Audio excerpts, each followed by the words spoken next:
Welcome to this week's edition of Viewer Levels. As we await the first submissions that will come in and populate the queue, we're going to look at something very recent from this week by Greenstar C. This is Grotto del Muncher.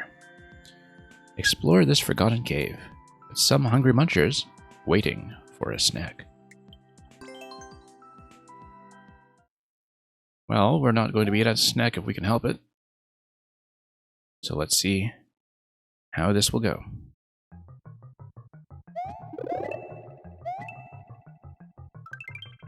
Been a little while since I last played Mario Maker, so need a bit of a warm-up to get back into things.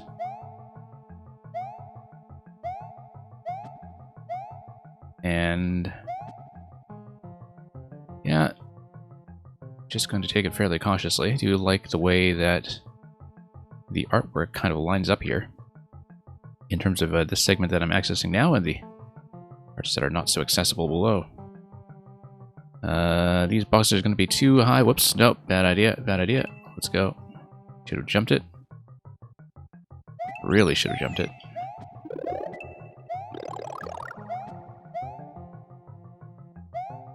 Naturally, we're going to check. Yeah, it seems like a whole passageway up top.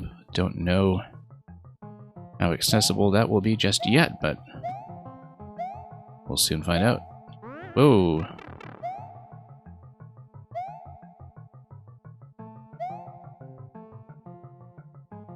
And Mr. Influential, welcome.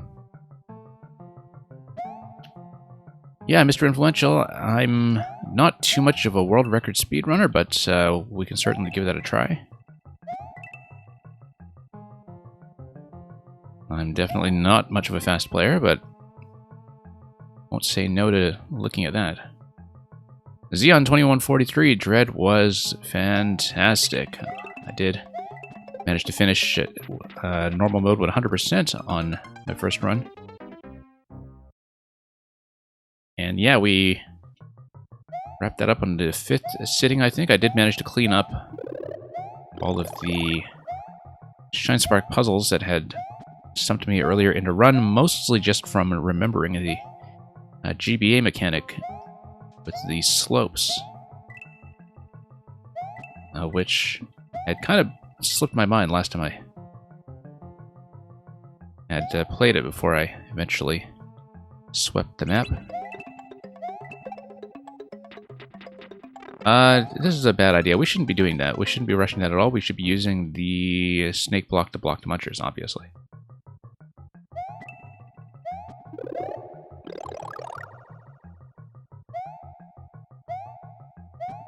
And yeah, Mr. Influential, send whatever you like. Currently, there is nobody in queue because I just started up, so I might have a bit of flexibility in terms of how long we take, so.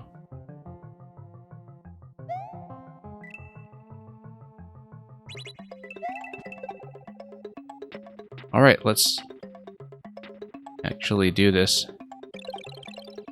patiently for once. Got that money, it's been a while, hope you're doing well. Looking forward to Boom Boom's Battle Shrine. Whoops.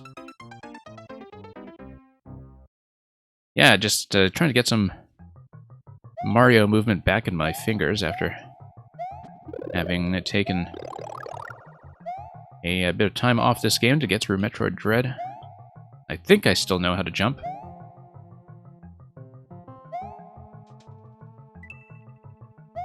But yeah, looking forward to what you cooked up this time. How did I like it? I loved it. Had the time of my life with it. In many ways, it surpassed my expectations.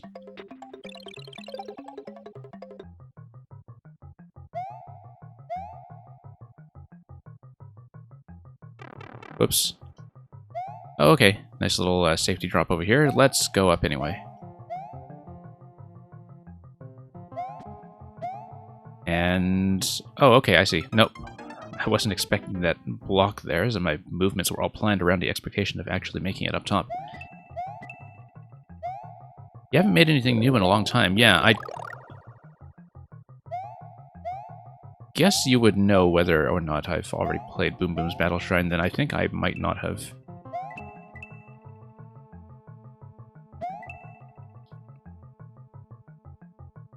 Got really busy with school? Yeah, I hope that's been okay and working out in an acceptable way. And Mang, welcome.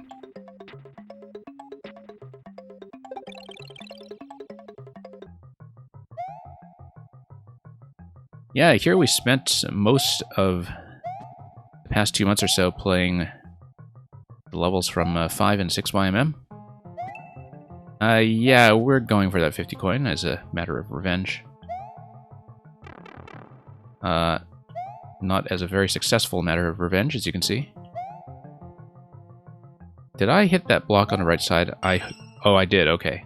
Bad idea, I should have left it open.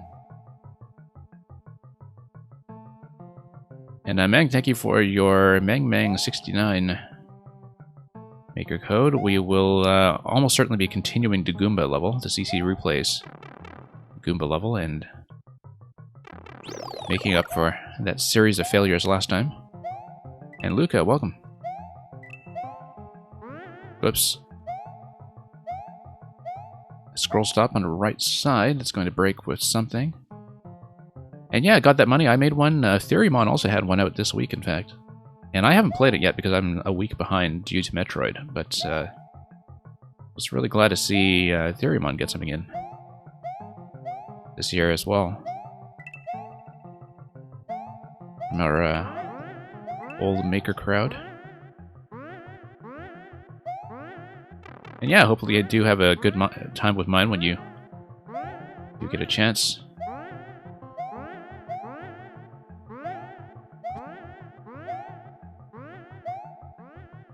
People had varying levels of success with the cake hunt in my level. And also, as with last year, as with the 4YMM, I did do a bit of a behind-the-scenes stream over here. Oh, let's do this.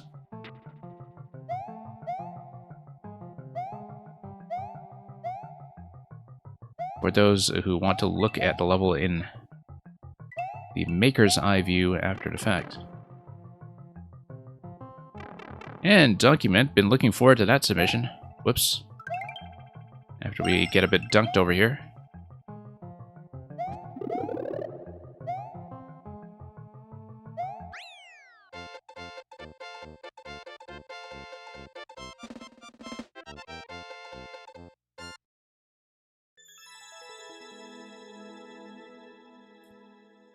Yeah, so that's a link to the backstage tour of the level when you do get a chance.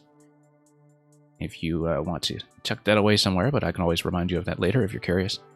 Anyway, that is Green Star's Muncher level. Let's get into the queue.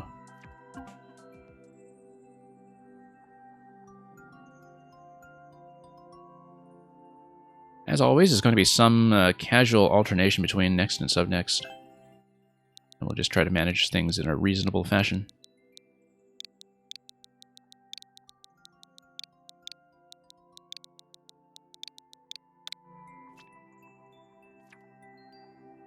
Yeah, I haven't played this. This is from July, Boom Boom's Battle Shrine. In Boom Boom's Battle Shrine, the only way out is as the last one standing.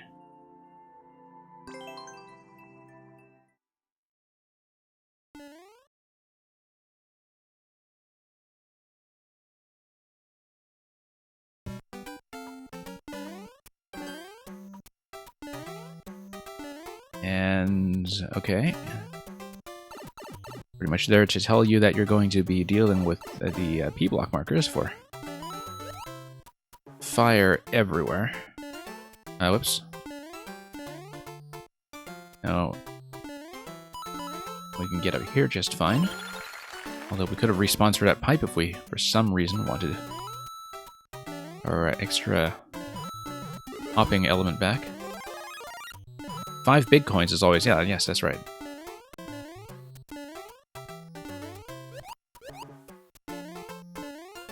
In your non-linearly numbered scheme for Super Worlds here. No, this is definitely ground. And 2. look at everything on the right side. Okay, right, Boom Boom's Battle Shrine, let's... Well, this interesting spike on the right side, oh, I guess that's going to be an entity limit block of some sort over here. Whoops. Where something will come out and give me a POW to stand on, perhaps, or... Well, I mean, a POW could be picked up, so no, that would not be wise. Trampoline will do just as well. And we'll have another platforming segment here.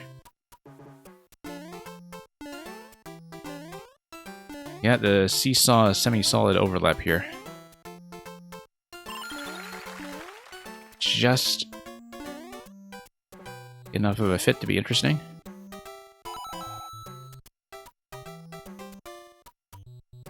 And yeah, I do like this look of the alternation of the ground and the hard blocks.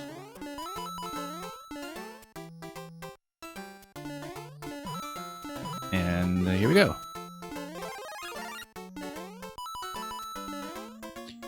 And yeah, Luca, if you're new to these levels, Got That Money is somebody whose levels I actually have been playing since Maker 1, and who always does have a way of coming up with some of these really neat aesthetic ideas in a traditional format. Similar to some other makers, like, you know, a lot of the style of design that you might recognize from people like Aegis and Pinktops and so on. Like that particular group. And here we go. I'm gonna pop this guy. And the Angry Sun's not going to be a part of this, and he doesn't seem too happy about that.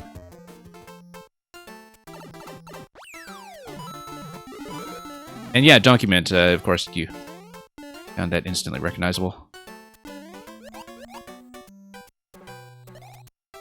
This is obviously something to check. Ooh, an entire alternate pathway here.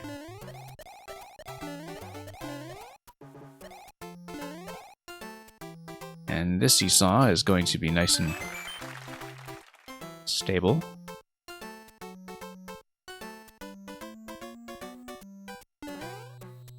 And here we go.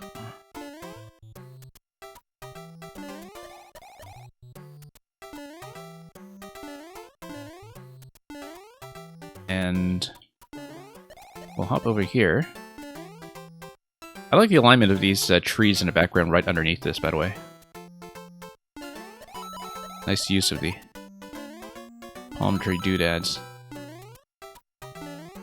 I don't know how much of that is intentional, but I mean, well, it's just part of the background art, of course, but the spacing really kind of draws attention to it. And we've got a huge raid here from Aldwolf. Aldwolf, we've got to give you a big shout out.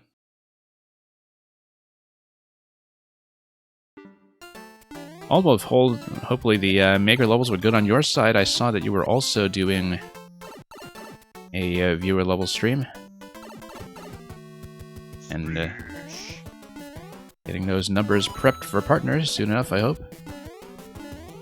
And thank you for the follow. We're still fairly early on in my stream, so the queue is wide open for people who want to submit over here. Whoops.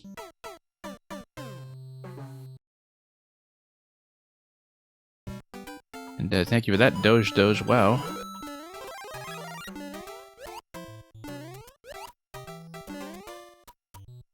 Looking forward to what wonders we can expect from you this time. Like this pattern over here, it seems to imply that you should consider going fast over that Goomba just to have a bit of a speed path to get you over this pipe nice and smoothly. Aldwolf didn't clear too many today, and well, I'm sure that the challenge was still rewarding. And here we go.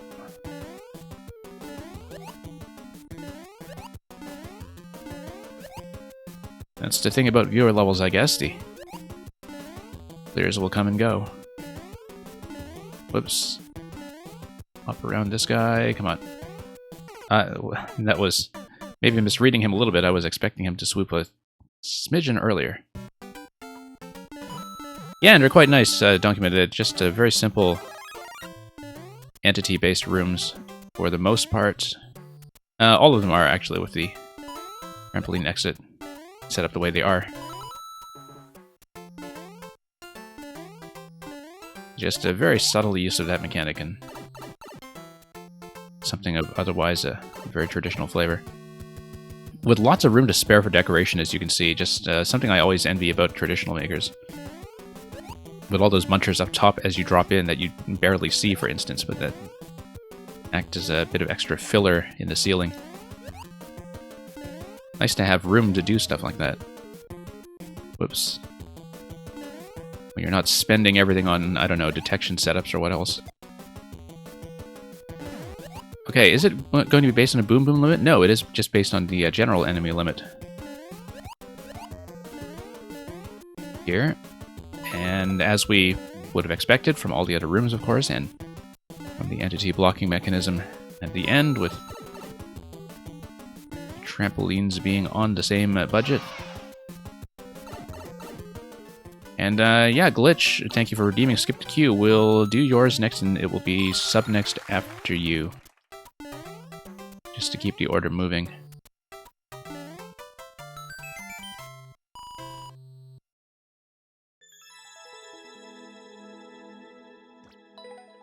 Thank you for that, got that money. Yeah, glad to catch up on one of yours after quite a long time away. So, hoping for more as you fill in a lot more of these Super World numbers in a totally non-linear fashion.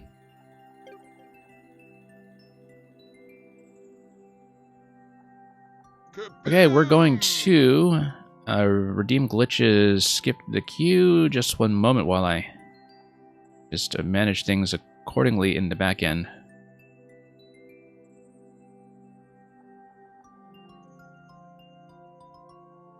And hit next on that one instead, so let me just make sure everything was punched through correctly.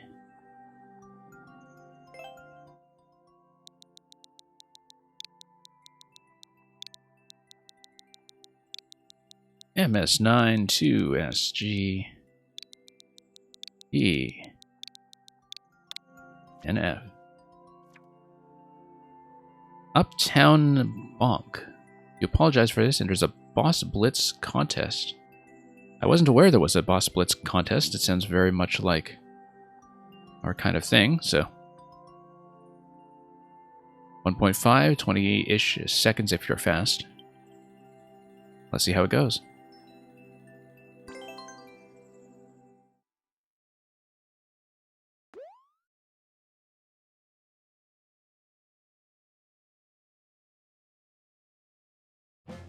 Okay. Yeah, and then we head up the pipe.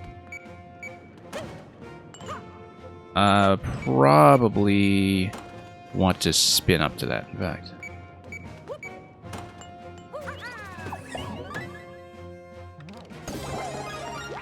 Ah, okay, I see.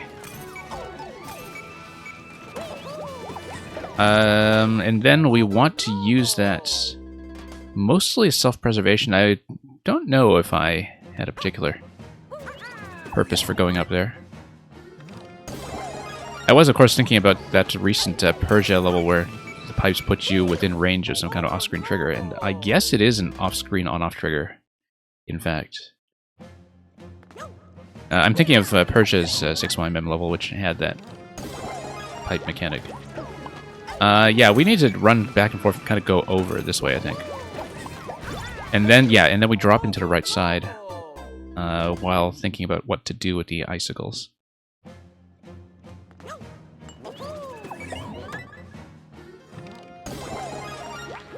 Got that money. If you're able to stay, you're quite welcome to submit a second level whenever you'd like.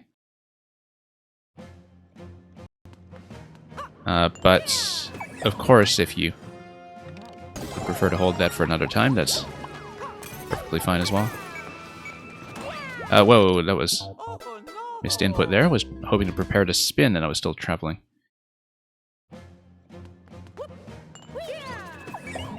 Yeah, I mean, 1.5%-ish, there definitely is some kind of method here I'm missing just to get around the icicles in a bit of a cleaner fashion. I think a lot of it is going to be figuring out how to manipulate the icicle timing in a way that's going to work for me, maybe using some of the wall jumps on either side. Using the wall jumps on either side, in fact, is probably correct, except I was a bit slow on that. I want to go quickly, in fact. If I do a quick wall jump, maybe... Glitch, are my alerts not working? Yeah, I guess you should have gotten a sub-alert for that, and I don't know why that would not have popped up. Nope, trying to go around once again.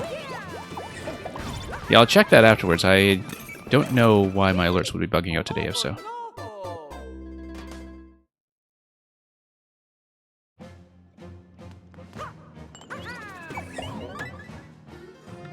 Looks like you can duck in the middle of the platform. Oh, in terms of... You kind of can, actually. Well spotted there, Luca. That's a lot better, in fact. I hadn't thought about how the fireballs would just kind of nudge the side of the platform, or nudge the platform in general as they came down and lost a parachute. Like, the collision that drops them directly out of the parachute was something that I was not necessarily counting on. Yeah, anyway, Glitch, you should have had a notification. Here's a kaboom for you. Whoops. No, once again.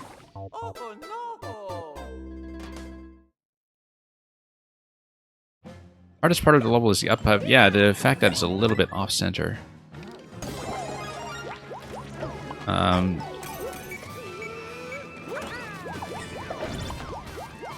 Yeah, some things are going to be a matter of timing as well. But yeah, ideally, I stall under the fireball until the icicles are all out of the way.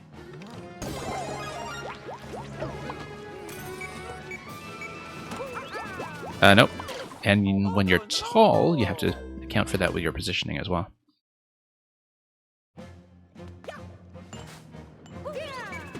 Whoops. Stream alert did pop here. Okay, okay. That's good. And Tactics 47, we're not talking about the stream going online, though, but rather the alert for Glitch having a resub just now, apparently. That didn't come up on the display. But I don't know either way, so maybe your mileage may, in fact, vary. Yeah, good to see you around. We haven't been able to do much Scrabble on stream lately because of people mostly returning to over-the-board play, which I haven't been able to do that much of, unfortunately, for various scheduling reasons. But so this is the least Scrabble I've played in a while, on or off stream. And, okay. Doing a little better here. Bombs are one more slot down. I've got to stand over a little bit to drop both icicles. Ideally, at the same time here. Whoa, oh, not quite.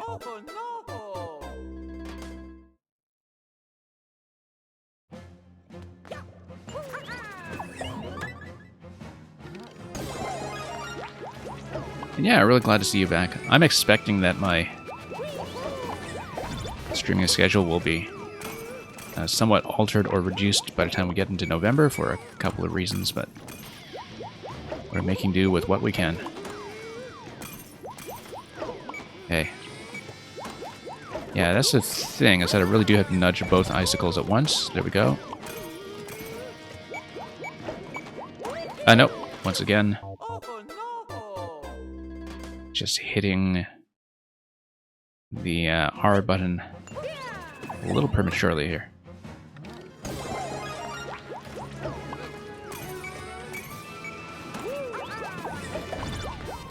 Okay.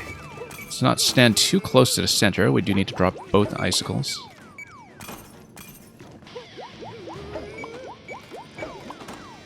And that will be surprisingly safe as long as we hit the beat block on the next round here. Yeah, you can just get past the icicle closest to the pipe.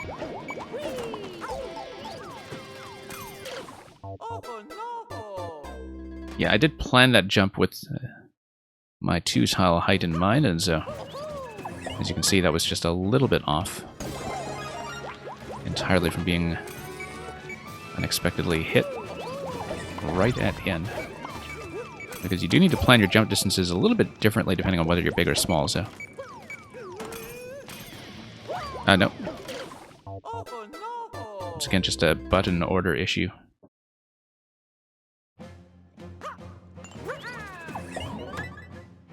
But yeah, we were quite close. If you look at the bombs on either side, and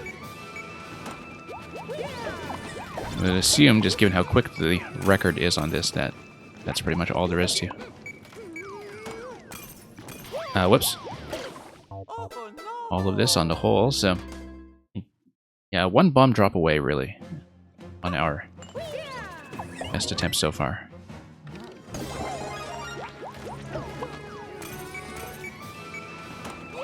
No. Really do have to prepare that properly.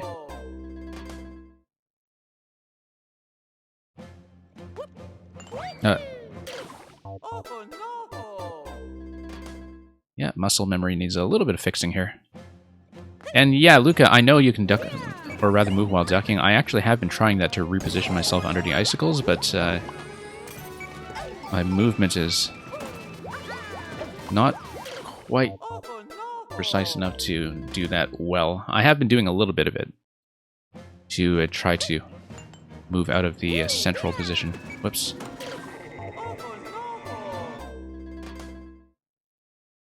A little too accustomed at this point to the spin when you were tall.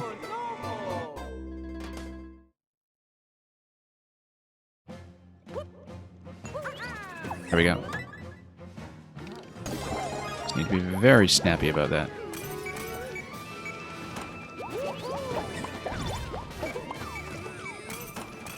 Okay, next cycle here should do.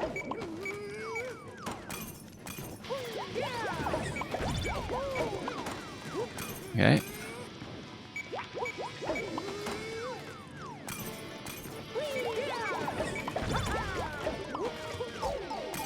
Yeah, I don't want to get trapped. We need to do one more, and then we should be able to jump immediately to the warp block, even if we don't change the on-off state. So let's just do this patiently. Taking into account the fact that I'm now no longer tall. Whoops.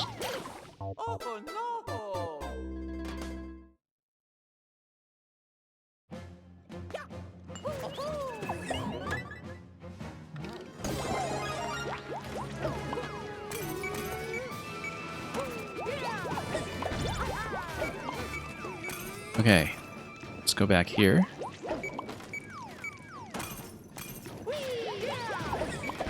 There we are. Next cycle will be better, I think. Sometimes the timing just isn't really going to work out.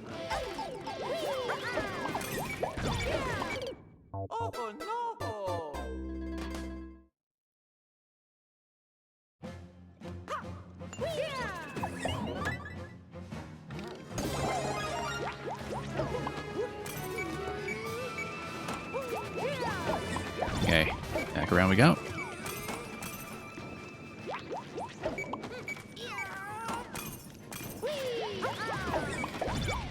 This is going a bit cleaner, but one never knows.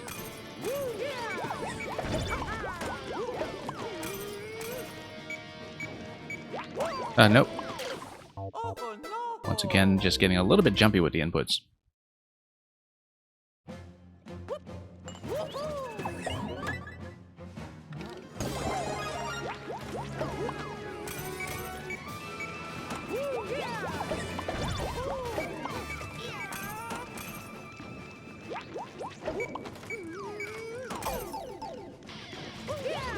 Yeah, standing a little too close.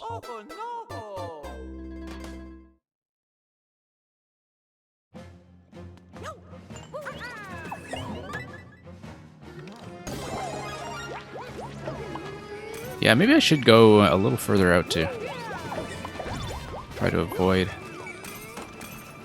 dropping both of the icicles at once. No, it's not really all that avoidable, but I can prepare the spin over a slightly longer distance, and that may be the best approach to it. Oops.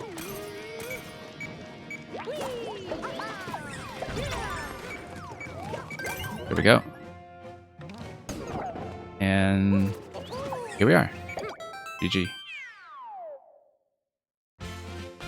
Yeah, Mr. Influential, I don't know if that's a standard command to just reveal somebody's IP or anything else, but worth a try, I suppose. I should put something there as a dummy address just to catch anybody who tries. Anyway, thank you for that glitch.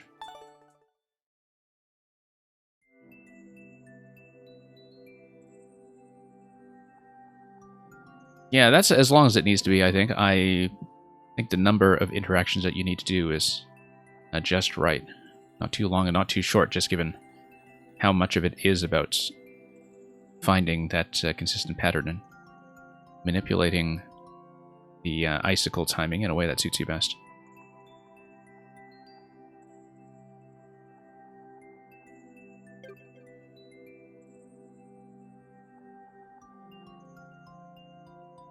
Okay, Mr. Influential, let's take a look at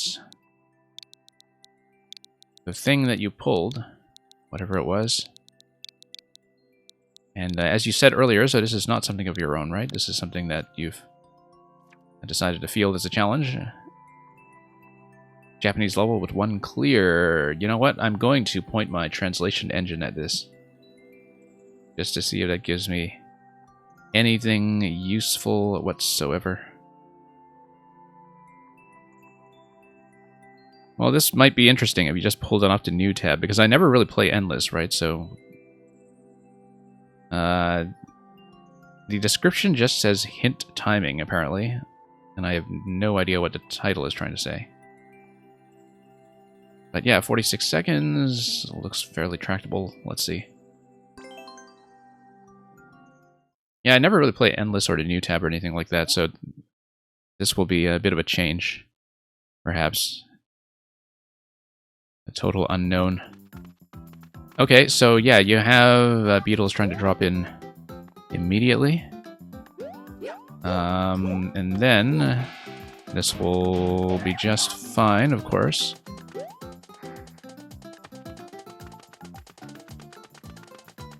And yeah, that's fine. Very many places here where you can't actually see the floor as you're heading down. Oh, look, we've got supernova pipes. And we'll ride that over. This is kind of a neat segment here, as long as you bounce and just manipulate your height.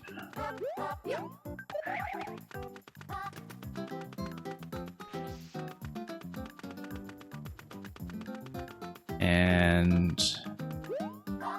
okay. I feel like that was maybe my only opportunity. Now, because of that, maybe we need to despawn and respawn that guy. Let's just run all the way back.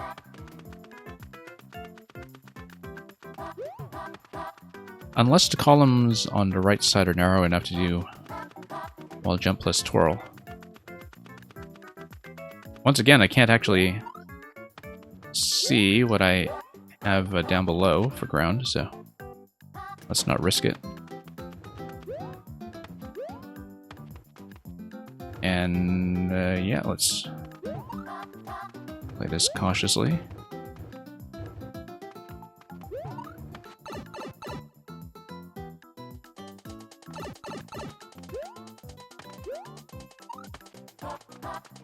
Oh, that was not great. But thankfully, we don't need that for any more thwomp shielding as far as I can tell. And what is going on here? Oh no, I needed to ride that all the way over back to the left, didn't I? Okay. Yeah, mostly just a lot of clarity issues from not being able to see the ground in this one, but let's go over here and down. Miss Yarrow, welcome.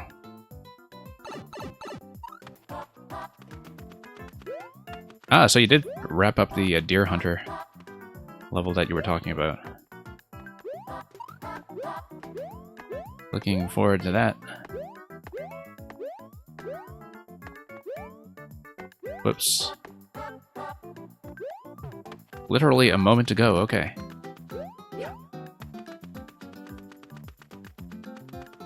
I'm sure somebody here will have snagged the first clear by the time I get to it.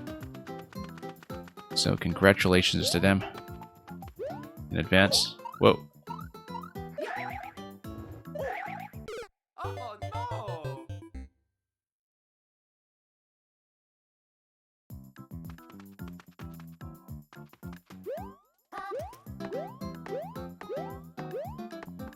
You have to wonder about wall jumping up the left column, in fact. That's definitely something. Let's try it.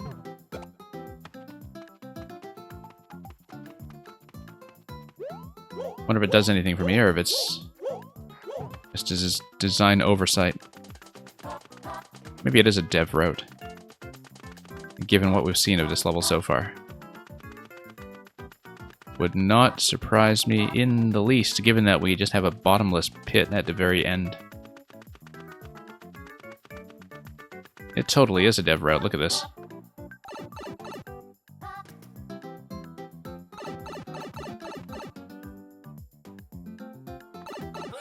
And it is in fact the only route. So Oh yeah, Mario time!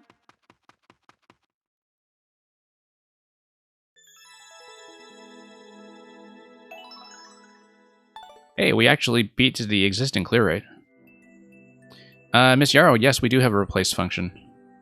That sometimes surprises me myself because even though it is supported in the Warp World mods, there's no way for me to personally configure it or change the message or anything like that.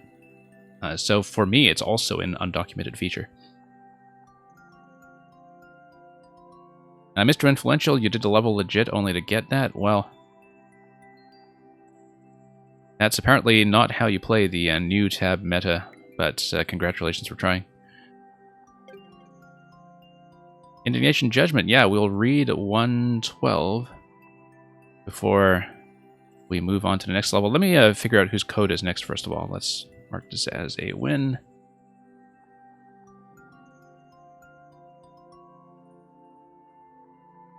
And yeah, documents, just years and years of maker expertise, and finally somebody came up with that. Mang's going to be next, but first of all, we're going to read number 112.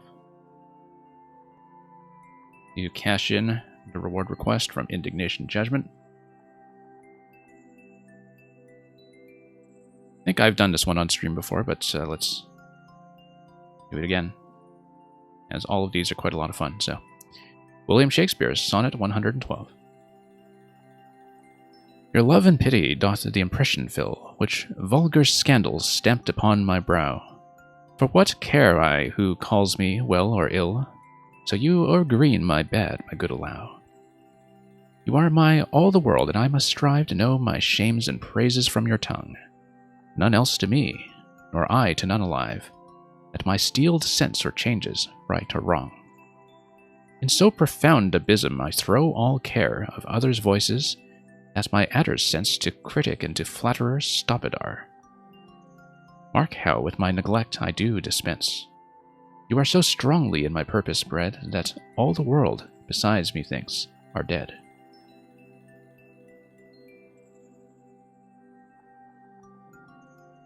And thank you for that. Doge, wow, that was certainly a sneak preview of something. Would not be surprised.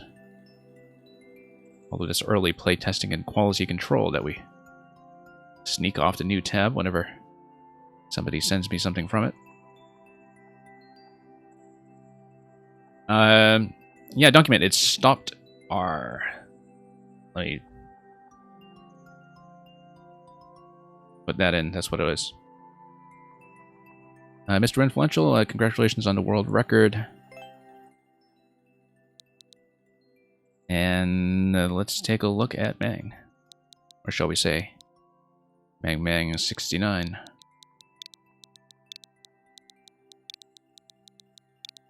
So yeah, we're going to continue the Goomba level that was made for CC Replays. Last time that was a bit of a wipeout. I died close to the flag. Very close to the flag, in fact. And we also didn't see the entire hard mode exit segment, so this one might take a little longer, but we've been speeding through the queue so far, so I don't mind having a bit of a longer one to work on.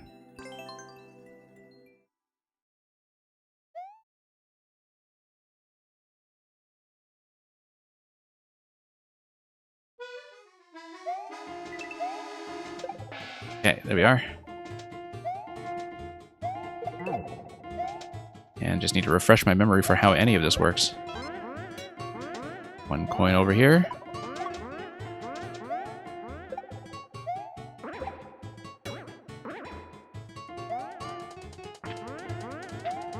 And up we go.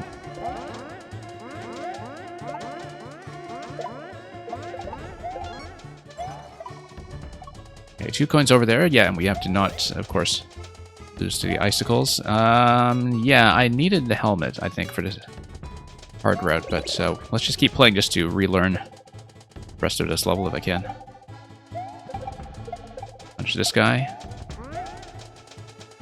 And here the camera does stop for me, so... no, I needed to jump around and get back onto the platform. Possibly jump back onto Goomba. Yeah, we did kind of dispute that last time. So I should know, whoops, what the answer is there, but this will be a restart anyway.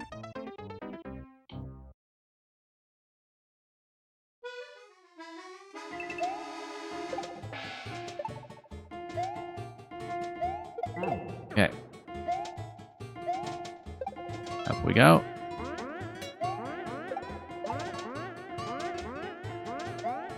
And yeah, for those who are unaware, CC Replays, another Mario Maker streamer, ran a Goomba level contest, and a number of the people who tend to come to my stream did submit to it. So we've had a lot of Goomba levels to catch up on eventually. Miss that coin. Yeah, we'll go back and redo this once we... well, once we die, but... for the time being, if we miss some of the bonus content here, we'll go on just to relearn the jumps. And get everything back into shape. And yeah, Document, it's a very cool music level. As we were saying last time, this is obviously Antonio Carlos Jobim's one-note samba. Whoops. Oh, how did that happen? Okay, yeah, I guess I lost a helmet, but then I picked up a Goomba to replace the shell, which is not how I expected things to go. Whoops. Whoops.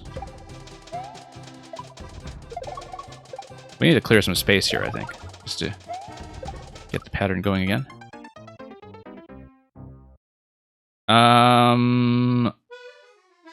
Miss Yarrow, I wonder why the bot has been choking on that.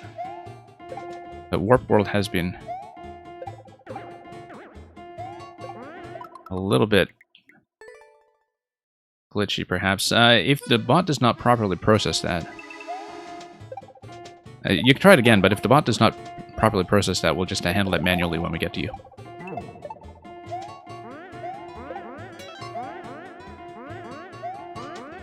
But yeah, pretty sure I do need both 3 coins and a helmet.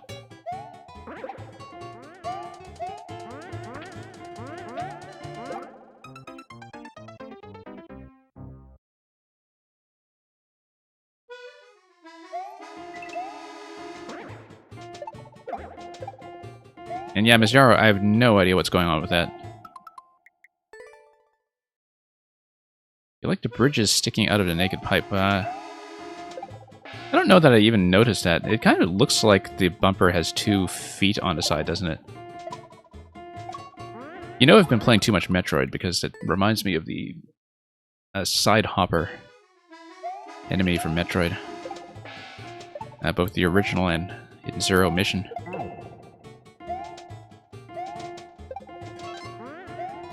You prefer the term sexy pipe? Yeah, I mean, if you really feel that way about supernova pipes, then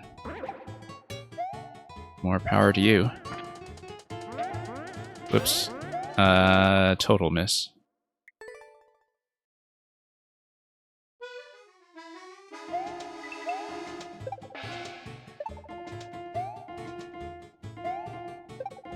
Miss Yarrow, try to leave command if you're...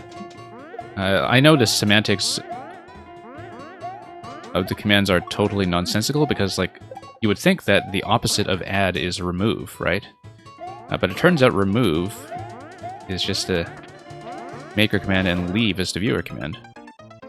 And of course I could change that to something that's a lot more sensible, except that would go against people's expectations of what the commands for Warp World are if they're people who submit all the time across many different streams. And so we're stuck with add being the opposite of leave.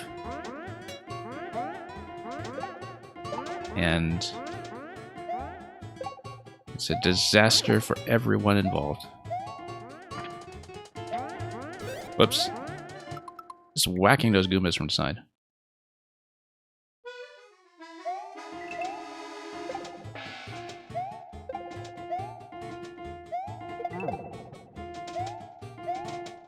And yeah, thank you for re-adding Deer Hunter without too much additional difficulty. Maybe the replace command isn't working as advertised.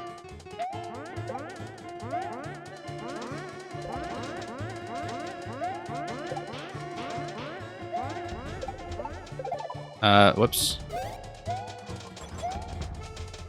That did not go quite the way I hoped. Ignore that.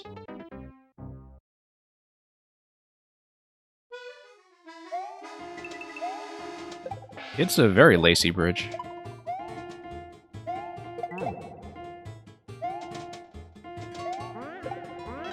Now that you mention it.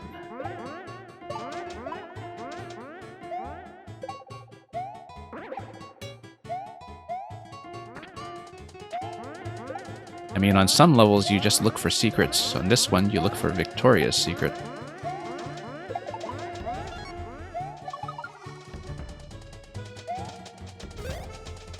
Oh, okay, the Goombas hadn't despawned yet, I think. It was early on the Goombas.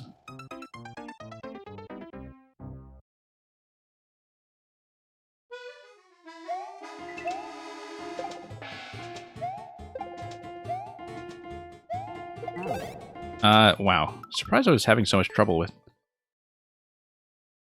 some of this. The mechanic is not hard, I'm just messing up a lot of the landings, in fact, where I'm running into Goombas on my way back down. Here we are.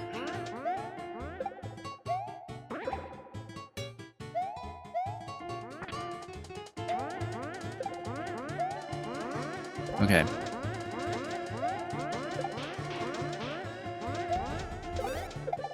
Nope. We did get the coin at least. I'm going to get back here for the first time in quite a while. Pop everything over.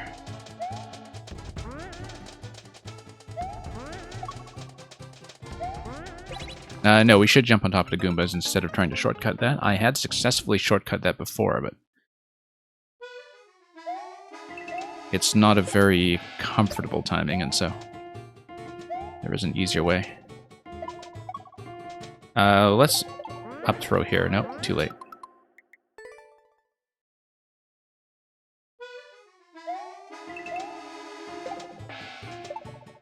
Yeah, grab this one, go immediately.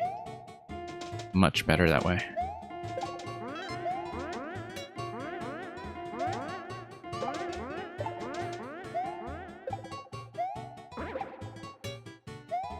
This really does, in some ways, feel like a bit of a cousin to Mang's Monty Mole Pikmin level.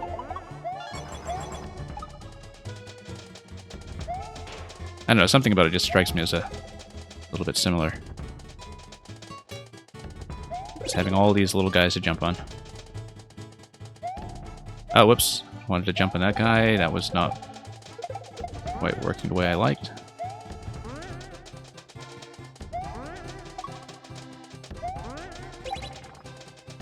Whoa, okay. Yeah, so you can loop around all the way to the left and all the way to the right. In terms of preserving momentum, that seems to be the best way to go about it. Oh yeah, no, I guess I did... I don't think I ever made a turnaround directly up to the red blocks to begin with. I think what I did previously was I just reversed on top of the Goombas in the middle. When there is clearly just enough time to go to the vine on the left side before the auto-scroll becomes a problem. Okay.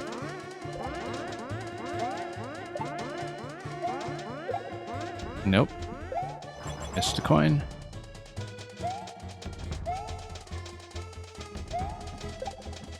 And we'll do things the easier way by jumping off the right side for once, which I hadn't done in a while.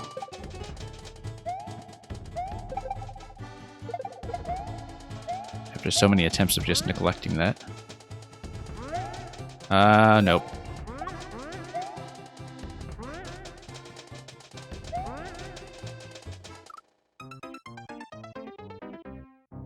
Just following those Goombas down perfectly in parallel, as you can see. Now that was a nice solid bounce.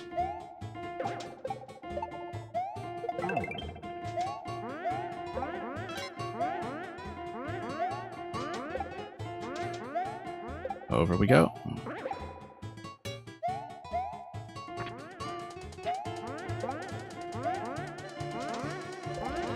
And here we go, over here.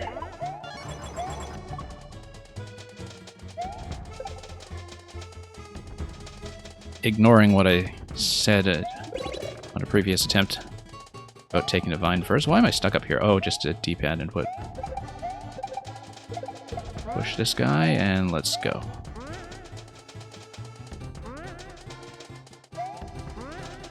Nope. Not a great sense of timing there. I should have done a full jump with precisely that timing. I just kind of let go a bit early.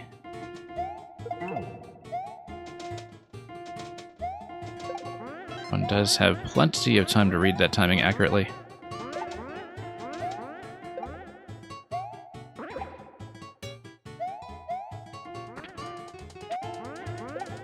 And up we go. Nope, just a miss. That's okay, we need to practice on some of the later jumps, so let's do that. And not get stuck here with the up diagonal.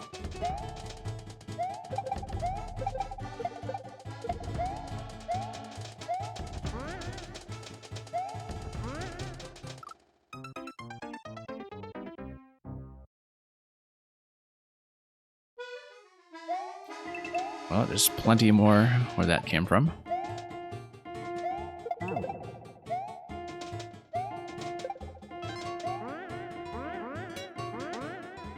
Okay.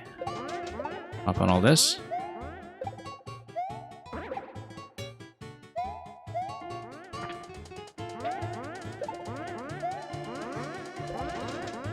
And what have we got here? Oh, once again, doing that. Hey, we made it.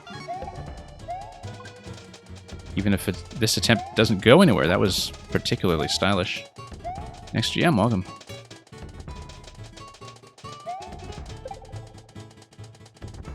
Hope I enjoyed Dread. Yes, I had a fantastic time with Dread.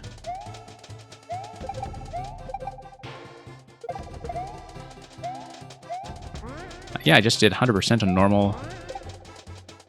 Probably going back for some more content at some point, but we'll probably do a lot of that off stream instead. Okay, that's fine.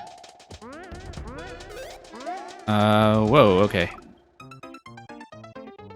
Yeah, I just had trouble adjusting after the first miss. Clearly, you are supposed to take the Goomba, jump all the way over, and then from there, get over to goal. And that's the furthest I've gone. I have not yet made that final jump, but... And after all that stylishness with the icicle segment earlier, that was not to be. And Blue Blur, congratulations on getting 100% yourself. Yeah, I got 100% on my first clear. That's something I usually try to do with Metroid games. Although with the older ones, I don't think I managed to do that very successfully. Usually I just get up to somewhere like 80 or 90% before I finish. But then every game since Prime 3 Corruption, I think, I've mopped up 100% before seeing the ending. So that would be in Prime 3, Other M, Samus Returns, and this game, Metroid Dread. Which I thought turned out fantastically. They really nailed the boss fights in particular. Oh hey, that was also fancy. Almost needlessly so.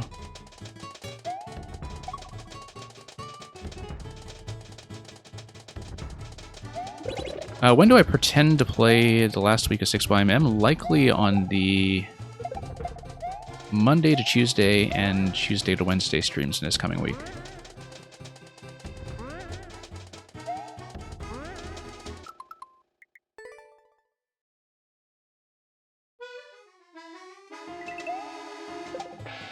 And, yeah, Luca, I guess. It would be. Luca, you speak Portuguese, correct? I'm just trying to think about what that would be in Portuguese. But anyway, I get your meaning. If you're asking when I plan to do so.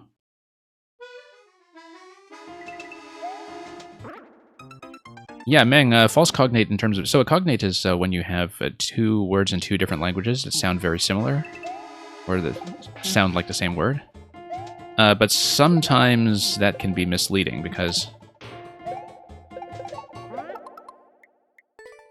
they can be two words that actually mean totally different things and just happen to sound like they crossed languages. Whoops.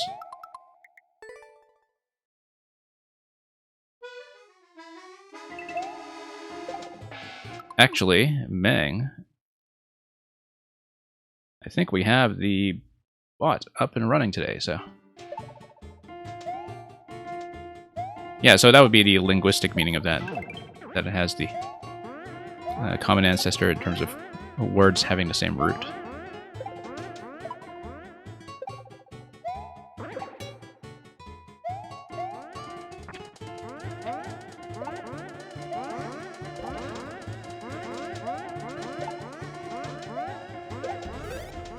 And yeah, Luca, I can definitely see how that would lead to some confusion between languages.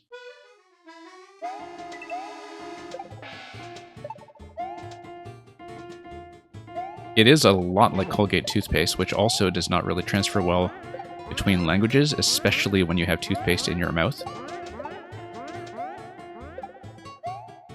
And welcome, Death to Spies.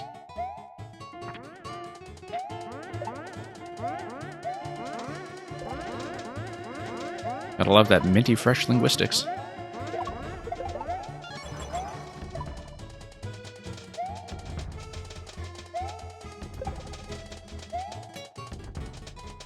And here we go.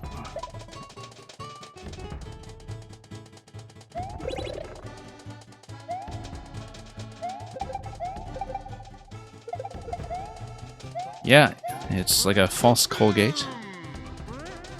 Nugukaza, thank you for the resub.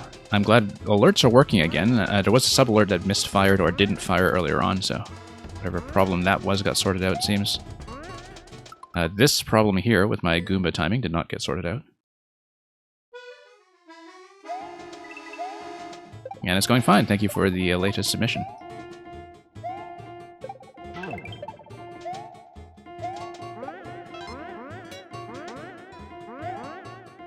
And yeah, Blue Blur, as far as the viewers go, we had a very generous raid from Old Wolf at the beginning of the stream.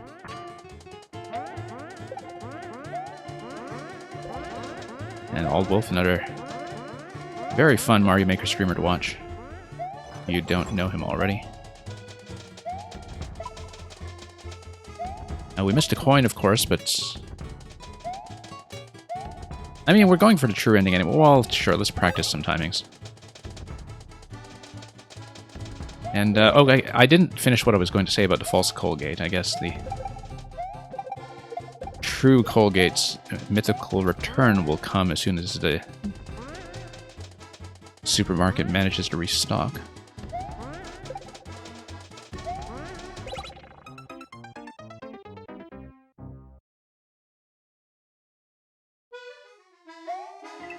I would make some other joke about toothpaste brands, but I don't think I know enough toothpaste brands to really pun on all of them, so I guess we have to brush up on that.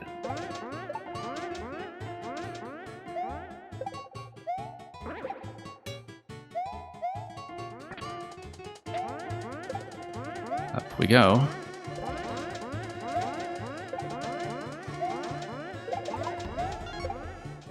Sometimes one Goomba shoots out higher for some reason. I think it's because of a sufficient number of Goombas being killed in the previous segments, where you do need I guess the limit to be cleared evenly. Maybe.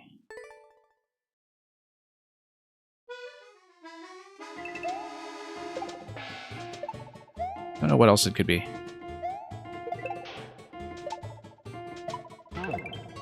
Might just also be the way that... Yeah, it might just be the way that the limits are being cleared as the pipes are being scrolled in together.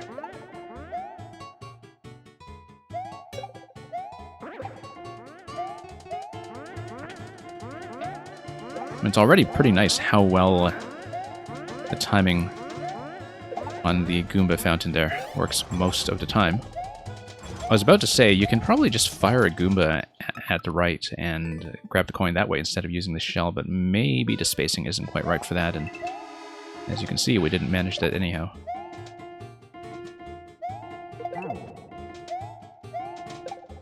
Alright, grab that.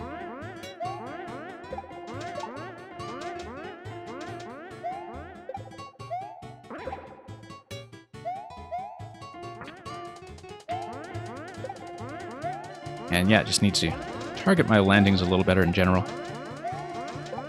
Nope. I was expecting a shell to cut through, and so I just ran directly behind it. The shell release timing needed work. I still got the satisfying bounce, though, on... Whoops. That first bumper. Blue Blur, I enjoyed playing Dread immensely. I never want to declare things like favorites or whatever too early, but having recently replayed the mainline 2D series, I think it's... Well, I mean, you can't really compare stuff to something like Super Metroid, obviously,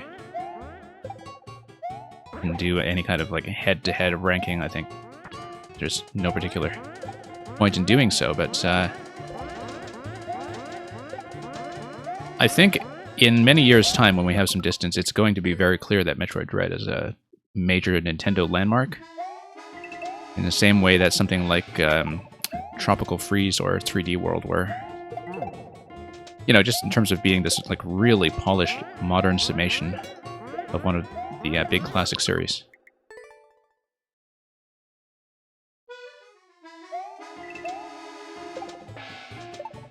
And something that just had a way of capturing all of the lessons that have been learned about the game design in that series since the major classics decades earlier.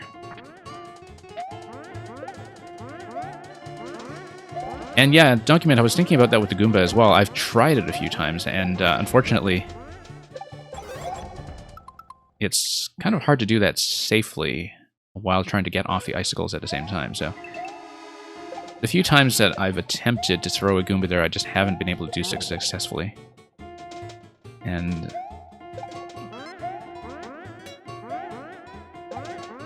without the Goomba just kind of crashing against another Goomba while I'm still holding it.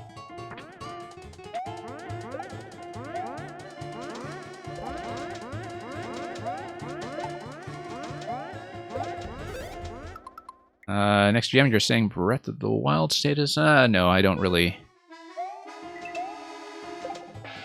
think... I think that's a very different kind of accomplishment, but...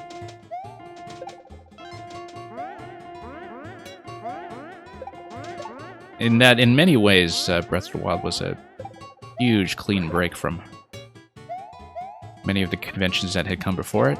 That's not the case with Dread. Dread is more a case of working within really familiar existing series conventions and doing a lot of new and inventive stuff inside that framework.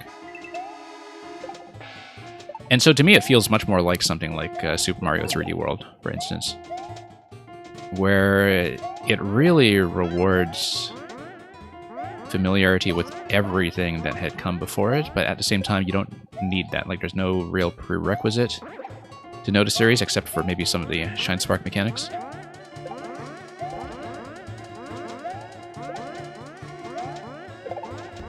Okay.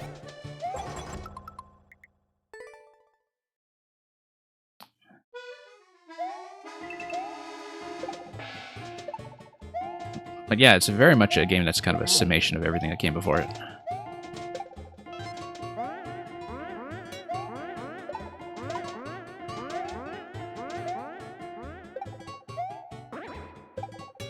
And Breath of the Wild, I think, is a very different sort of major Nintendo landmark. Much closer to something like Mario Galaxy, for instance, where...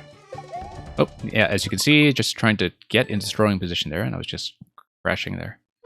I can throw the shell to the left, and Luca, I remember now that you mentioned it, that last time I played this level, I did throw the shell to the left quite often. And I don't know why I hadn't considered it this time, in fact. Because I was definitely doing it my last time on this about 2 weeks ago, when it was also submitted during viewer levels.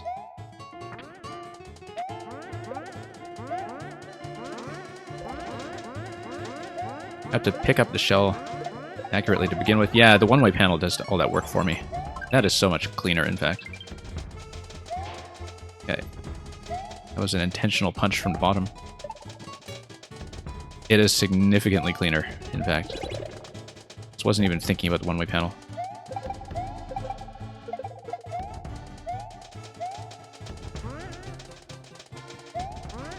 There we go. That's also much cleaner. And that's not.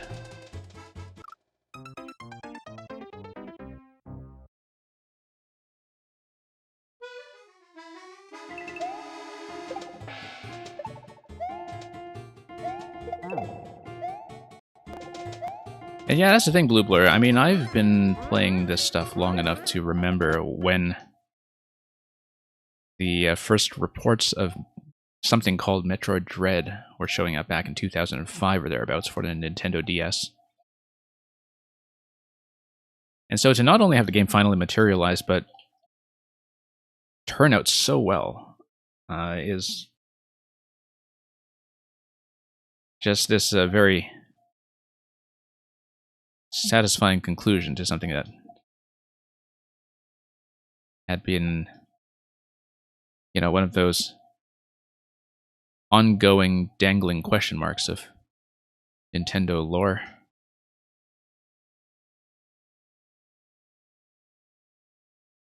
Now, of course, they need to give us an official localization of Mother 3. That seems to be the next order of business as far as the big Nintendo white whales are concerned. Whoops.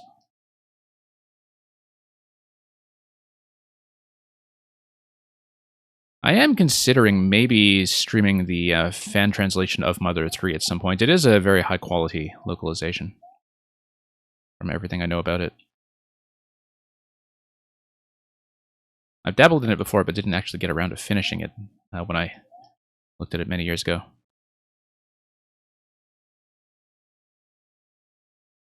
And yeah, Mr. Endgame, we might take a while to get to position 8, but we are back with viewer levels tomorrow if you're able to make roughly the same time and get in a bit earlier. But thank you for dropping by regardless, with the map that leads to the trolls. Game sound is dead. Yeah, let's fix that. Thank you for reporting that, Mang. We'll be right back.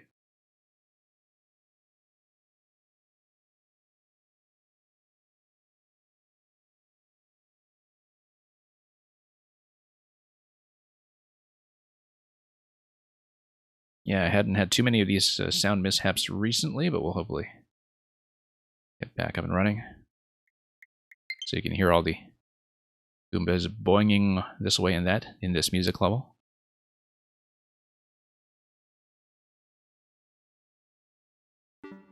Am I still alive in this run? Yes, I am, but I need to throw a Goomba.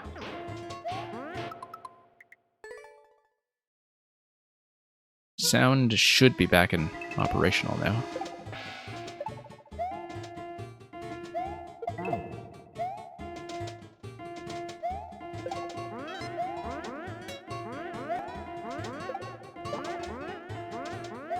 And here we are.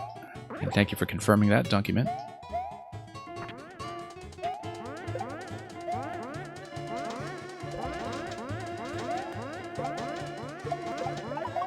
Okay, well, remember to fire left this time. After figuring out how much cleaner that is. Much, much cleaner, in fact.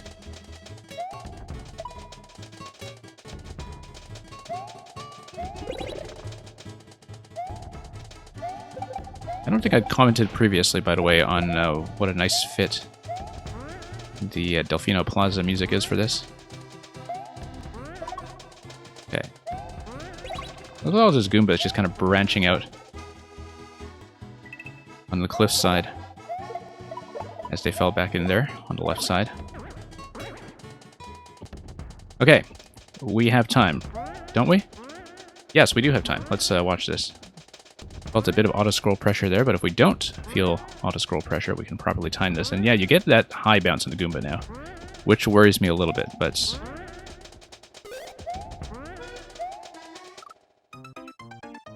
And yeah, you do need the helmet to bump the Muncher for the final coin. That's how to get that. I'm unwisely going to attempt that, even though we've put in so much time into the standard exit already. Whoops. And yeah, Blue Blur, this is quite a lot of fun.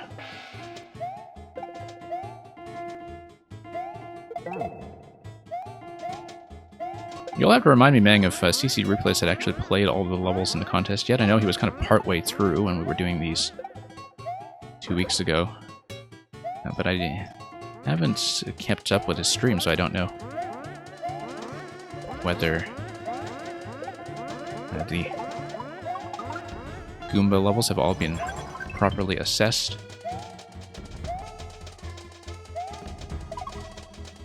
There we go. That was a bit of a low bounce, but we managed to do it.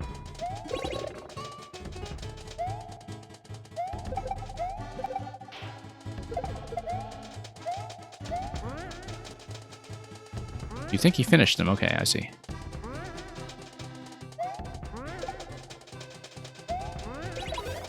Nope. Got sniped by the high Goomba that time. Yeah, I wonder why that is. Maybe it is, I don't think it's something entity-based now, actually, because of the way that we were on that screen for a while and we had a couple of those going on. I think maybe it has to do with the fact that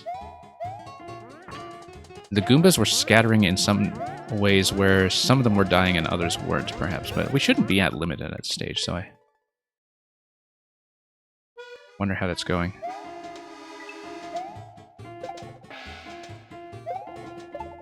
And yeah, Blue Blur, if you think Twitch is your life, think about how the streamers feel. And Address May HC, or however you prefer to pronounce it, thank you for the submission. We'll hopefully get further down to queue eventually. We had a few quick levels earlier, and now we just have one that's taking a little bit longer.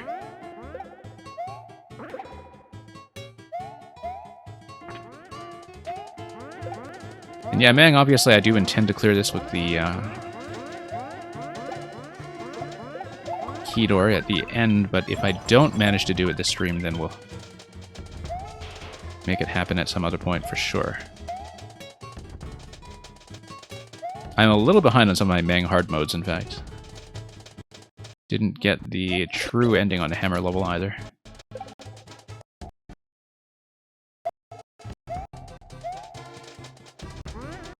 Okay.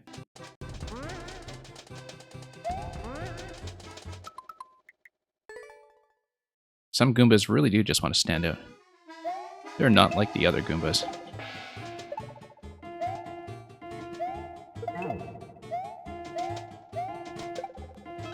Bounce all the way up.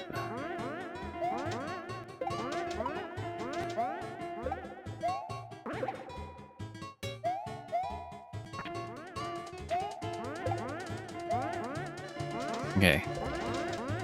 We'll get over here.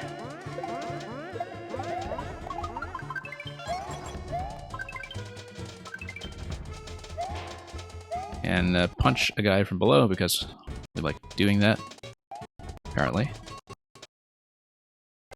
That would have been fancy if we managed to get on top using that bounce, but not going to happen, so we'll just take that single Goomba. Yeah, maybe it is something to do with not all of the Goombas dying together over here. Or if you jump on them and one of them remains alive, maybe that does throw something off with the pipe timing.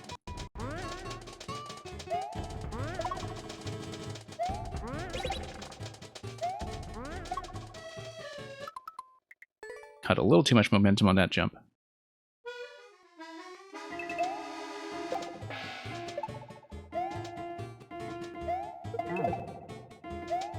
And yeah, Blue Blur, congratulations on your admission to that VIP lounge, whoever that is.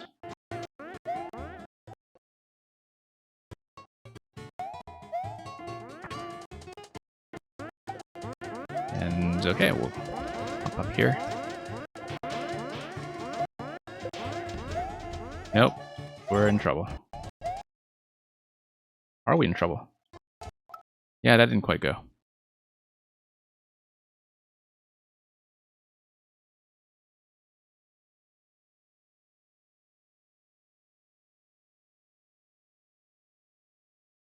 So yeah, we'll at least get the standard clear. I think that's quite doable, but obviously I'd like to see what's on the other side of the key door. And how much additional work that's going to be.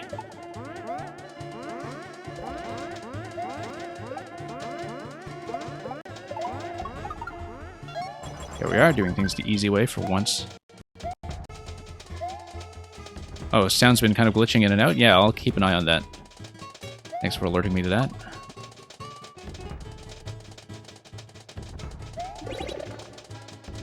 And yeah, if there are some issues with its reliability, if it's crackling or the pitch is off or whatever, we'll also do some kind of reset on that. That's way too early, no.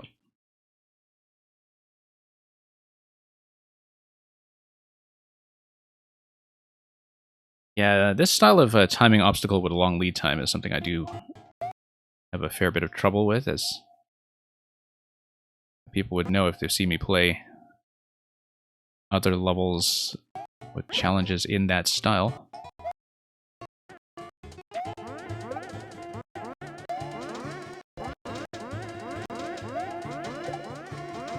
Okay. Over here. Full line clear.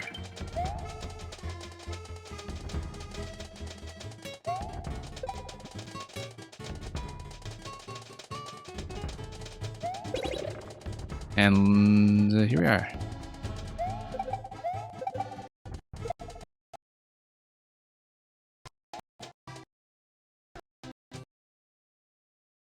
Okay, yeah, the sound is kind of dying here. I see what's going on. Yep. It is just kind of glitching in and out. We will hopefully not have to deal with this the whole stream, but let me just see if we can fix that up again quickly.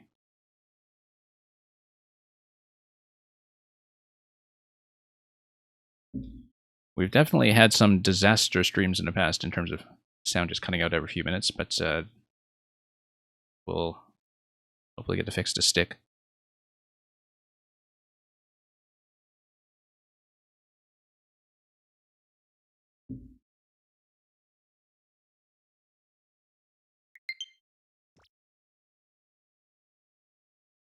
And Aegis Cook, top of the morning to you as well.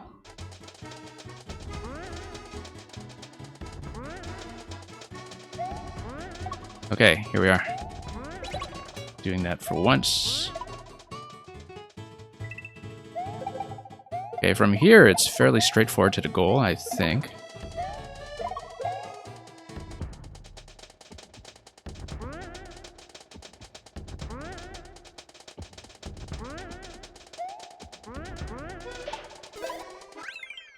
Oh, whoops. Oh, I see. I rammed it on the side.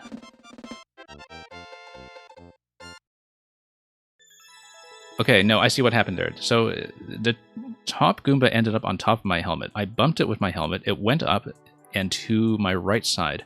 Then as I was landing on Divine, somewhere off screen, I bumped into the top Goomba and lost the helmet. And then I just kind of tripped over everything and fell in the goal. So, Meng, we will do hard mode another time. Not necessarily during viewer levels. We might do it during some kind of longer catch-up or feature, but we will do it. I have to keep this in mind, because I have been missing a few Meng hard modes recently, or secret doors, or alternate exits. And we have to make up for that. So, thank you for all the GGs. Let's mark that as kind of a provisional win. Sub next should be next.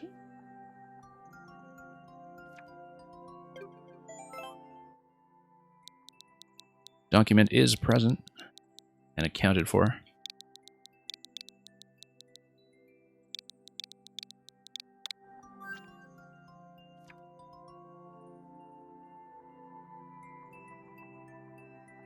Meng 69 holding the record on either Quixotic or Quixotic Quag. I wonder if somebody around here knows how to pronounce that. A Zelda Puzzle Adventure Quest Journey. Let's take a look.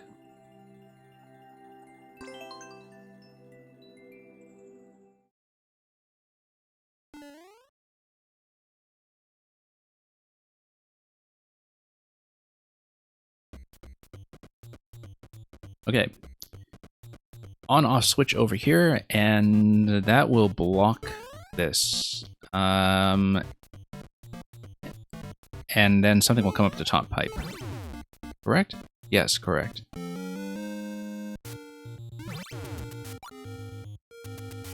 Probably...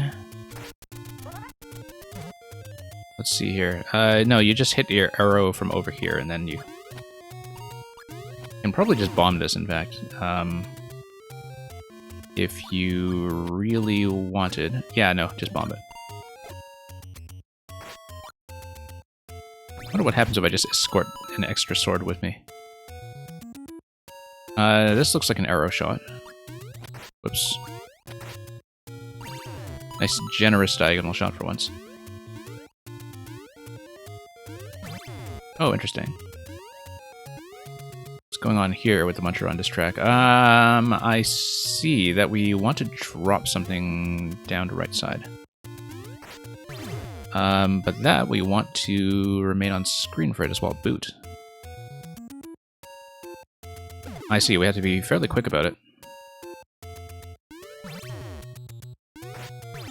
Yeah. Nice little timing challenge here, actually.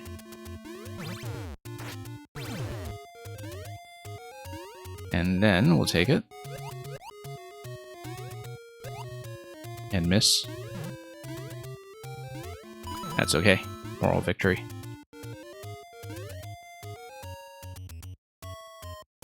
And Luca, not having heard of a Quag, luckily we do have a command for that.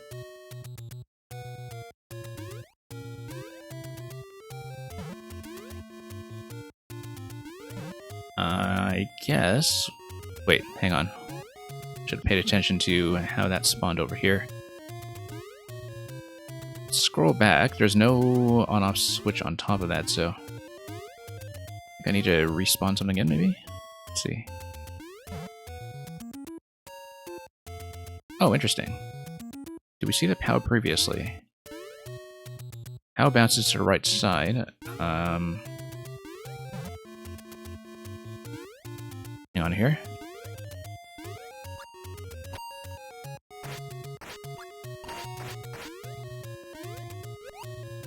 I need to think about this for one moment here.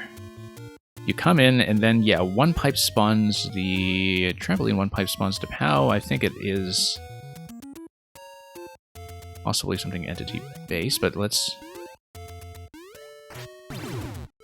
stop this first of all, and maybe killing the spring to the left will do something here. We'll rethink this.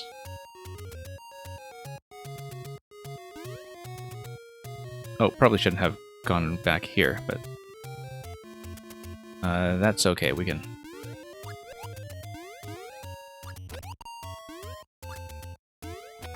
do something about that. Whoops. Or just grab another boot.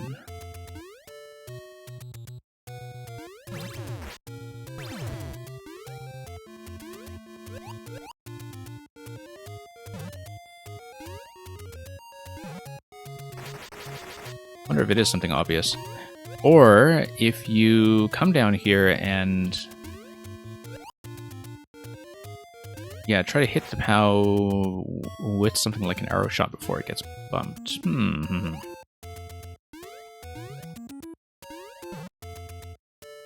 can come up here, you can come back down, and oh, I see. Because you're coming down, I think what's going to happen... okay, no. You have the two pipes that are stacked there, but not both of them are going to be on camera at the same time. So what you can do is take the upper passage and head downward, and you'll have one pipe spawn ahead of the other one. Oops.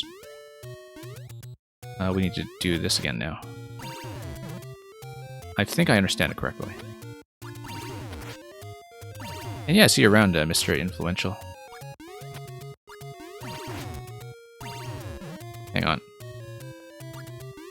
I'm gonna even do this previously. There we go. I think that's what it is. You just go up top and down to manipulate when the pipes come on screen and become available. Oh, hang on.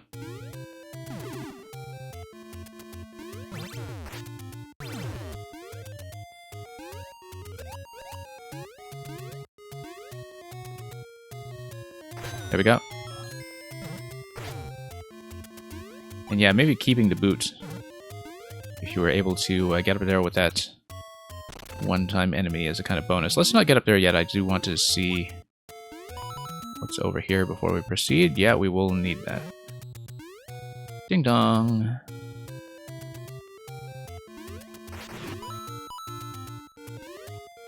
Arrow shot here.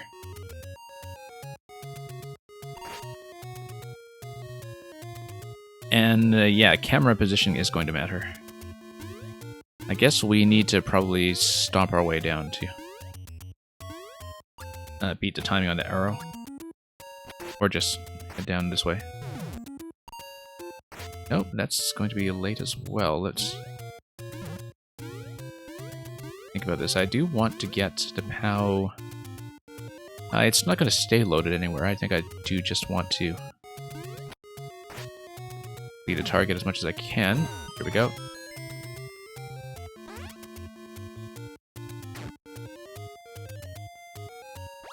And Nugukaza, unfortunately, only does single words, so you can't exactly square the circle. Yeah, P-switch with the off state will eventually get you through that. Hang on.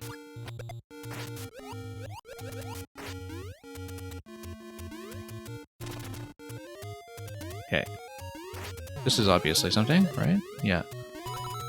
I haven't even been thinking about the coins, to be honest. Let's see here.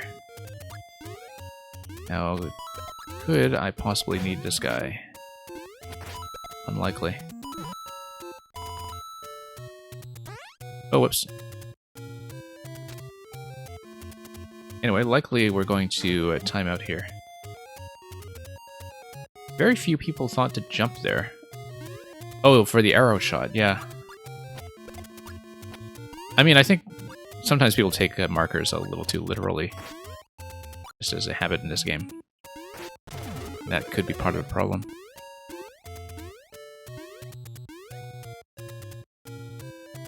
And we'll tap that here. Yeah, and it's going to be a P-switch. I think a diagonal shot may, in fact, have the right kind of arc to drop the shot top to P-switch. I don't really know my spacing for that, but we'll try a few things here, and we'll likely hit timeout anyway. Diagonal shots are kind of a special weakness of mine, but we'll see if we can do something like that. Marker is even up higher than where you're standing. Yeah, I guess so.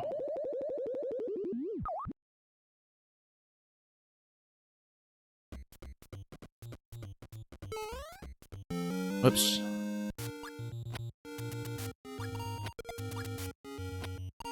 And anyway, yeah, this will be all about the P.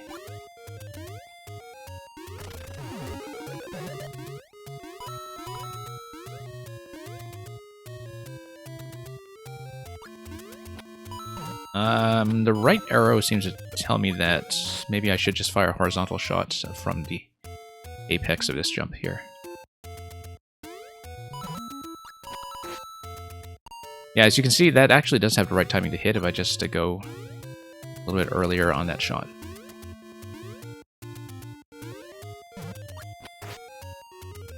Nope, losing some forward momentum. Whoa, look at that Pokey just deciding to respawn as 2. The fact that you get a partial respawn of that just as a stack of 2 when part of the stack has been killed is something that I think I haven't really seen used as a puzzle mechanic either, and which may have a fair bit of potential for all I know. Like the Pokey doing a partial respawn as you go in and out of camera range. Yeah. Nope. Yeah, diagonal arc is not going to work at all, in fact.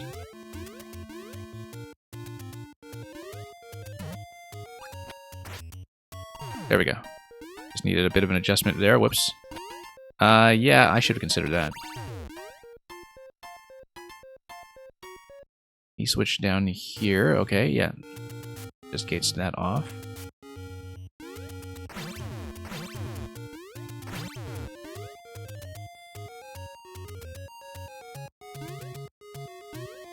Hylomicron. Interesting. If I'm pronouncing that correctly at all.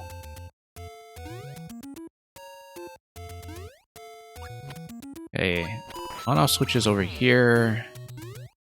Probably arrow shot over here, and then maybe another arrow shot up here. But then you would want the P-switch. Okay, what do we do with the P-switch activation? P-switch is on this side, right?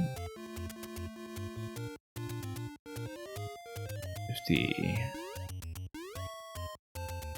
Hang on, not paying nearly enough attention here. Get over here.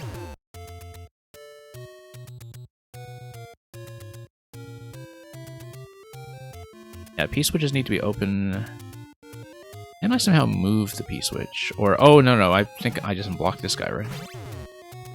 No, okay. That just bumps you. Interesting. I wonder what that's useful for.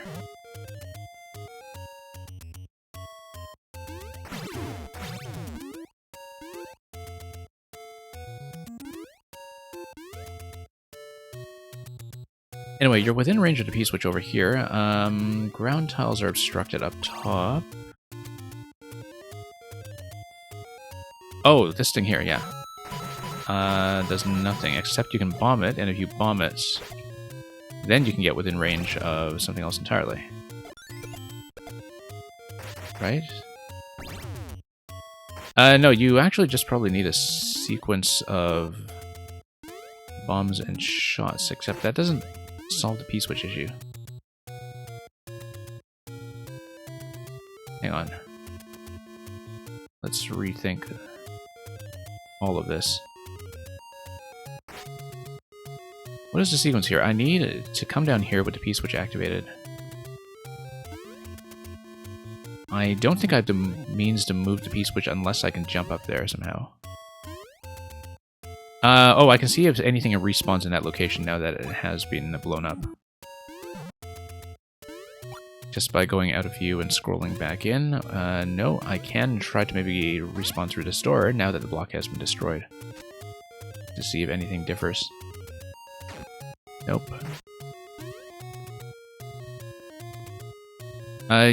Yeah, okay, no, if the on-off is open but there's no trampoline here, then you would be able to go through directly with something like the Pegasus Dash. So yes, no, that's what it is.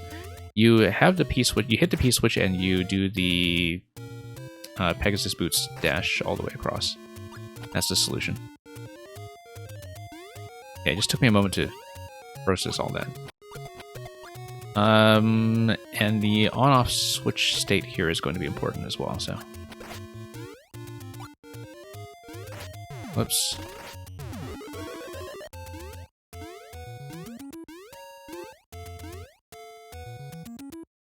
Yeah, I can never get a lot of those GG endings straight, in fact. Especially with the shorter 4-letter words. I do get a lot of those mixed up.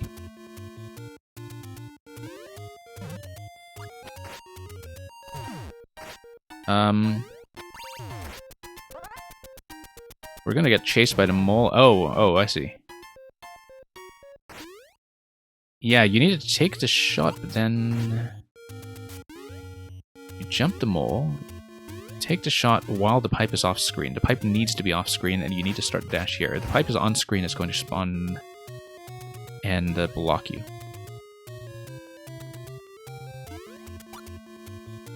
So, do I want the mole to chase me then? Because if the mole chases me, then I'm able to jump here.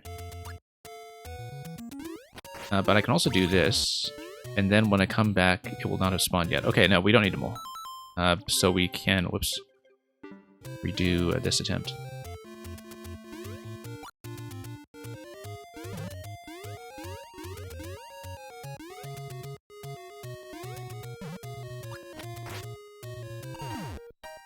Okay. Nope. Hang on, let's find a positioning here. You fire it there, and then you go over. Okay. But it's very important that when the on-off state is toggled, the pipe is off screen. That's pretty much the entire line of thinking in this level.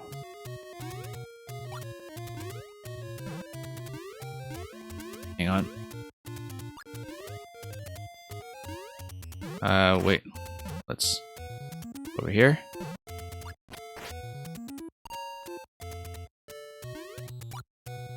We'll probably hit timeout on this attempt, but practice will help.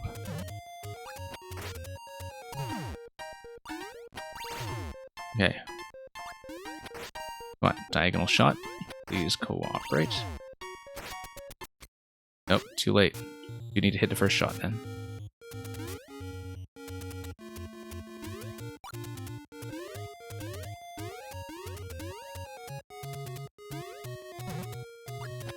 Nope. Come on.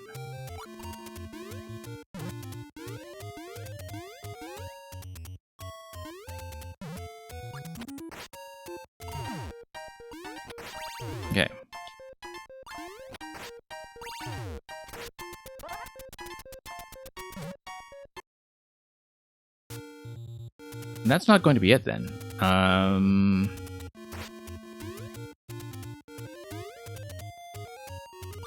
Actually, why am I dashing back there when I can just continue going right? Okay, we are overthinking it. Yeah, because I just fired a shot and then I just beat this spawning on the pipe. I need to do absolutely everything the hard way.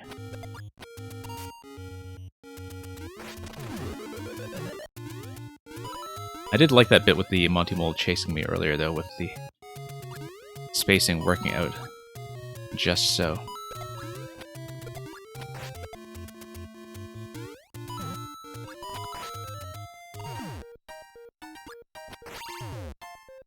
Okay. There we don't. That was almost correct.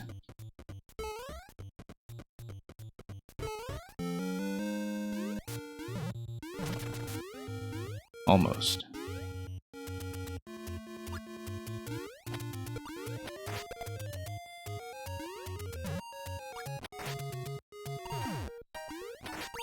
Okay.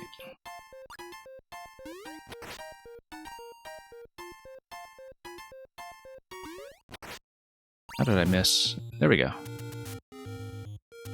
That doesn't help though, because you would still have the issue of the P-switch not having been reactivated. I think I'm taking the completely wrong approach, in fact, where... Let's say P-switches are still active going into this segment here.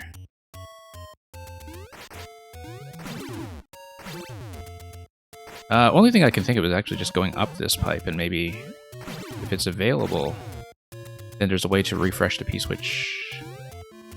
Unless... Yeah, you hit the P...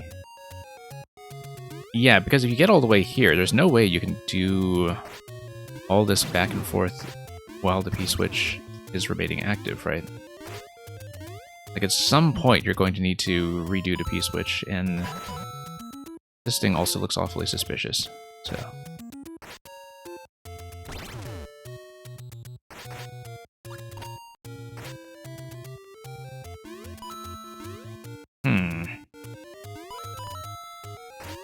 Yeah, that's how you can tell I'm just out of practice with this sort of thing. You would think that I would have seen this by now.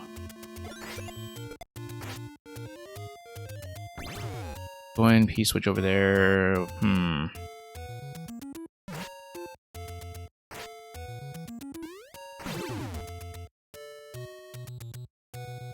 Let's think about what other interactions we can do then. Possibly I need the mole for something. I haven't thought about how to actually use the mole yet, and that's something that's very important. And that if we're within mole range, we can maybe do something with that. You know what? We do need to drag the mole because the mole is going to act as an entity block. How does that help me with... Okay, no, you want the P-switch active because then the mole gets escorted across. This is purely a mole escort. If you escort the mole over here, this should not spawn. And then you tap this and you drag the mole all the way across. That still doesn't solve the P-switch issue.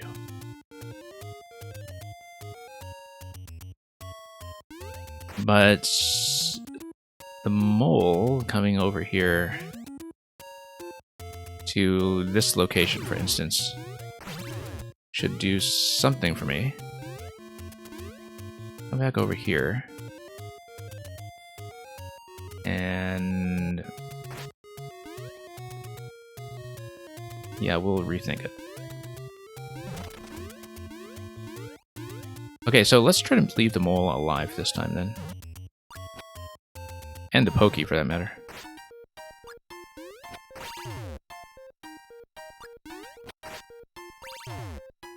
Okay, whoops.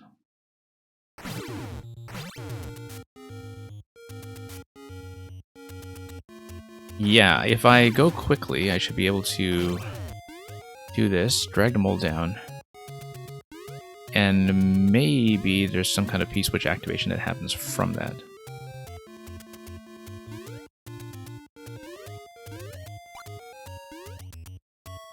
Anyway, let's respawn into this room.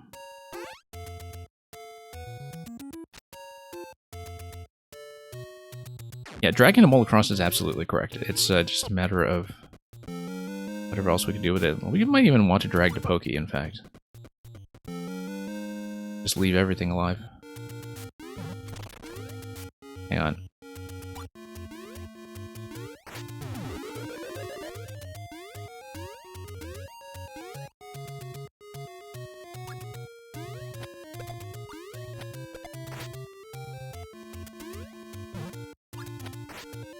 So much for leaving everything alive. That was not what happened. Also, what happened to the mole? Hang on, I thought there was a mole somewhere.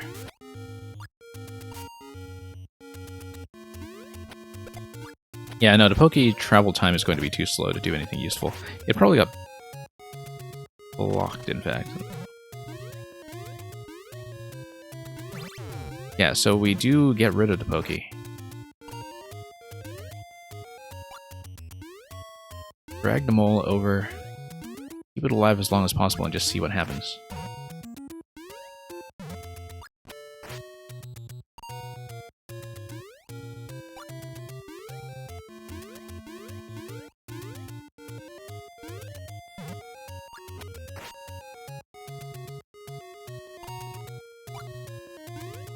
Gotta get a few shots down accurately somewhere along the way.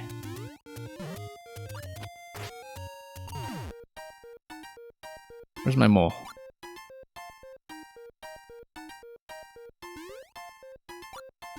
My mole is nowhere. Hang on.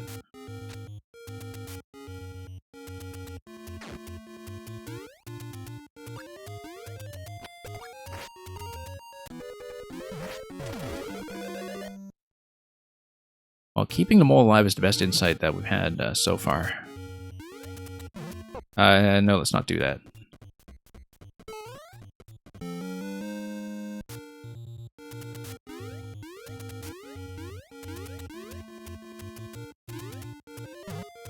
Wait. Didn't I just say not to? Okay, yeah. We do need to take that guy down at least one notch here.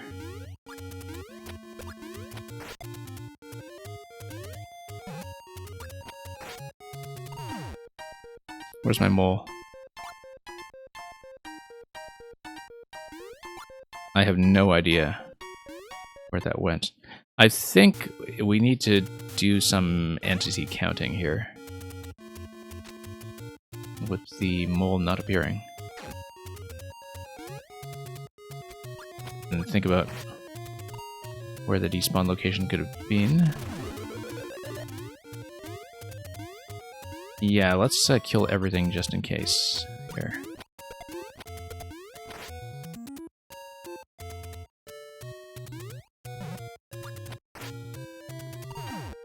There we go. Oops.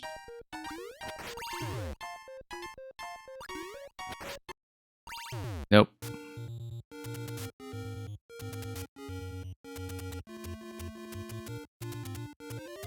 I'm not even clear on where the next P activation could happen, but it might be something like a manipulation of some object that's going to spawn and drop on top of the P, for instance. But I don't quite know in terms of the state switch there. Like I said, we're probably just missing something obvious.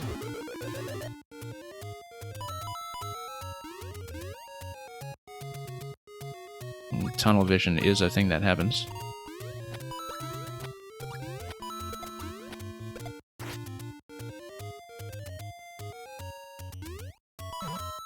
It seems like it must be excellent coffee, actually. Just been sipping that thing over and over.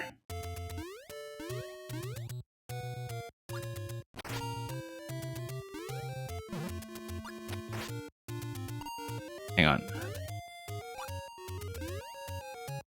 I wonder if I can personally make it over and just escort the P. I don't think so.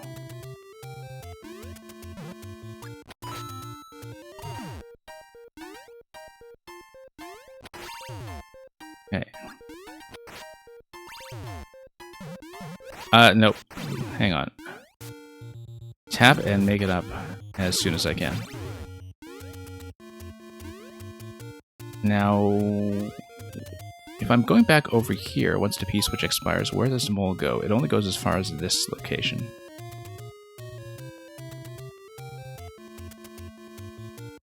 Either that or the idea is to unblock the pipe so I can enter it.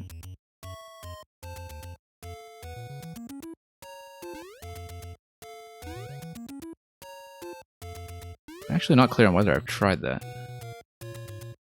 Mole is dead in this round, so let's go back.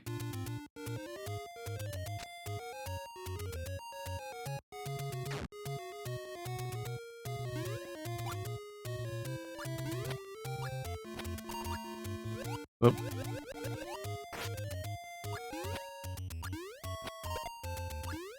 I was momentarily distracted by that GHL substring. I think it is something that, like, when you unblock entities, you get, like, some kind of spawn that drops on top of the P, but...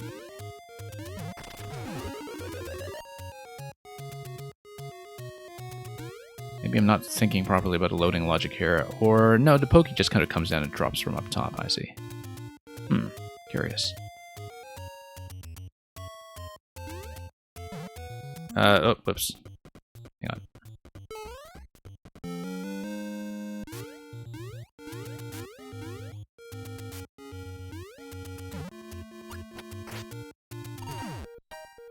Where's my mole? Did I lose my mole? I lost my mole.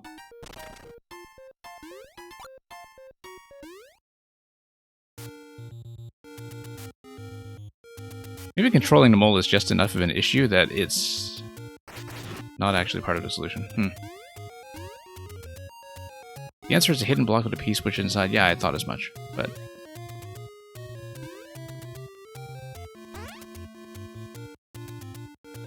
we'll see about that.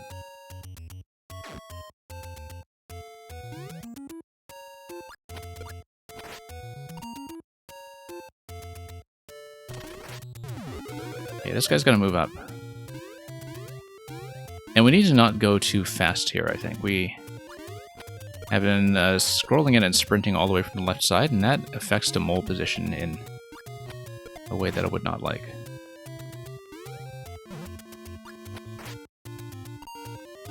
Hang on. You need a bit of momentum, though.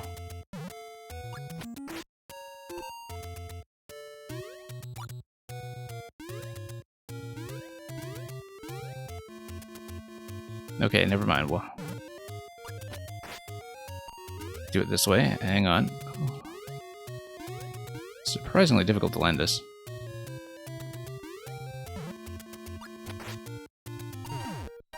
Where's my mole? There's my mole.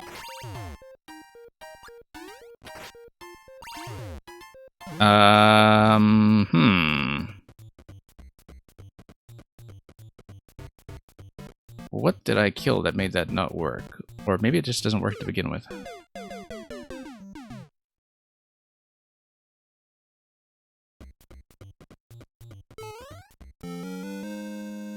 Donut block here. Oh, okay. Maybe if the donut block is there, then that drops the mole, doesn't it? And then... why else would that donut block be there? What is going on here? I'm not sure I know what this donut block is for. That's the thing. Oh, probably to prevent the Pokey from leaving this area. Let's see. It's going to watch it. No, you can definitely move it.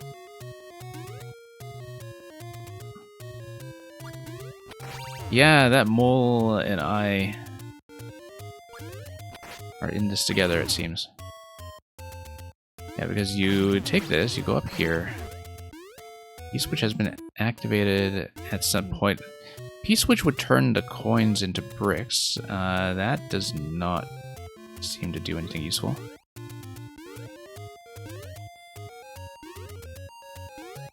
Or does it?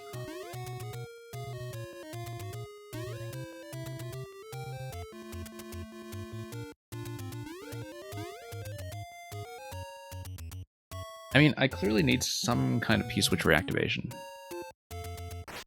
And probably a P-switch reactivation that happens using this P-switch from this position. Which would mean I need to think about how to hit that P-switch from here. If there's a way to do it.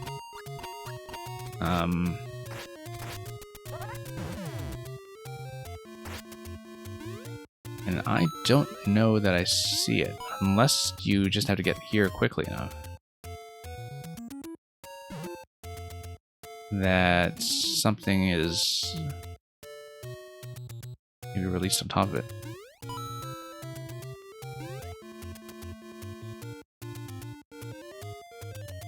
Or you come back... Let's check this. E does not affect anything there.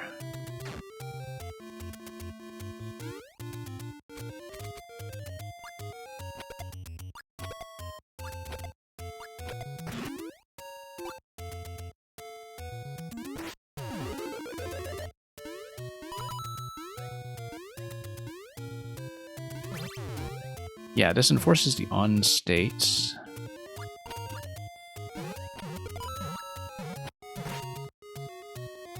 Well, let's forget about the mole for a moment and just try to do this stuff quickly.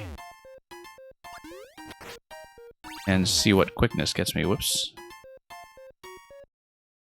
No, I can definitely sneak on the other side there.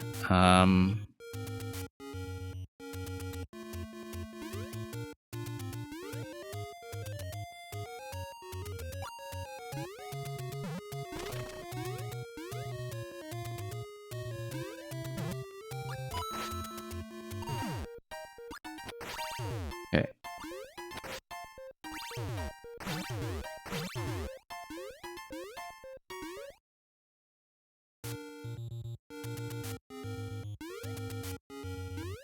I don't know what that accomplishes.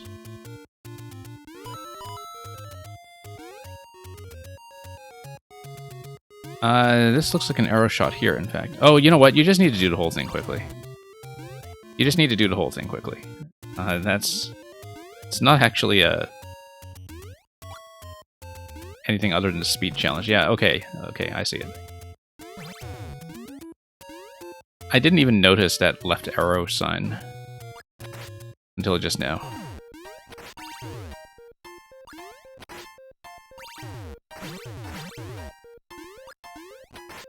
Nope.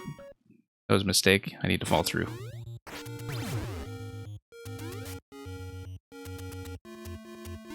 Alright, so we might have been thinking about that the wrong way for entirely too long. Hey, it would have been neat, though, if the mole manipulating the entity limit actually were part of the solution. That sounds a bit more like something that would happen in a Miss Yarrow level, actually. Specifically. Maybe less so a Donkey Man one. Okay. Nope. Need to... Hang on. Let's not restart, but...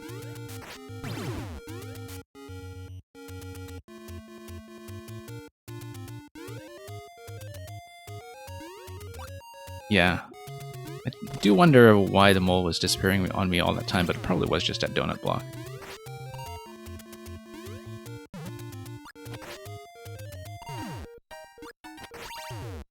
See, the real solution to the puzzle was to not think about it too much like a puzzle. Nope. Bad timing here.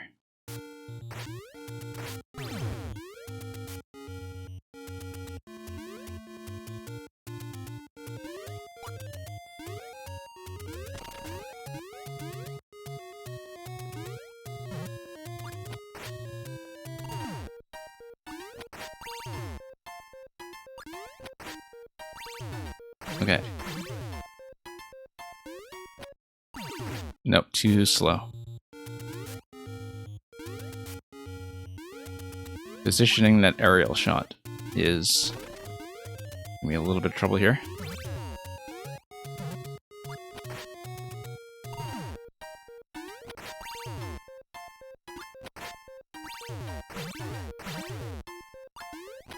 No. I need to fire that sort of on my way down. It's a position that I haven't quite sorted out yet.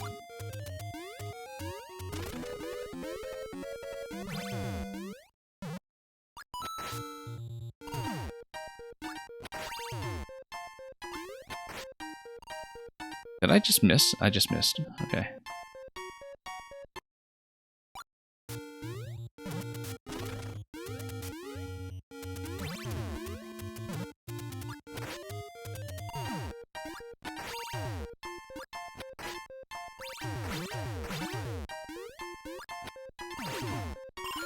Success. We have 66 seconds to do the next segment here. It's probably not going to happen. Off switch down here. Oh, hooray! I mean, we're going to have to do it twice. Yeah, I do in fact need this. No, I wanted to tap that on the way down. I wanted to tap that and I wanted to fire, and I wanted to sort of double hit to get everything going down to the POW.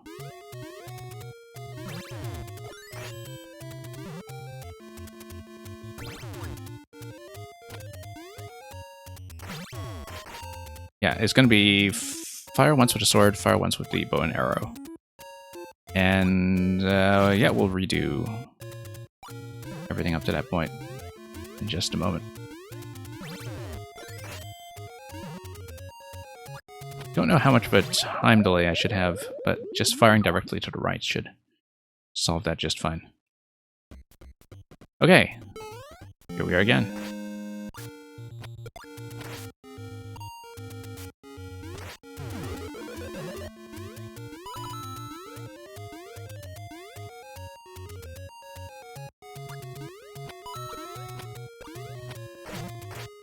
Well, I was right about missing something obvious.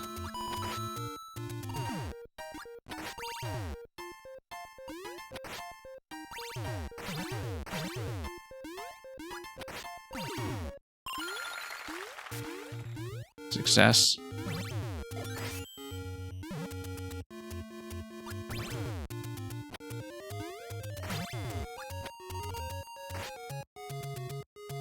Yeah, I need to wind up that shot a little further ahead. I think that timing is probably fine. Do need to figure out the entry timing after I fired a shot, like how quickly I should be heading down.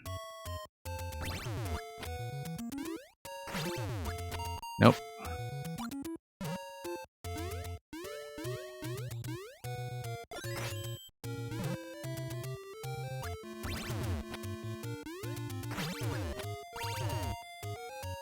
Oh, and it didn't hit the POW. Okay, I need to go down faster then in order to get the POW to spawn ahead of time. So there should not be a delay after I fire the diagonal shot. Let's get the bomb.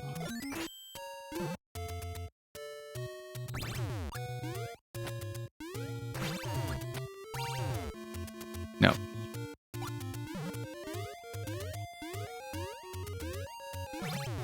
Arrow is too high, actually. Let's get back here. Try that again.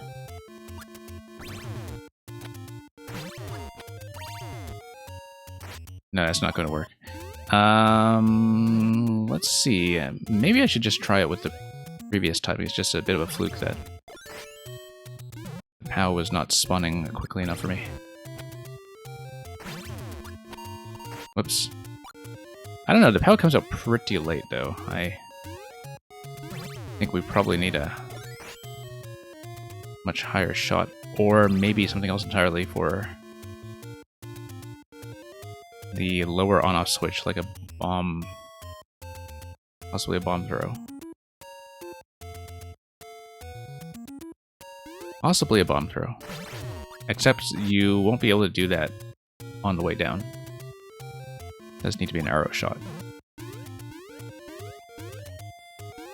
Hmm.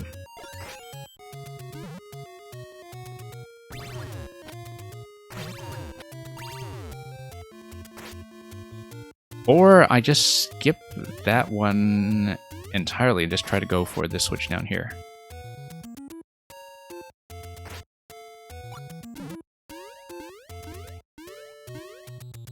Maybe I'm not even supposed to tap these ones here. How many switches do I need? I just need 2, right? Yeah, because if the priority is to get down to the POW as soon as I can, I should be using the bottom switch instead. And...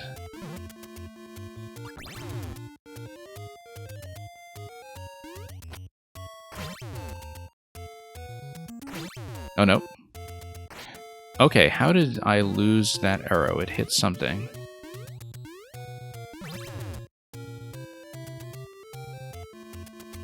Yeah, it needs to go through this. And then it needs to go through... how many more? 2. Oh, maybe you do need to hit all 3. No, because... you start with the off position, it goes through, you need 2 switch activations.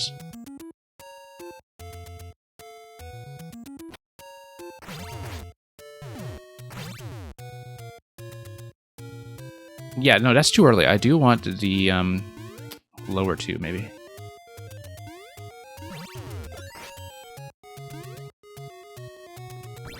Oh, I see. The reason that you're given 3 switches is because you're not expected to use the bomb on the left side. Okay, okay, okay. That makes sense. Well, we're going to do that anyway. As you can see, I do get a little bit locked into my own pattern sometimes. And that should have hit. If we were just a bit faster on the bottom timing here.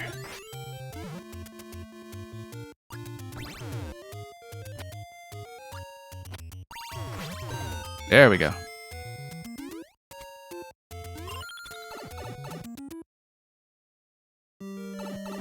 Hey, checkpoint, and then there's more. Probably a reset door, this one here. With some other P-switch element coming soon. Let's just take a quick peek. So you'll need a P door. Yeah, you'll need to go through a key and then come over here with the P-switch active. Wonder about these P blocks on the left. If possibly they're blocking something that would be an infinite P mechanism.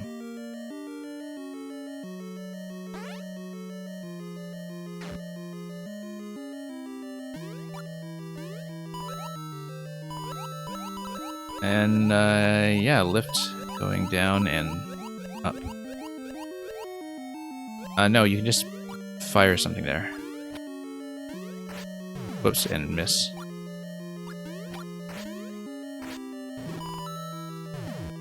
Oh, you need to erase this, okay.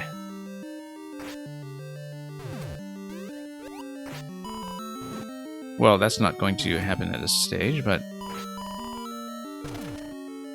right, you need to race it all the way down to the P, okay. Makes sense.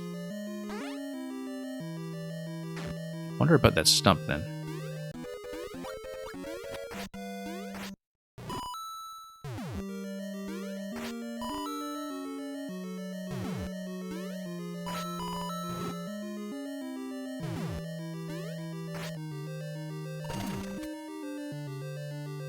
A little slow.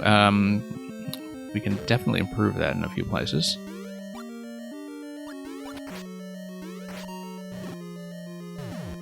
Probably by canceling out, in fact. Oh, how do we lose the arrow?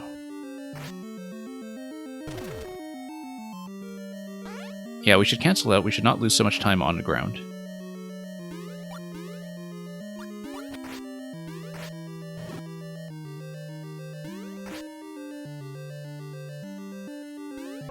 Nope.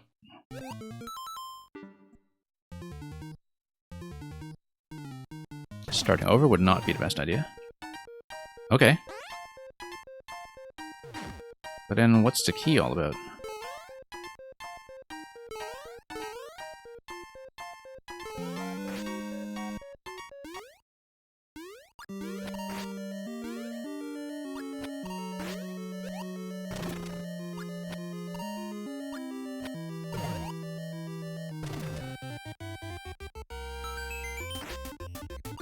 Okay. Oh, I see. Nice little tribute to the archery game in Ocarina of Time.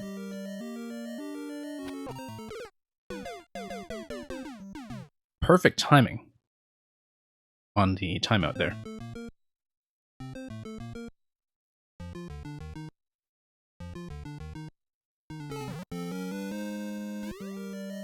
Yeah, that timeout could not have gone any better, really.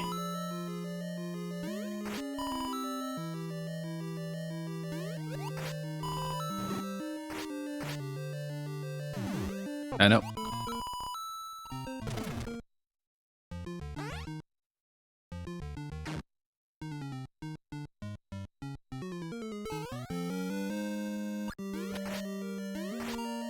Oh, I see.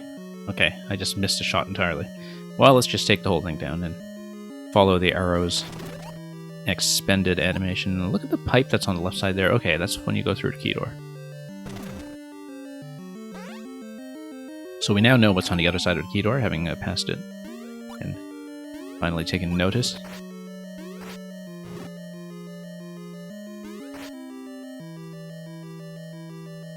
No. Can I still make it? I bet I can.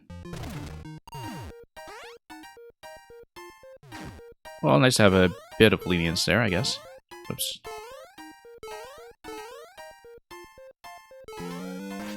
Right, but you need the P-switch to be active until all the way up top. It's telling me something about the P up top.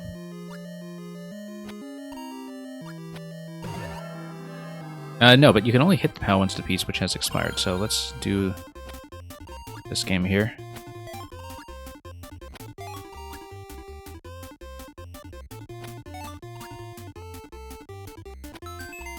Yeah, this is a neat little idea here. I never did very well with the original game in Ocarina of Time to begin with, the horse archery. So let's redo this. E-switch drops down there to that conveyor segment. Okay.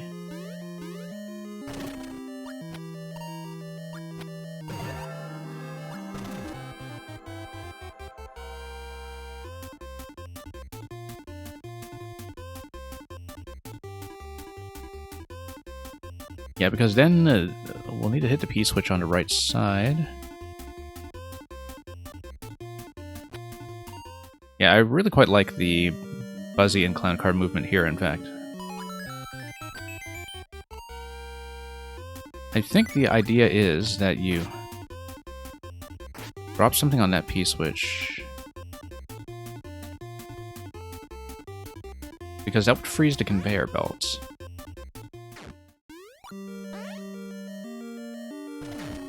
And you need an active P-switch in order to go through the P-door, obviously, to get back on the outside.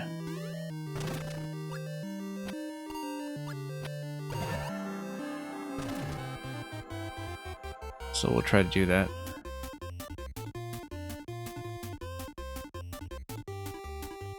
And yeah, that is the perfect emote for how this looks, I'm sure.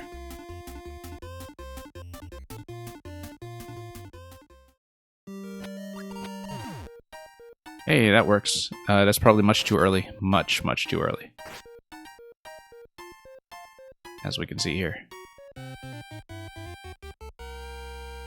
Now, are there any more rows like that that obstruct the P-switch?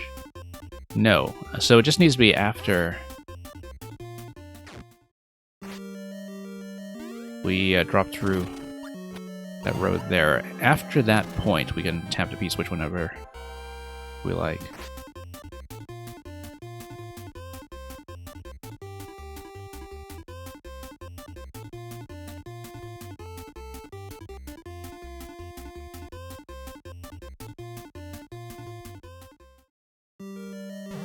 Oh, did I go too soon? I did go too soon.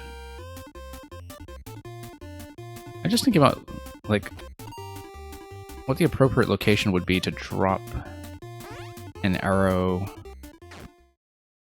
on the right side.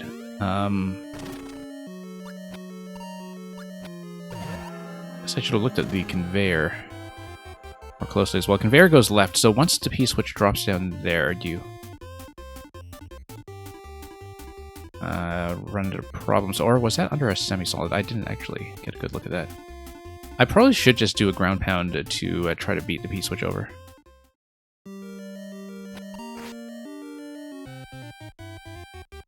Okay.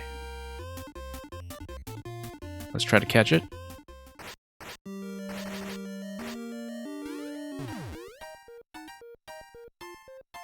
Come back over here.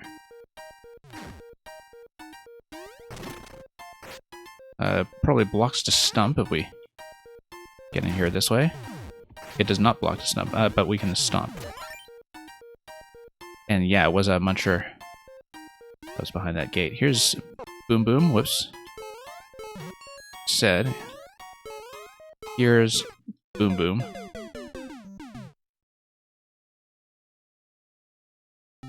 Termina Velocity. Yeah, that would have been excellent.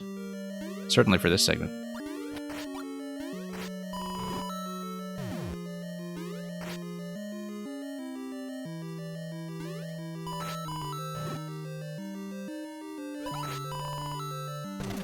Instead, my attempt on this level has been interminable.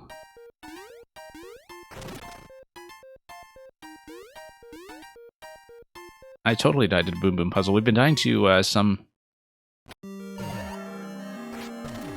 interesting things here, I guess, in terms of what has or hasn't been giving me issues. We should just drop down and take these manually.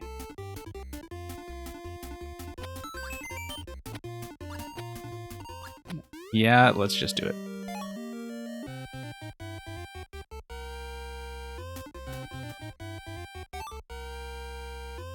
Look at those mad archery skills.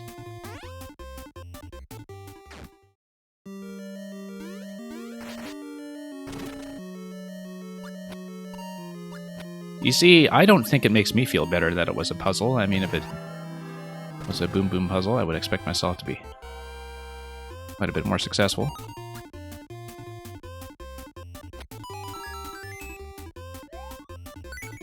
But yeah, this is going to be a race, as we discovered earlier.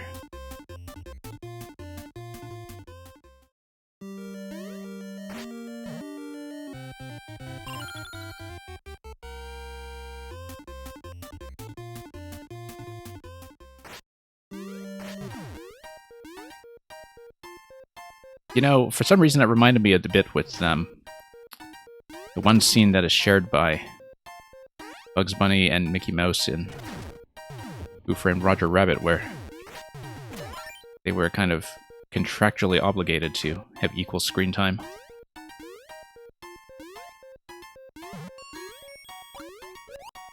Maybe not quite as clean a drop, but, you know, I think the principle of the thing is clear. Whoops. We're totally going to die to the Boom Boom puzzle, aren't we? Nope.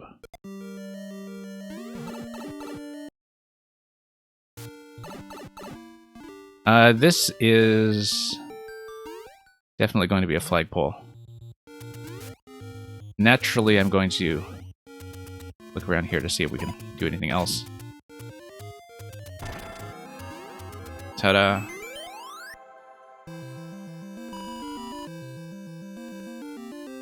Yeah, imagine that. The solution to the Boom Boom puzzle was just smacking him 3 times. Like magic.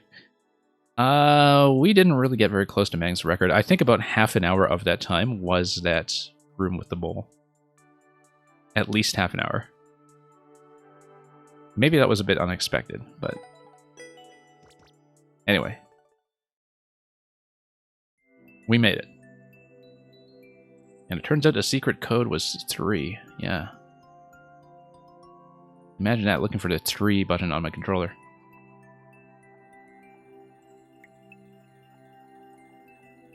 Well, I mean, not everybody's going to come in and sort of look at this in puzzle mode, right? I guess I was kind of preconditioning myself to do that, especially with the things involving the red pipe entity blocking in the first zone. And so I was kind of already in that mindset, but that's partly also just because I don't know how to read markers and wasn't thinking of the arrow shots in the obvious and intuitive way. You're curious what I thought it was going to do. Yeah, I thought it was going to be within range for entity blocking to pipes. Because I have seen that solution before. Like, I thought maybe I needed to prevent the spring from coming down so I could either enter the pipe or do something else. But I just hadn't really looked ahead enough to think about that.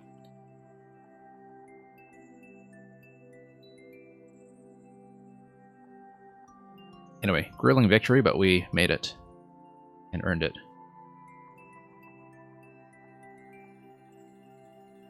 And Death to Spies, you're going to be up. And in the meantime, I am going to close the queue after we punch in the next code. So this will be last call. Partly because we've been taking way too long.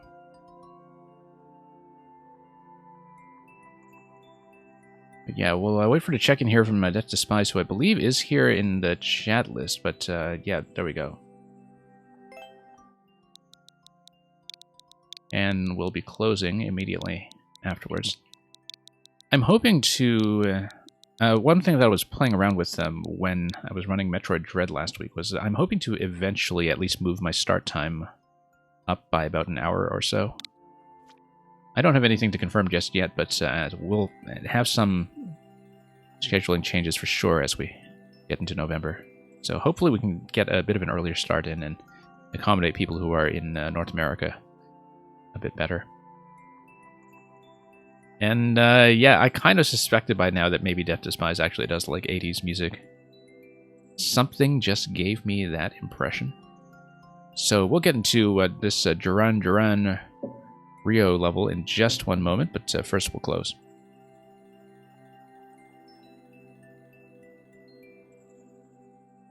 Which also makes me glad that we got sound back in order. Give me one moment while we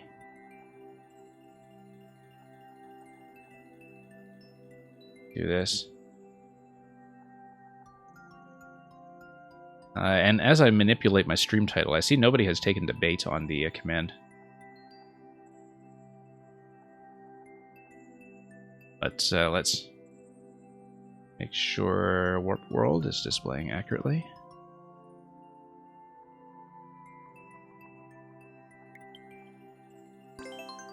And let's play.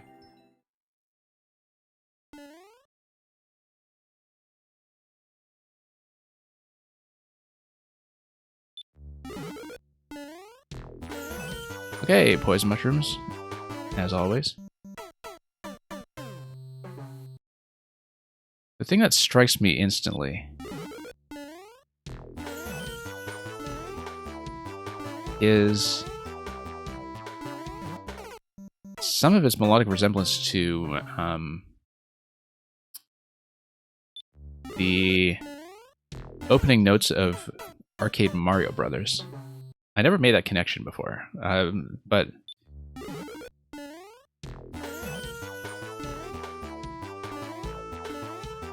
can probably hear what I'm talking about. Why are we hitting that? There's no point in hitting that. We just need to jump over to Wendy.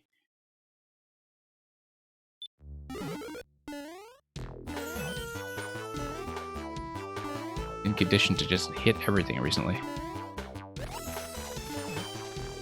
Anyway. Let's get back on pace.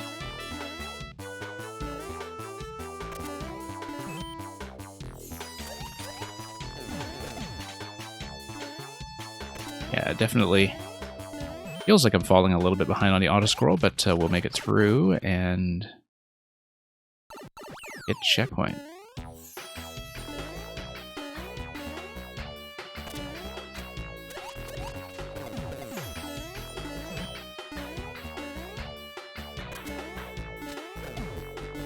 I shouldn't have expended that so early, obviously.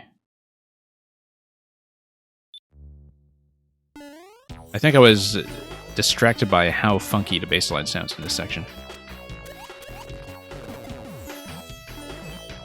That was kind of the priority at the time. Yeah, pretty satisfying to get the thwomp kill there just on the skull platform.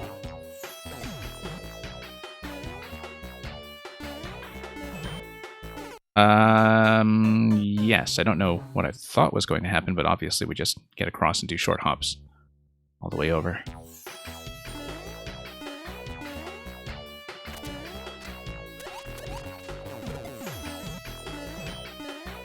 And up we go.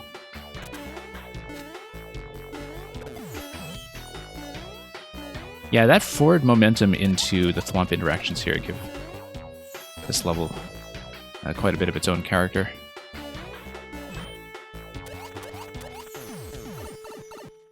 Love that semi-solid diagonal stack at the very end, too. Neat little touch there. Anyway, thank you for that. Hey, we got clear. That actually went well. Ironically enough, an auto-scroll music level, which, despite being 8%, is a genre that I usually struggle with for some mysterious reason. Thank you for that. That's Spies. Let's pull up whoever is up next.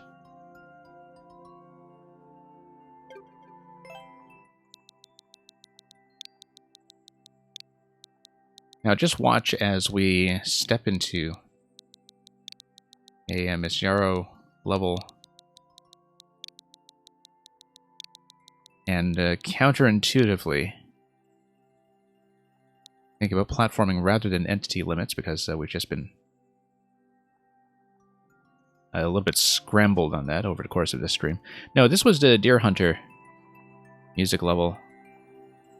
A follow-up to the Green Dog Yoshi level that we've seen before, except this time with the Cavatina from the Deer Hunter. I think coins are optional.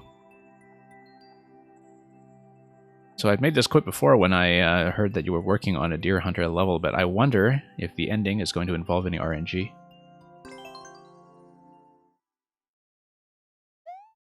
Different from most of your stuff, yeah. I would think so. I do know that you've really kind of been diving headfirst into looping music recently.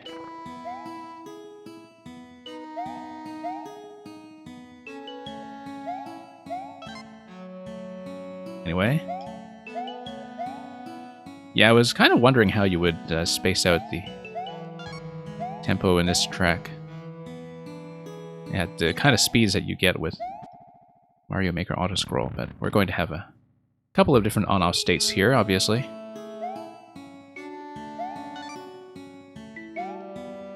Just to continue building and we'll move our way forward. Scroll break, checkpoint, and obviously we'll need to check this before we proceed.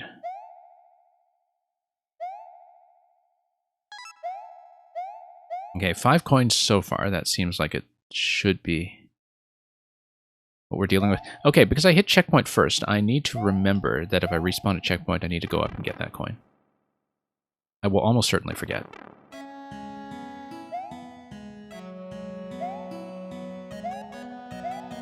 And yeah, we're just going to load in on top over here.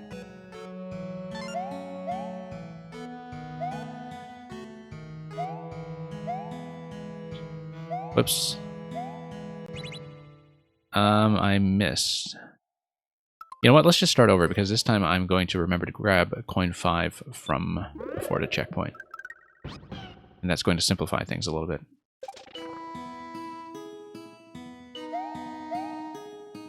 Interesting that you did have that vine in that one tile slot on the left side. I think that maybe that's just an aesthetic consideration.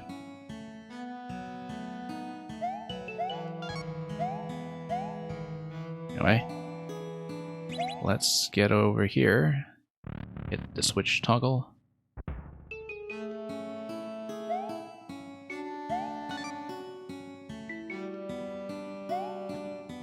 But yeah, really a lovely piece of film music for sure.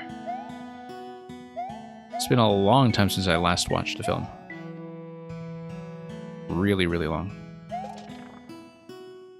But, okay, let's do this first.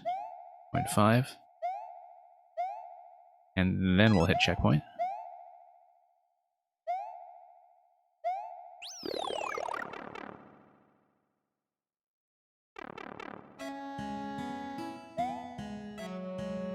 Spikes everywhere.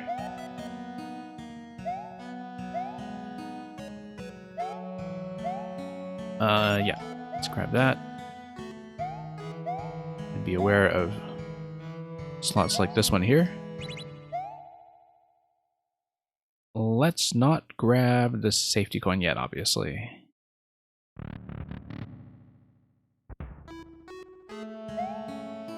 Clouds on top of that blue pipe at the end looks like an exit pipe.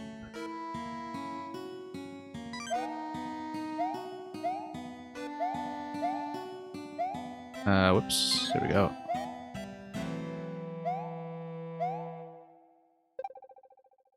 Oh, I see. Spike Ball is going to open that up on the second round. Nice way of gating that. I quite like that idea.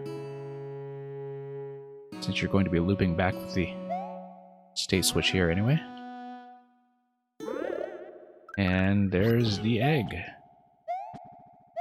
for the rescue. Before we go ahead, I'm just going to go backwards. See if we can do anything interesting. We're going to eat the music track.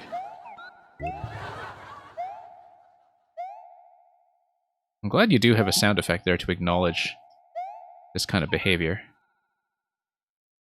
Can we do that with a plant? Does it also laugh at us? Hang on. Spacing here is a little bit weird for it, but maybe not then. I feel like I should be able to do it.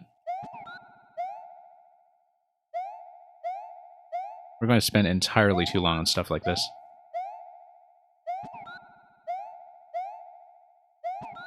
There we go. And now I have the power of fire. We'll keep it in case I can use it for something.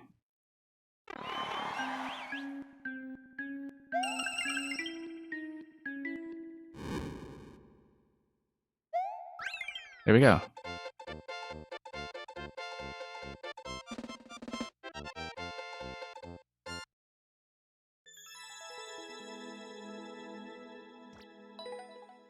And thank you for that, Miss Yarrow.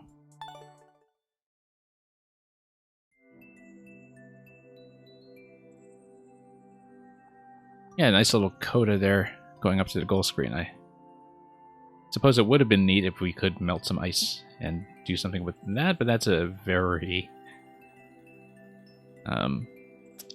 distant edge case in terms of things a player might be expected to try. So let's mark that as a win and hit next.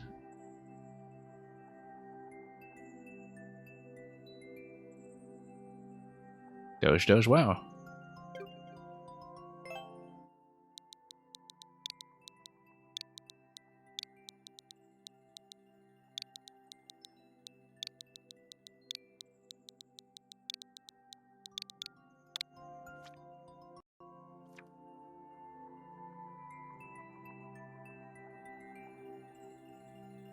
Epic, cool, boss rush Ludwig and Lemmy. It has a clear condition and it is uncleared.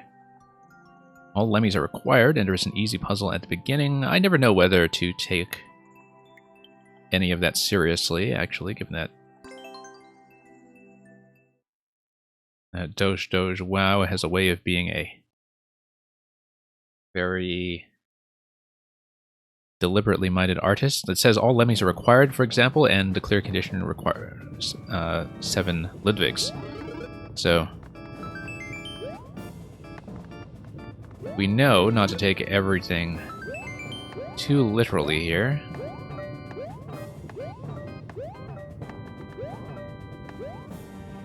And the description is true. Okay.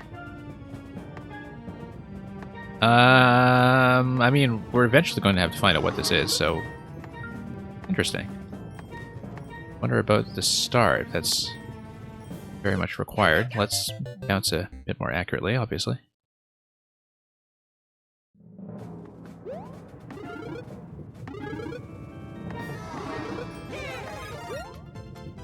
And then, whoops. We probably need to ground pound one of those on the track there.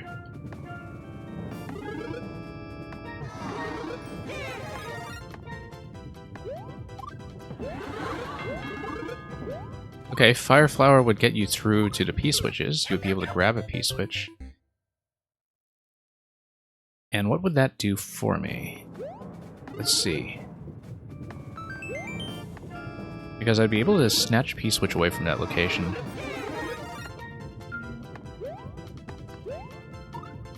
There is a door up there, as you can see.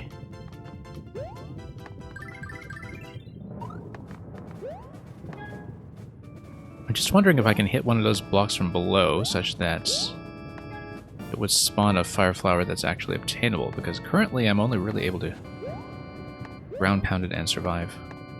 Whoops.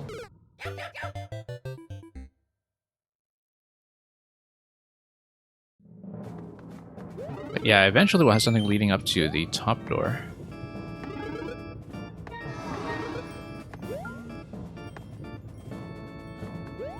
Looks like it is meant to be an invisible block on a track, very likely.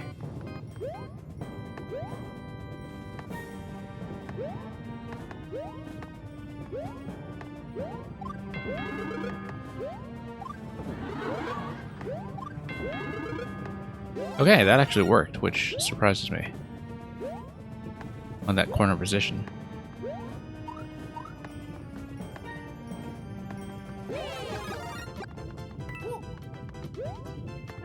Now, what could this possibly do for me?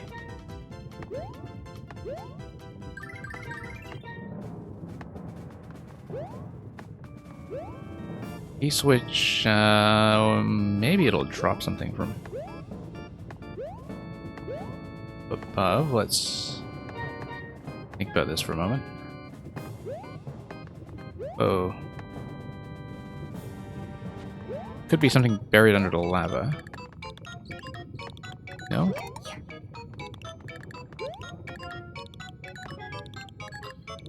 P-switches don't appear to be obstructing anything else. It's just the position that they were initially placed in, of course.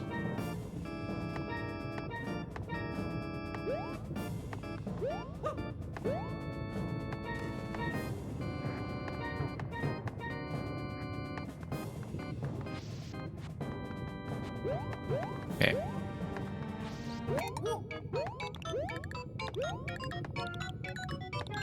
We'll head up here. Yeah, I guess this actually is telling you to attempt a top corner.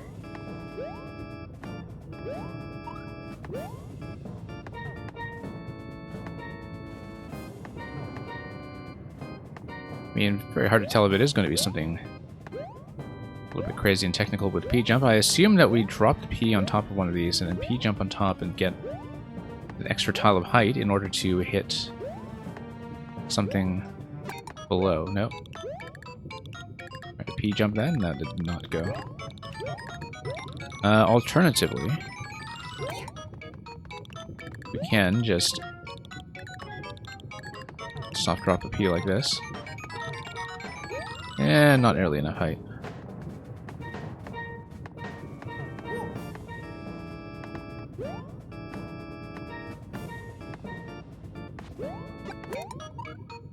Okay. Not quite.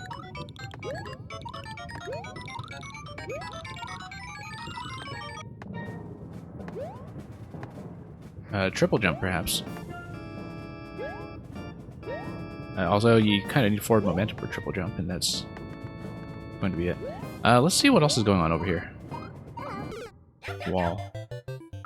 I'm going to look at the more info screen. 7-minute 57 clear check time. Okay. So it looks like the only way out is invisible block under the door on the track.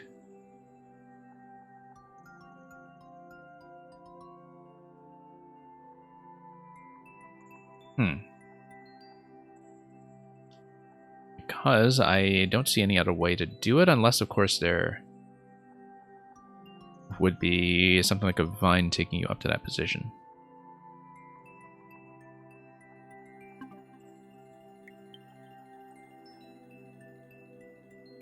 Oh, easy puzzle at the beginning is what you've described this as. Yeah, let's see. I mean, we know how to get to the fire flower. We know how to get to the P.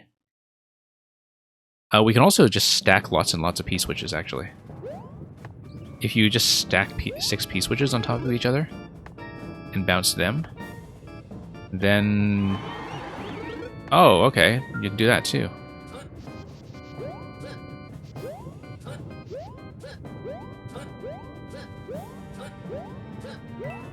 There we go. Let's grab the fire flower anyway. So it is possible to lock yourself out by getting the vine block with a timing that does not work.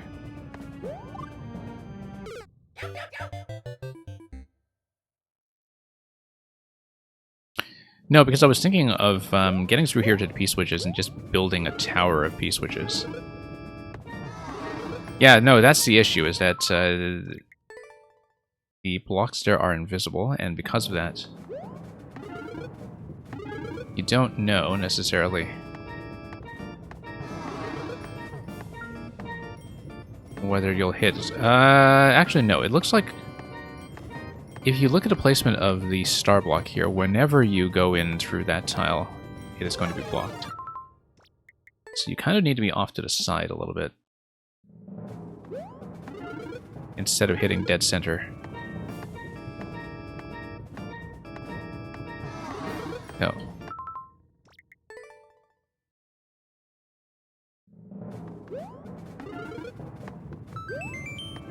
Yeah, because that block is not on the track. The one with the star. There we go.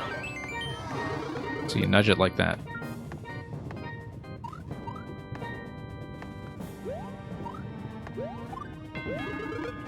There we go. That also works. I'm going to take a P-switch just in case. Although, given the fact that we do have to do a vine climb, I think maybe we won't actually be able to take a P with it successfully, but... I'm going to step on a P and see what happens then. If we get through with the P-switch active. Hang on. Let's do it again.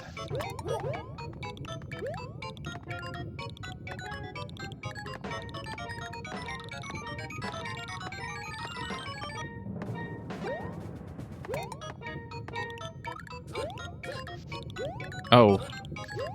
Forgot that I still need to hit this stuff. Never mind. There we go. Shall we do the P-switch? Yeah, I will. You never know.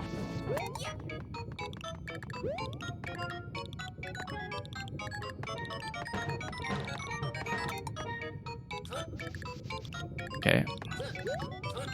It's going to take a little too long here, but we'll come through and get stomped immediately. Lemmies and Ludwigs everywhere.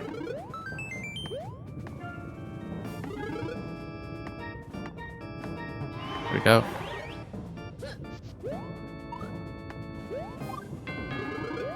Nope, let's try to hit the other one. Nope. Okay. It's fine, we'll just do it while small. Yeah, we did solve the first part. That was definitely progress. We actually do want the star. No, because once you hit the vine, you are no longer able to access the star. That's the whole idea. So you cannot just cheese this with a star, unfortunately. Now, I saw that keys were kind of bouncing all over the place. You do still need to defeat the Ludwigs to meet the clear condition, so that... something we do need to think about.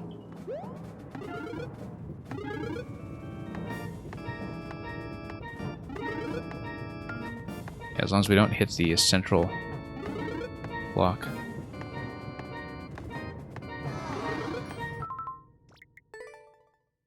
And Slow Dive Space Station, welcome.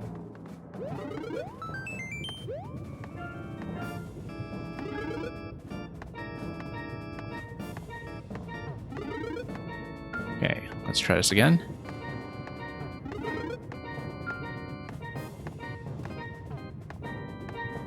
Just gotta nudge it from the side. Nope.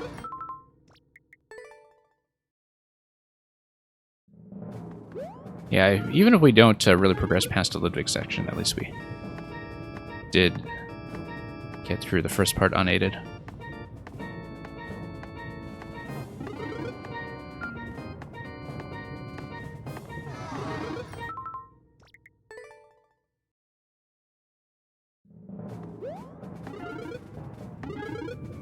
Ideally, we do keep the Fire Flower going into the second section, though. There we go. That little push with a Fire Flower to get to land in the middle block is kind of neat in its own way. You can do it. Whoops. You have to go for it fairly quickly, but if you tap in the top right corner with any of those blocks, you can consistently get the flower.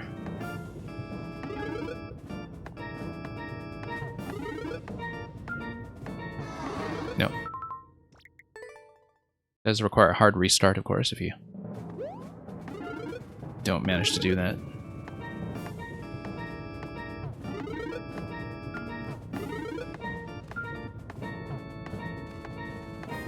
Nope. Bit of an accidental bounce. Yeah, we'll see if we can give this at least one more solid attempt with taking the flower into the boss room.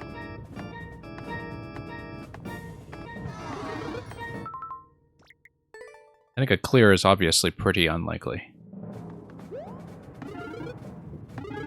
Especially after seeing that 8-minute clear time on this, so...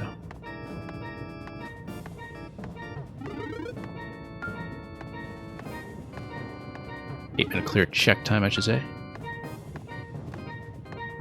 Nope. But we haven't really had a clean attempt at the next room with the Fire Flower still in tow.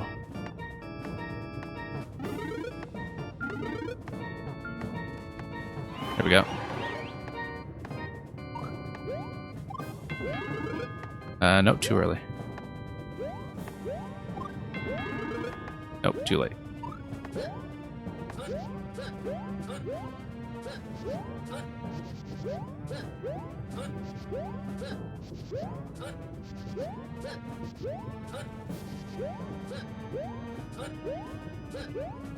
Yeah, this is just a matter of waiting for the block to come over, really. Not much else you can do there. Oops.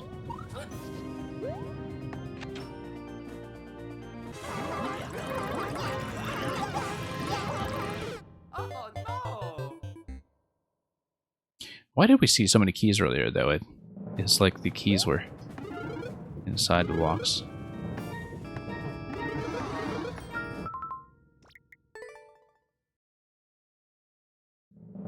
Lucky the puzzle is at the beginning of the level, not the end. Yeah, if you hit timeout or something there, that would be unfortunate. I'm not sure it's a puzzle necessarily, like but obviously these are pretty familiar roll mechanics, like this off-center thing here. I mean, it is something that you do kind of solve as you go, that's true, but the fact that it does require a hard restart for the star block here is something that I think is an idea that only works if you see it at the start of the level. It's probably easier to do that with the flower, in fact, because then you can position yourself when you're 2 tiles tall. Like flower first and then vine, perhaps.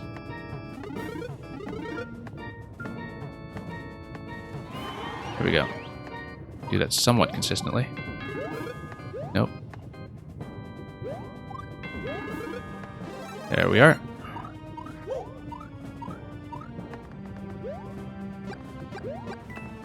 Yeah, let's do the P-switch thing, just in case. Except I need to hit the invisible block first.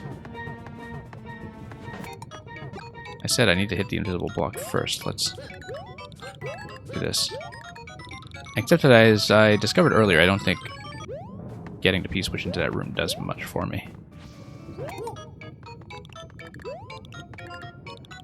But we'll see.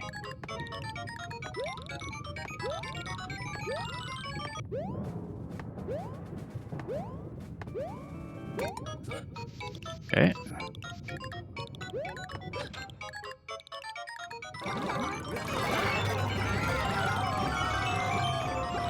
Okay, everything's going to die here. That's great, actually. That's 4 out of 7 Ludwigs already.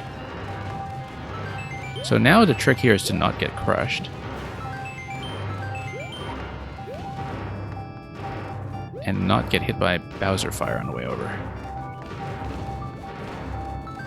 I wonder actually if this was a power-up check with the Fire Flower, but...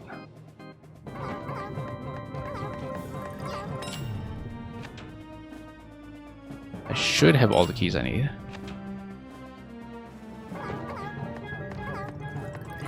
We did bump that clown car. Hey, we actually made progress. If it is a power-up check, maybe I should try to redo this to get a bit further, because I feel like I can do that consistently, just given how quickly all of the blasters drop in that segment. It looks to me like it obviously is going to be a Fire Flower check, in fact. Unless it's a P-switch check. It might actually be a P-switch check.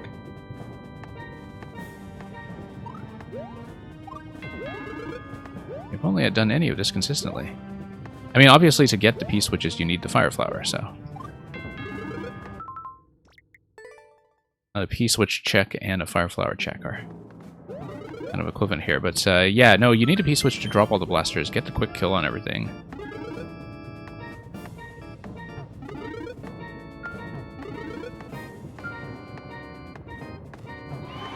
Okay.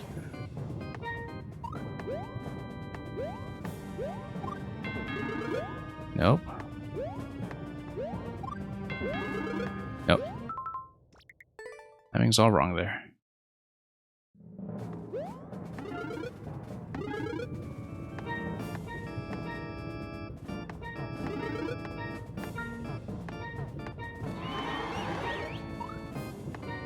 Okay. Go back.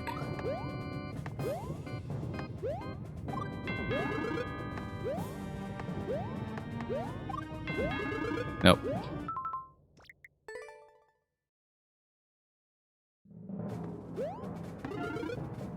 I may go flower first this time, in fact.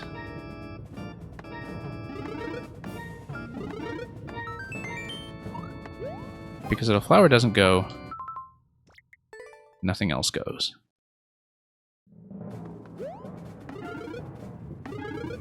We do need... I mean, we need both of these to succeed, though. No.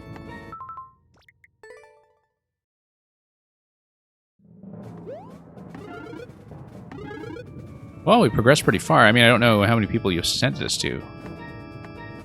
Given that it's still uncleared.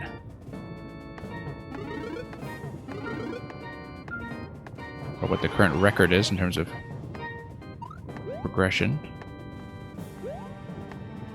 I feel like we kind of moderately successful at what's been seen so far. Whoops. No, too late on both.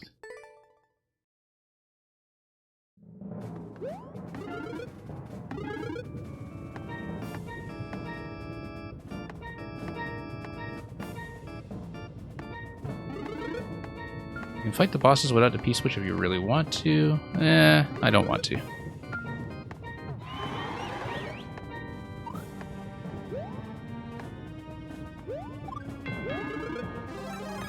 There we go. Honestly, since we're at the very beginning, I would rather restart for the Fire Flower. Every time. Also, forgot to tab this first.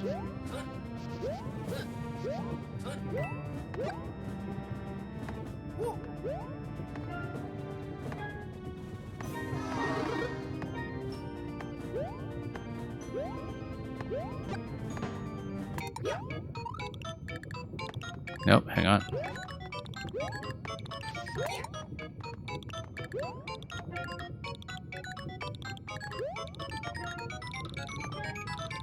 Yeah, I need to find a good position here.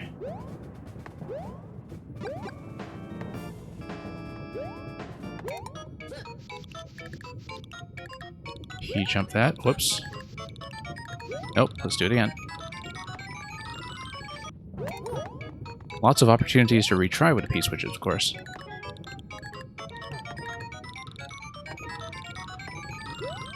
Well, I don't know if the initial clear check time was all tight.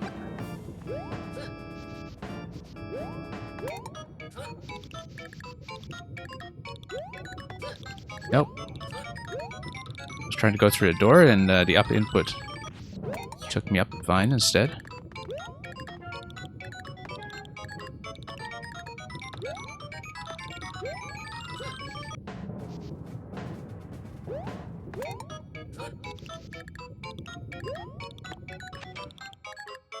Okay, let's stand on the left so everything comes down. Nice thing about Ludwig getting crushed is that the projectiles die immediately.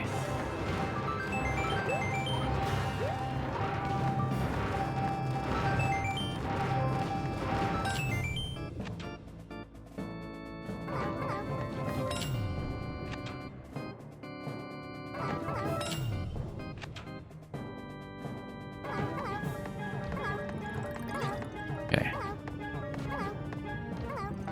Here we go.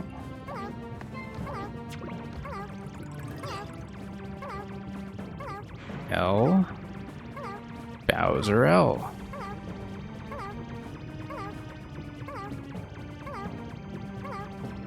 Well, we need to find the other Ludwig somehow to get the other three. There is the blue pipe there. We'll check that afterwards. I do want to go around first to see what we're dealing with. Goal segment here. Hard blocks could potentially break. But it seems like... Well, the issue is this. If you drop out... You can't come back through the blue pipe, because if you drop out, then you die in the lava. So we'll need another exit. Okay.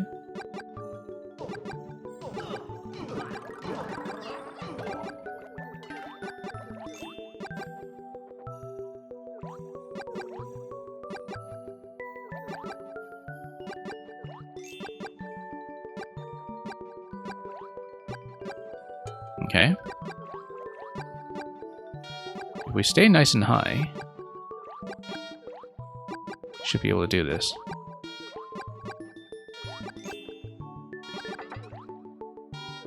Except this one's just going to be indefinitely in shell form here.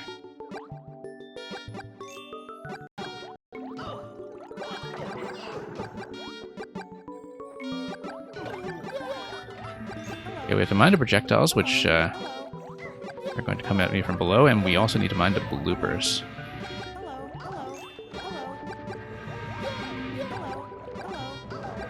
I assume lemmies are required for keys.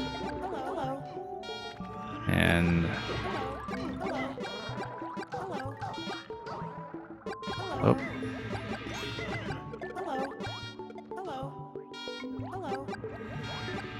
Yeah, a little bit worried about time here, obviously.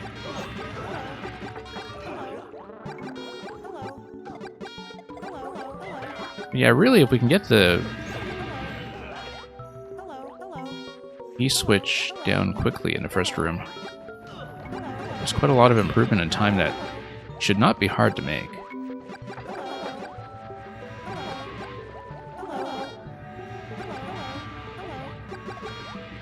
Yeah, just a little bit spammy, of course. Just need to be extra careful. Also, not exactly sure what my exit pipe is going to be, which is important to understand. There's a one-way panel preventing you from going back up the top and just dying in lava immediately, obviously. 176 seconds to finish this part here. There's one down.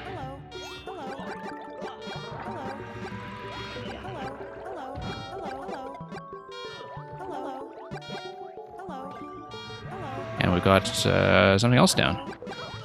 Not exactly sure how that Ludwig died, actually. Oh, it's something to do with Note Block Crush down there. And yeah, Lemmys are holding the keys as far as I can tell. So we'll get that down.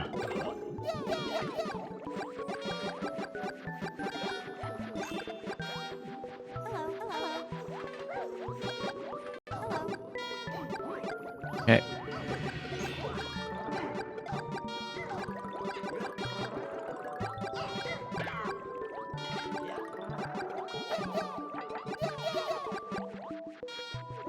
Okay.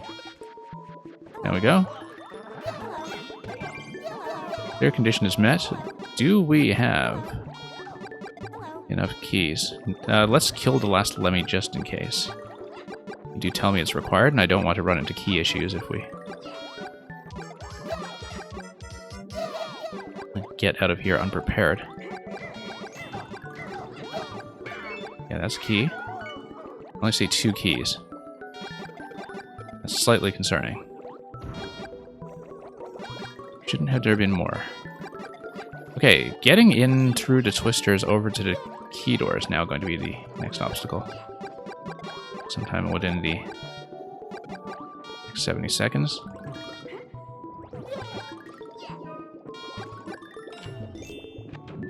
$60 seconds. Oh, okay, yeah, this is basically kind of like an anti-soft lock game.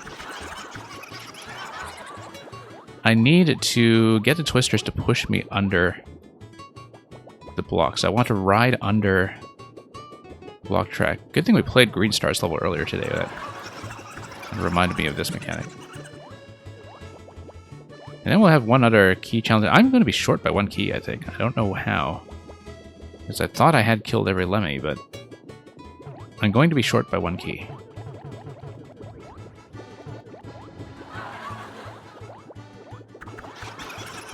And I will almost certainly time out here. So.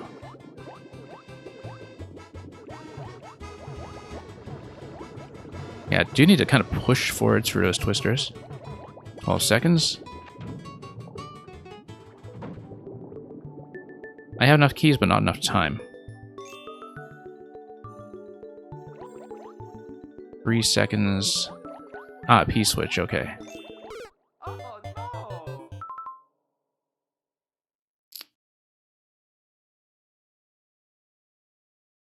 We can probably improve this time enough. I'll make one more attempt.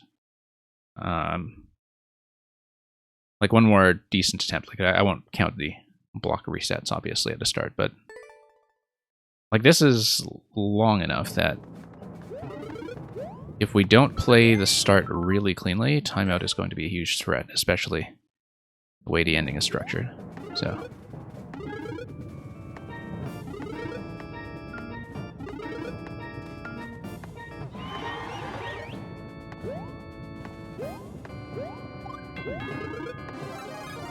Okay, that's pretty crisp. As long as we can get the P-switch stuff done quickly, it should be fine.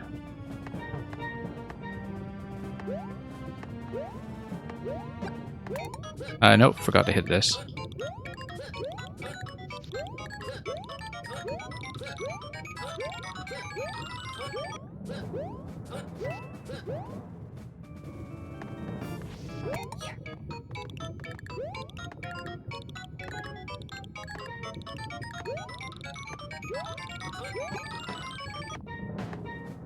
Okay.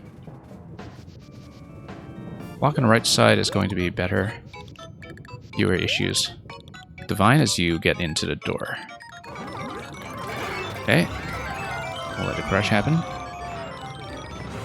You were telling me I had enough keys, but I guess the last one has to be obtained in the last section then.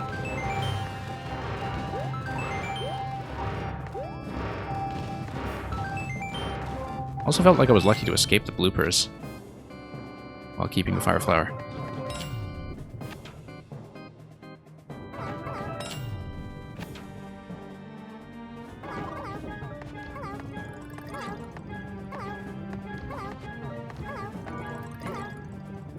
Where's my clown car? Here's my clown car.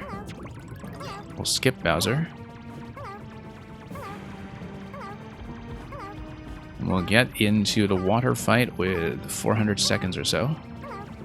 And that's going to be a pretty significant improvement in terms of my ability to get through the ending.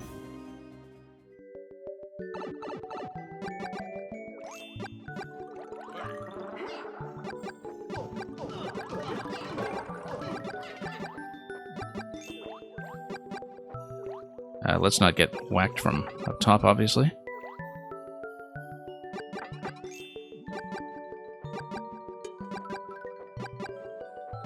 Now, what's that Yoshi hatching on the right side all about, I wonder?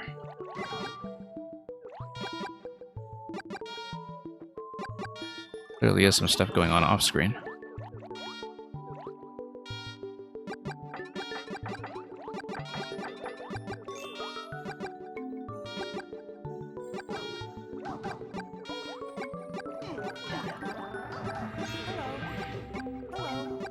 Okay.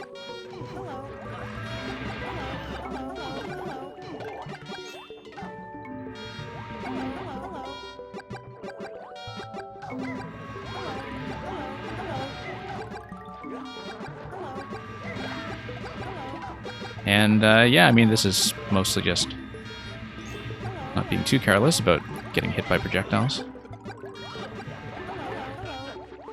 We met the Ludwig clear condition. We got 2 keys off the Lemmys. Didn't know where the last key was going to come from, but I didn't really have time to read that trampoline segment at the very end properly.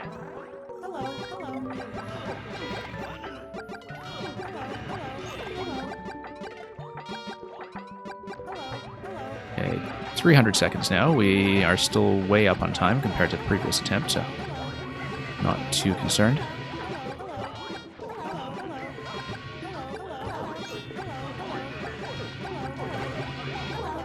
I feel like we got some really quick kills earlier on from going low enough to spawn the note blocks at the bottom.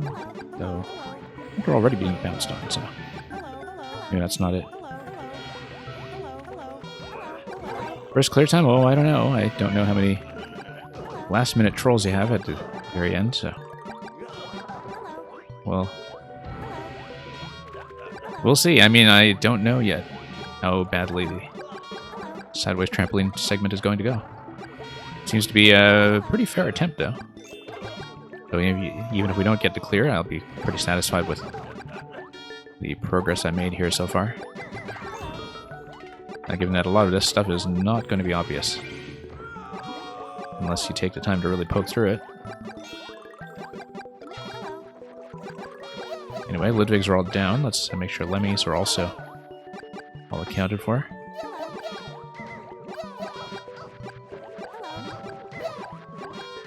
Yeah, just these 2 guys here. One more. How come I only had 2 keys last time then? Oh.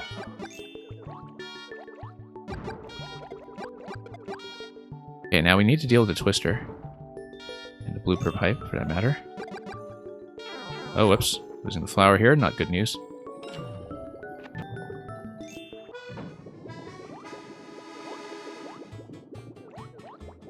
I hope I don't need a fire flower for anything else. But you do need to paddle through the Twisters. 180 seconds going into this. This is much, much better.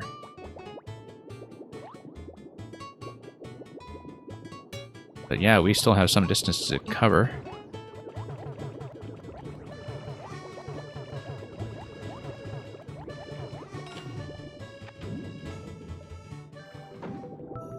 160 seconds going in here.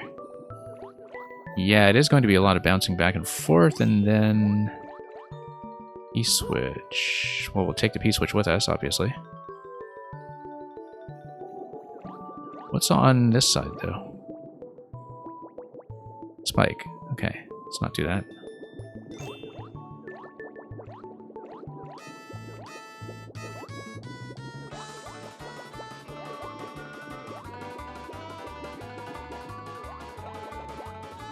And then... take this down.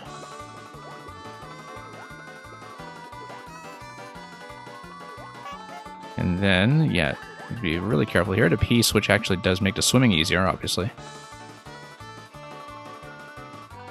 I need to get hit by the spike, huh? Oh, so because I need to be small going into this thing here. Do I really, though? Because if I duck...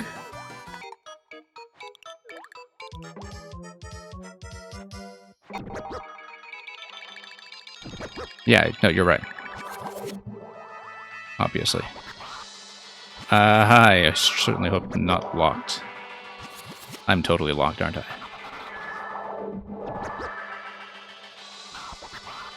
Yeah, should have maybe read that a bit more carefully. No, I was hoping to get bounced in the small form.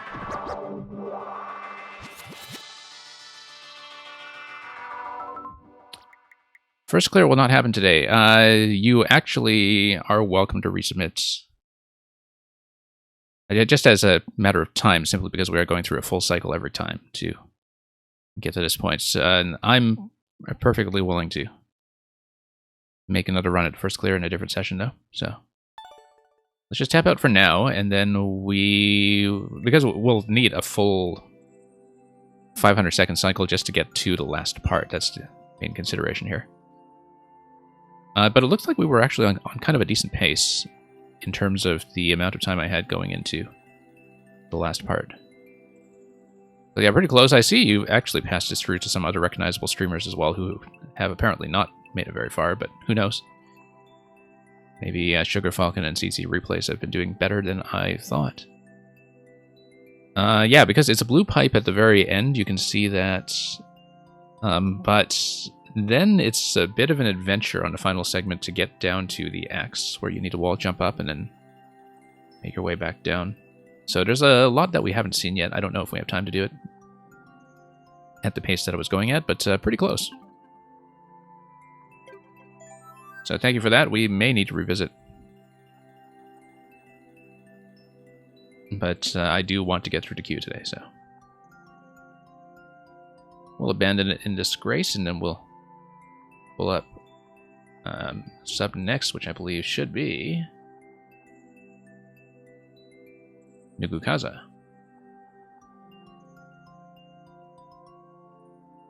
And yeah, after all of the Fire Flower bullet spam, I'm just going to take it easy as I enter the code.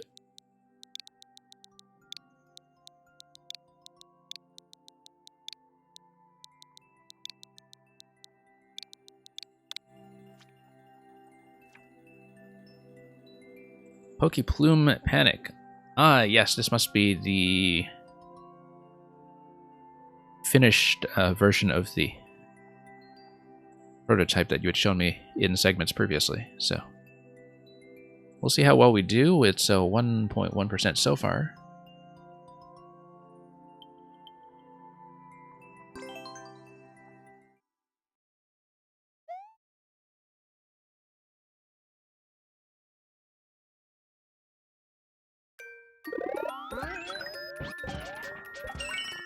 And, yeah.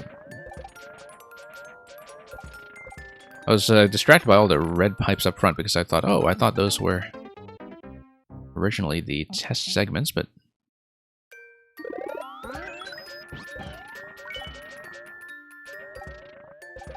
Yeah, because the key door can take you through any particular key. Hang on here. Because let's say we go through this key door, for instance. Yeah, so I guess this is still kind of a test copy if you're letting me skip, unless there Oh, I guess maybe they're practice sections. And that with the practice sections, you would have something like an initial state switch or something that would require you to do the standard path for the end. Who knows? Anyway, kind of a lucky thing there. Actually successfully navigating that. No, this is the one where you hold still, I think. As everything crowds you. No, actually. That should be dodgeable.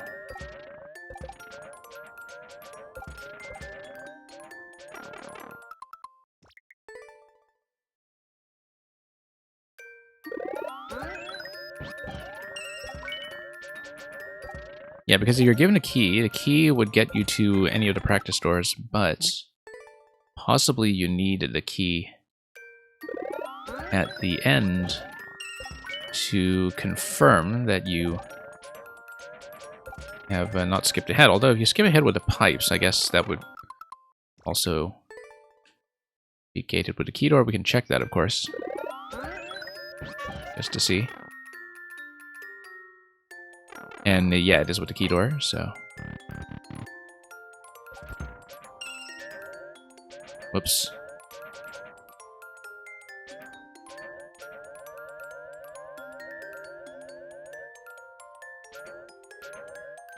And, oh yes, we just need to go up the pipe, obviously, because we technically skipped this segment.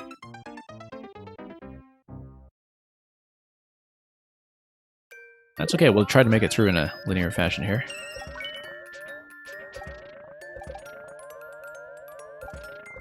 Just power through all the way. That wasn't quite all the way. I think that strategy actually works, just power all the way down, and yeah, because the initial spawning pattern will take the Pokies going down towards the bottom left. And so you just avoid that completely. We're going to get swarmed here, though. So I do need to pick a slot and get out quickly. But I think the strategy for the first section is actually very, very clear. Take the top, and boost all the way to the right. All the way to the right. Let's not jump the gun on that.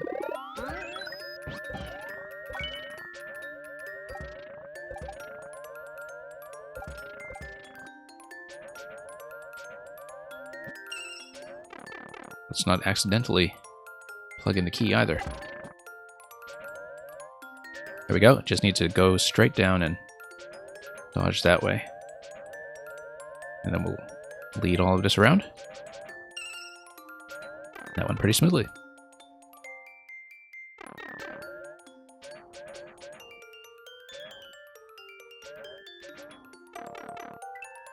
Yeah, this you need to follow the wave.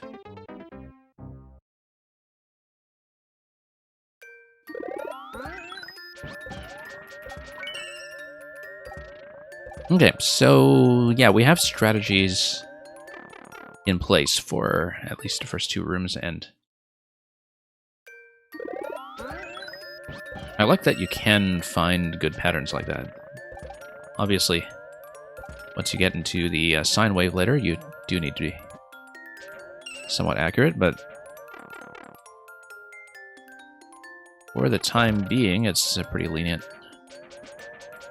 We lead everything down, lead it all back up, and just circle. Just like that.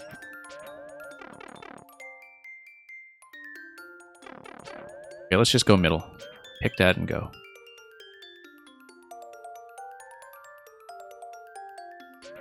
And yeah, plenty of time to do all of that without boosting. And still beat the scroll. Here's the one where we hold still. No, you need to bump against a stump and hold still. I wasn't quite against it yet, I think. Or maybe you don't. Maybe you just need to hold against that segment. Maybe I should practice that one before I proceed. I believe it's segment 4, right? Or have I miscounted? No, segment 4 is at the end of that. Let's practice segment 3. Hang on. Yeah, because all of the shortcut pipes are after you complete the given obstacle, and so... or is that correct? Hang on, let me check. Yeah, because we passed a sine wave. So let's say I just hold still. Does that clip? Yes, it does. I think I need to bump the stump then, and because that's going to be a precision alignment. Or maybe I don't bump the stump. I just move forward a little bit. I don't know. I remember I had an easy time with that last time, but it might have been tweaked a little bit depending on how the positioning is going. So we'll redo that until we have something that sticks. Like I tap twice. Nope. Need to do a bit more than that.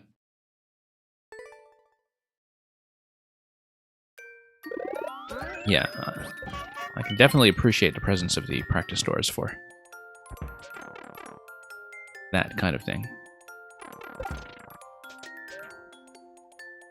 Let's just push against the stump this time. Nope, too far.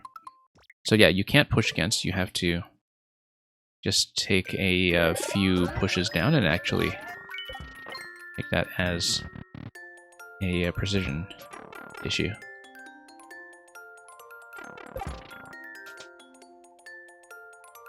I'm going to do 4 taps, and that is correct. Okay, we'll see the next segment first, and then obviously I'll need to reset to do everything from scratch.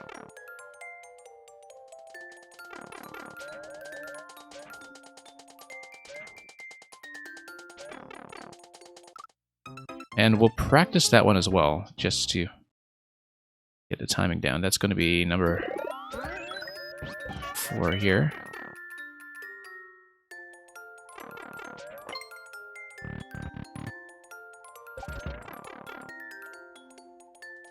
And let's just practice it.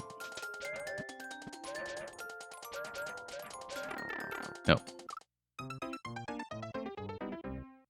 I should not really be boosting so much there.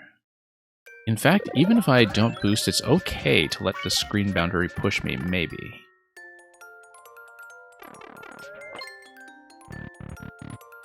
Maybe that runs into issues, but we'll see. I do feel like boosting might be a mistake here. But we need to not get caught on the entry point to begin with.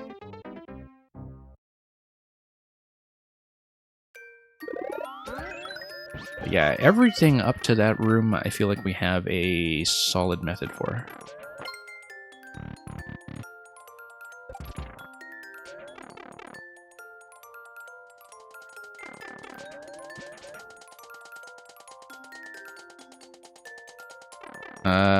Maybe you do need to boost a little bit to get around certain locations like that. And because you do need to climb a little bit along that diagonal.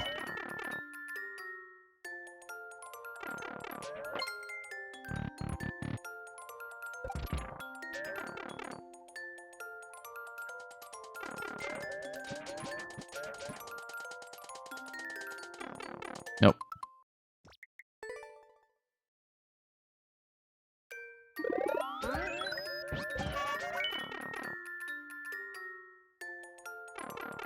Yeah, if I can find a really solid, reliable method for this, then we'll obviously save ourselves quite a bit of time. Yeah, oh no, just need to turn around accurately.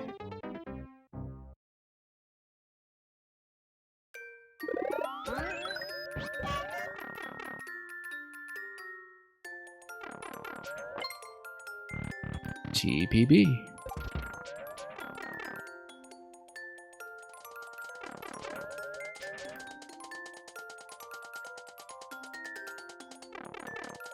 Nope, still getting hit by that lip there. Yeah, it's because of the way that the wave actually splits if you don't go fast enough. There is a little bit of a speed requirement there. For sure. While the wave is actually open to you. Because otherwise the pokies do start to continue to go up and split all over the place. That method is a little bit better. Obviously, the driving needs to be cleaned up, but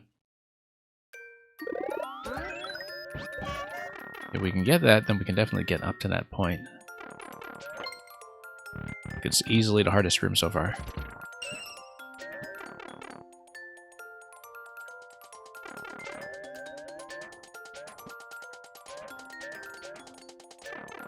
Nope.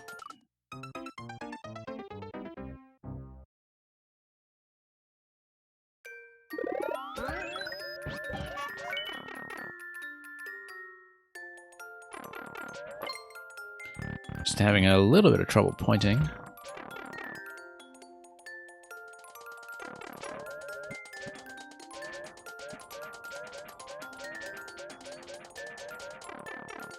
Too slow. If you can get past that, if you can get past the head of the third one in time, then you should be home free. Whoops. Okay, we'll practice the last one since we accidentally entered that instead.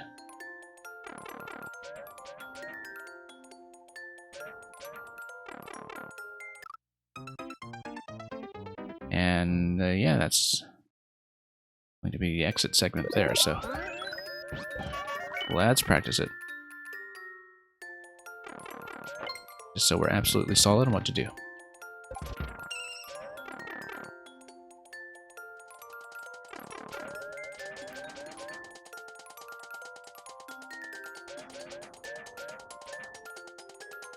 Okay, good.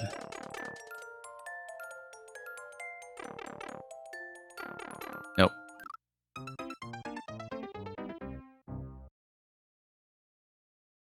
That looks like you do need to go for speed down that diagonal, though. Let's practice the last one.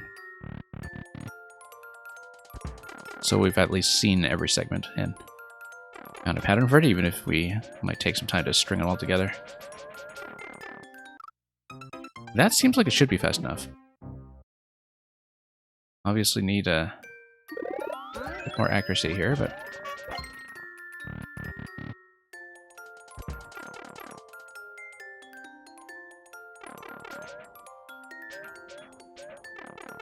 Nope.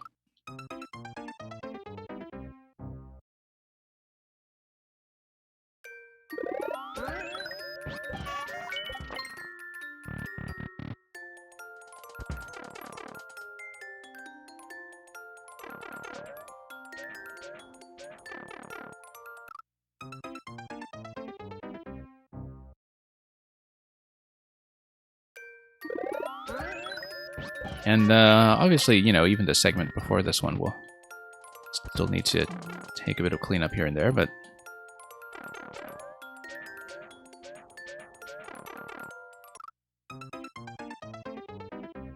yeah, if I can stay long enough, even if I am not on pace, if I can stay alive long enough to see what the pattern is going to be, so I just know what the safety margin is going to be like, that would be productive, but I'm just dying so quickly in this room.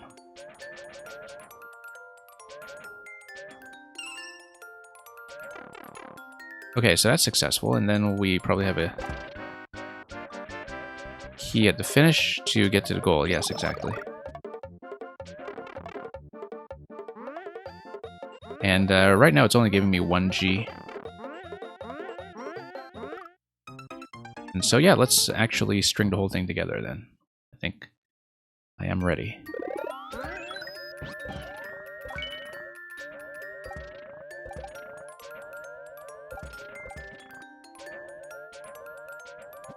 You can kind of infer your own position from where the Pokies are attempting to track. Okay, down here, we're going to loop down and around.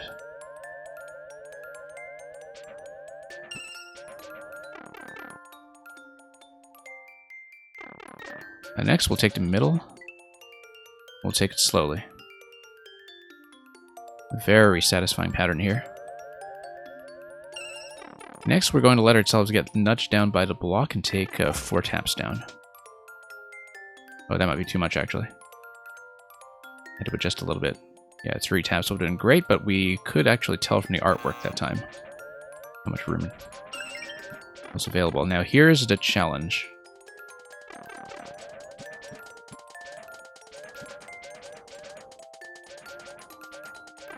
Nope, too slow.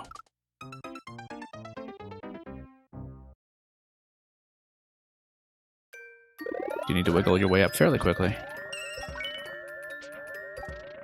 But the fact that we managed to get there consistently on all of the first 4 rooms is pretty significant.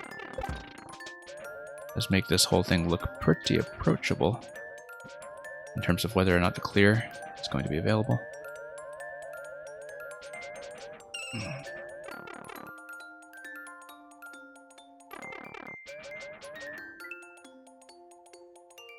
And yeah, we'll take it slowly and go. Let's watch the artwork.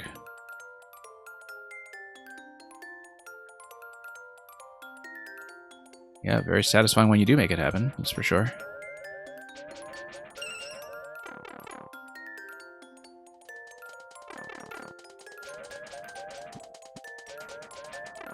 Nope.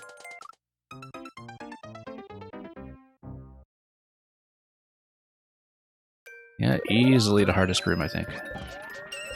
And I know it was already nerfed from the previous playtest. I remember that you did have 4 segments there or something. And that was particularly tight. I think the tuning is fine now. I mean, you know, at that stage of the level, you do expect something that's going to be slightly more demanding. No, but it is easily the one I'm still having the most trouble with. It may also be because that one is the one that's going to be most troublesome for D-pad players, such as myself.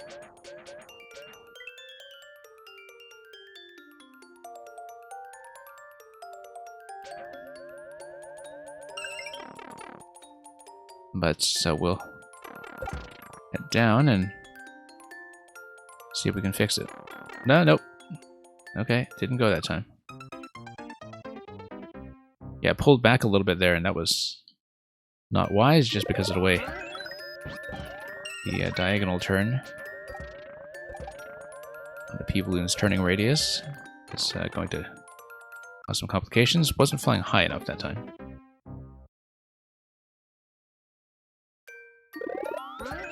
If you were to change that hard section, it would make the entry straight instead of gentle slopes. I hadn't even noticed that about the entry, in fact.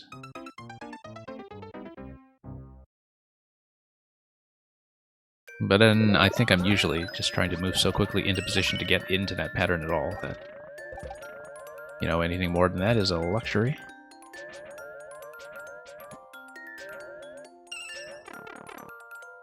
The entry with the 2 arrows. Okay, I'll keep a lookout for that. I can't quite visualize it at this moment when I'm playing a different part of the level, but I think I know what you're talking about.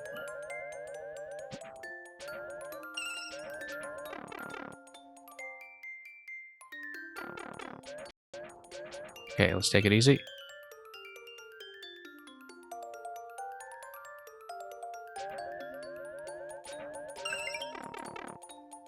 Yeah, you underestimated how hard it is to just get into that initial position, I guess, getting to the pokies quickly.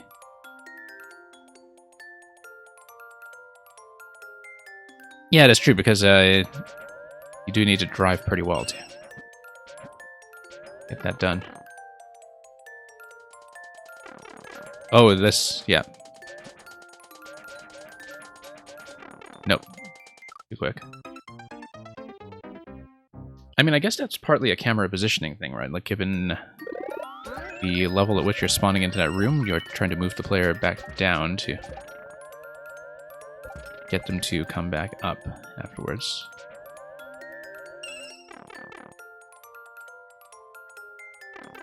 I mean, it does show right away that there's going to be some time pressure on doing the diagonals well. So it does condition you to approach that room with diagonals in mind. I think it might be too easy with 2, actually, because the whole challenge in that room is understanding that the third pokey is actually a speed gate. Obviously, you do have a little bit of flexibility when it comes to pokey length.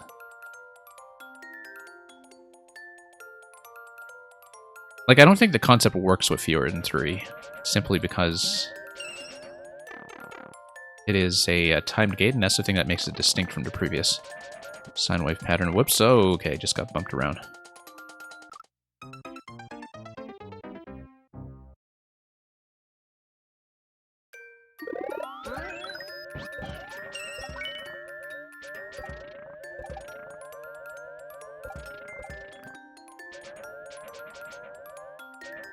Okay, and we go.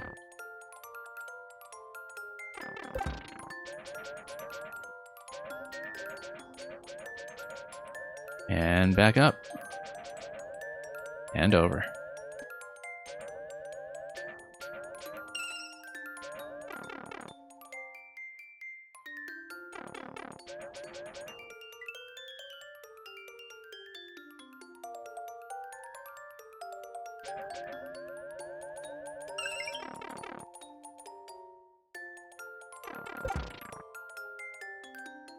Okay.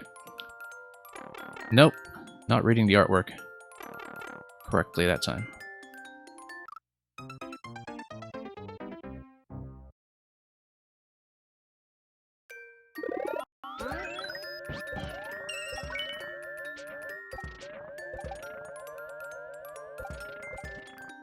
Yeah, the fact that the cross room works as often as it does tells me that the tuning is probably fine. I mean, there's still a certain element of risk there as you figure out whether your positioning is in fact accurate, but that's just a P-Balloon's hitbox for you.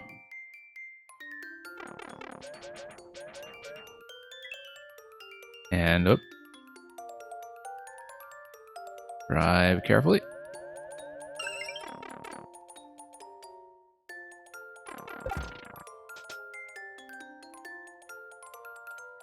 There we go.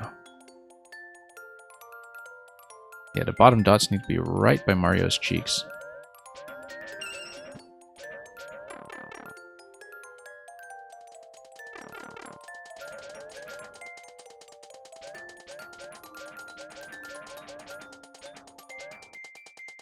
Okay, let's not choke on this part here.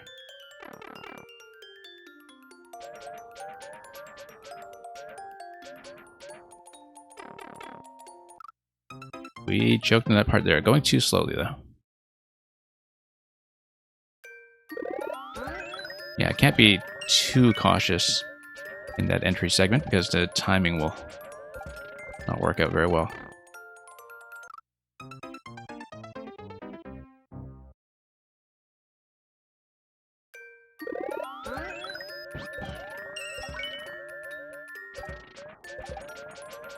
Yeah, pretty close one. Best attempt yet on the full thing put together.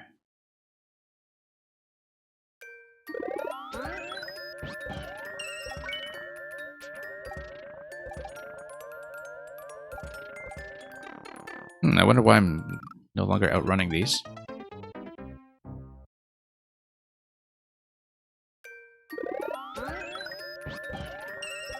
Yeah, probably just my positioning. Need to position them further to the left here.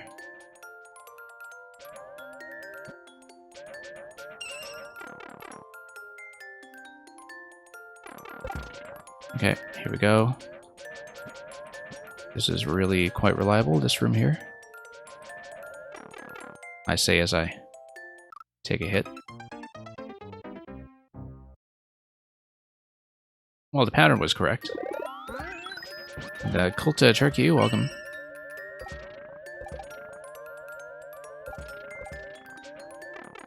No. I'm looking at what's going on with the hard block brakes up on the top layer as we try to do this. I guess that's for the initial Pokehead release, where you blow up the lower segments. Yeah, one problem, of course, we're trying to take the off-screen strategy here, and thank you for the follow, by the way, but one of the issues taking the off-screen strategy here is simply that I can't see if I'm going to run into something. Because as you can see, I am kind of ramming into some of the Pokies in their initial spawning position. Possibly from not going high enough.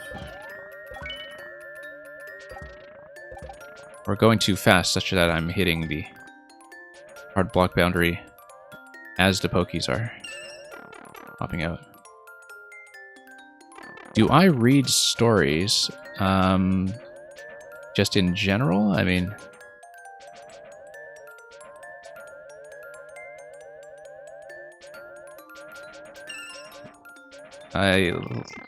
like, not in a professional capacity, like I'm not doing it in the libraries or something, but definitely read to people's children and so on. And read various things to the people on stream over here, so hopefully that's close enough.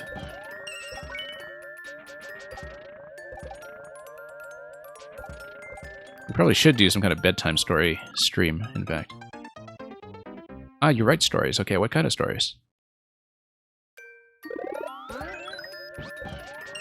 If you don't mind my asking. Whoa.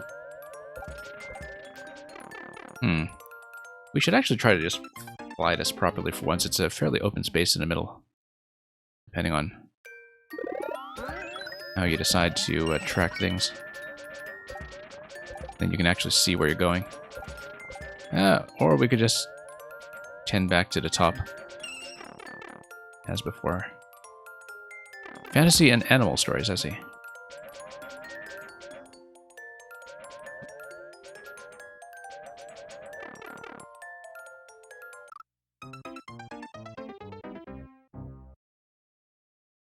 Are we talking predominantly just short fiction, or some other format? Whoops.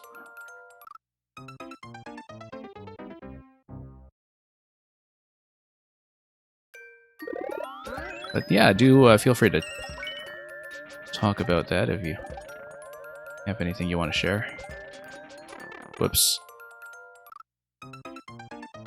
Okay, let's fly in the middle for once. After making it to the final room, my progress is starting to flag a bit again here, so... yeah, like that.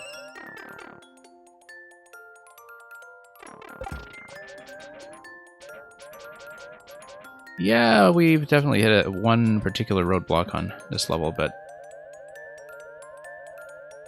it is very much a consistency check. There are things by this maker, Nugukaza, that are significantly harder in terms of the precision requirement.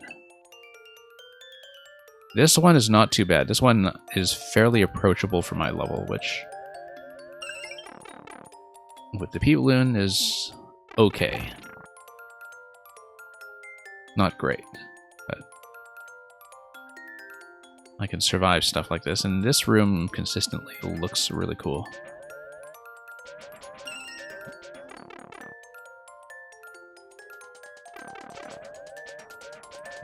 Nope. Once again, just got bumped.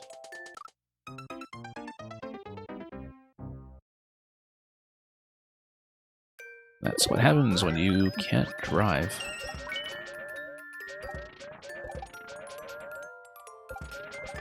Nope.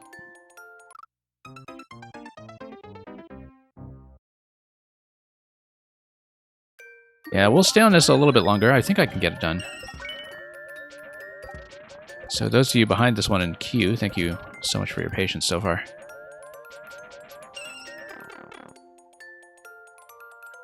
But I'm reasonably close.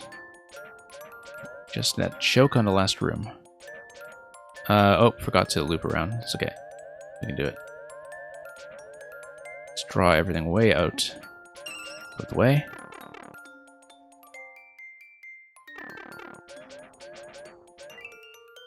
And yeah, Mario in the P-Balloon form is a pretty comical sprite.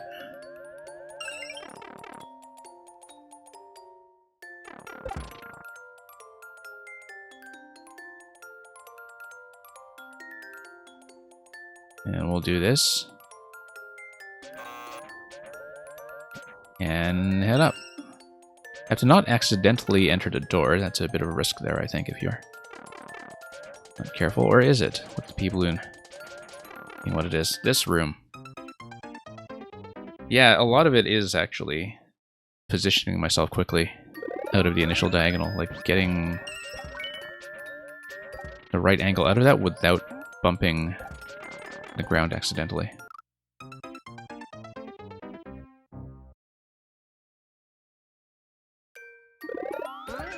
You need a floor. Oh, yeah, of course you need a floor. Yeah, that's right.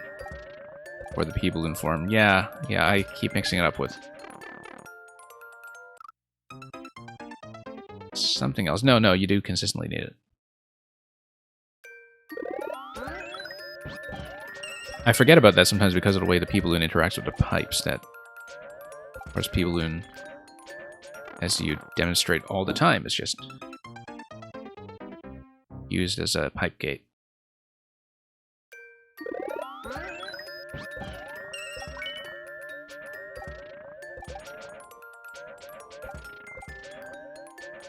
Nope, bad idea.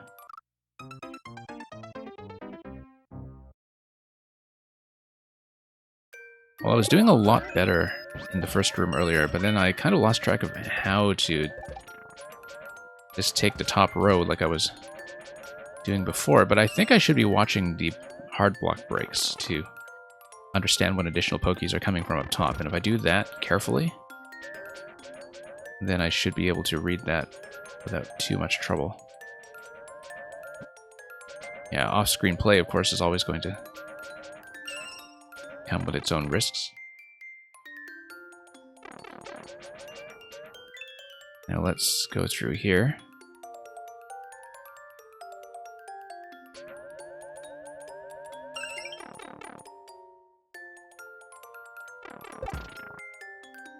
And, oh.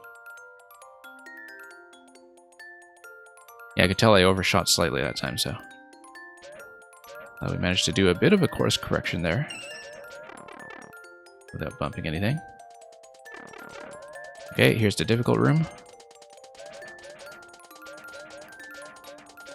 No, almost.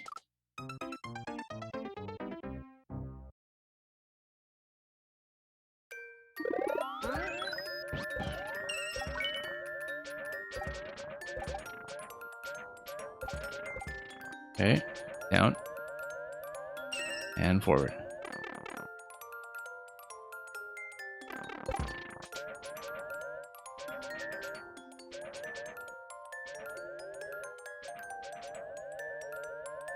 And we'll take this around. And up.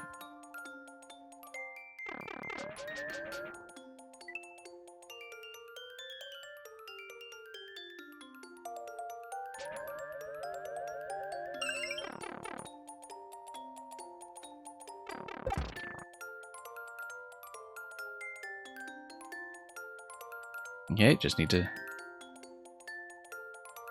get out of this one carefully.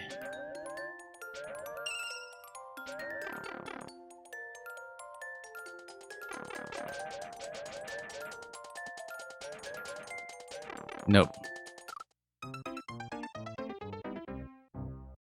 Just having a little bit of trouble timing the boosts with when I'm facing diagonally.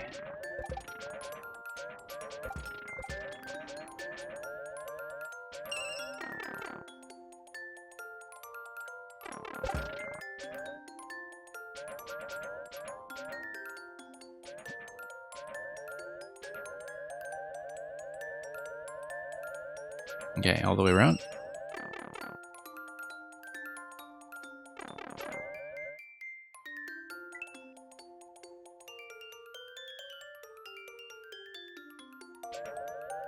Nice little coin markers to just give me the entry points every time.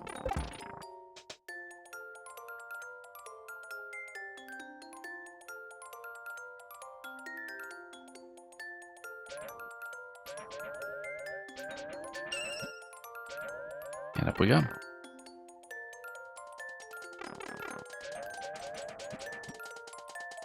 Nope. Once again, just struggled a bit with course correction after bumping.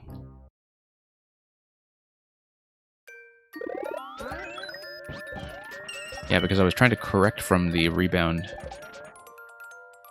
at the same time while trying to straighten out. And these things were in conflict.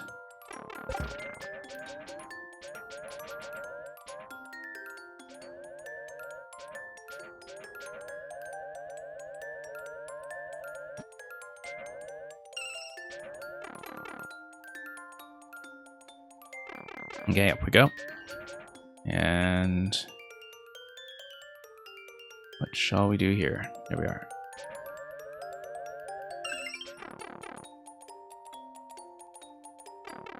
Yeah, I am liking the new path in the first room. Once I sort of figured out how I should be reading the timing from the hard blocks to the Pogi releases, and then I could see when to head down into the middle. No, too slow.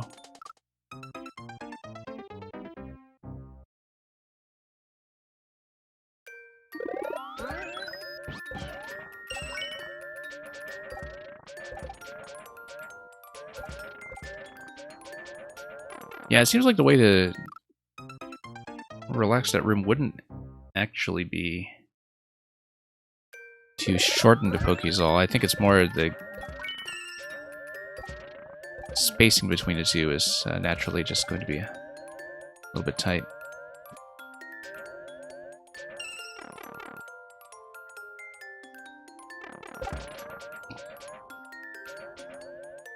But we'll see. I mean, it's hard for me to predict sometimes how close I am to the speed requirement to get past a third Poke. I do know that I am consistently taking it too slow, with all the adjustments I'm doing along the way to stay alive.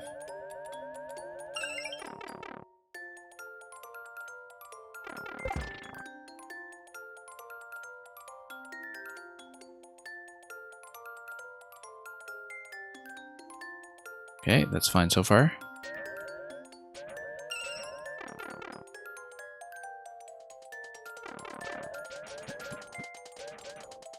Way too much bumping, as usual.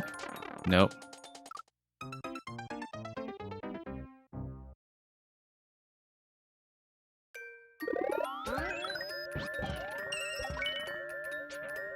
Well, we know what the roadblock is.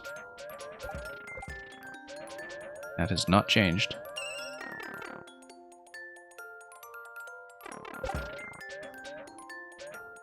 Oh.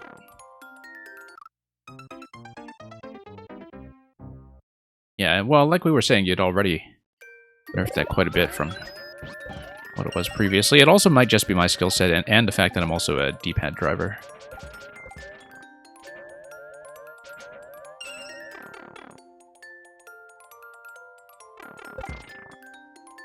Because that particular room I can see having a much more pronounced difference between control schemes than many of the other ones up to that point. Ooh, close one there.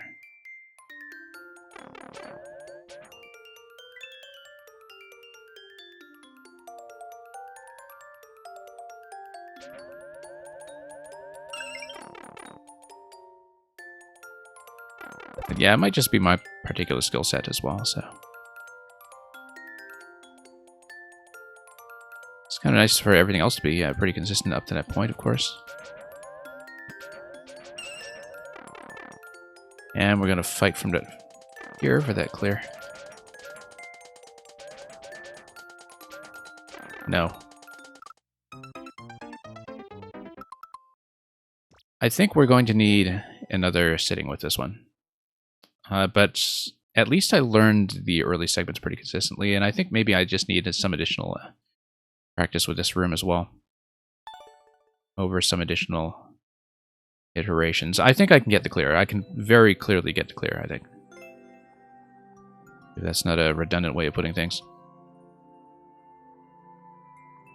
Like, it feels like it's within reach, it's just that I need to clean up that room, and that's going to require going back in to practice it directly some more, I think. Yeah, pretty happy with how I did, as far as P-Balloon piloting goes.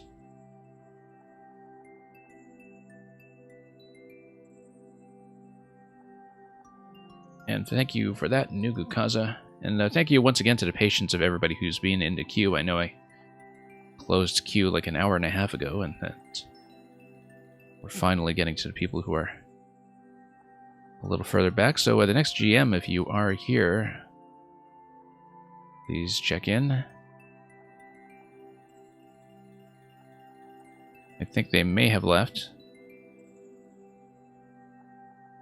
And that's understandable, given... oh, no, you're still here. Great. But choose 296. Yes.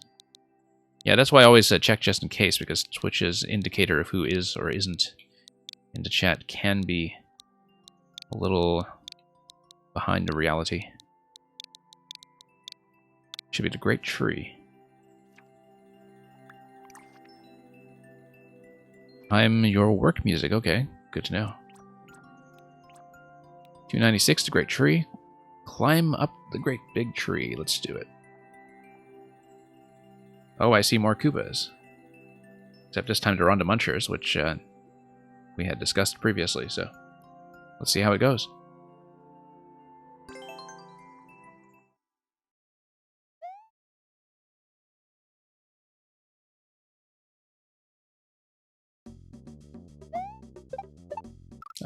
Yeah, need to align myself into the first jump a little bit better. 3 short bounces. And I have a little bit too much forward momentum. I need to pull back a bit.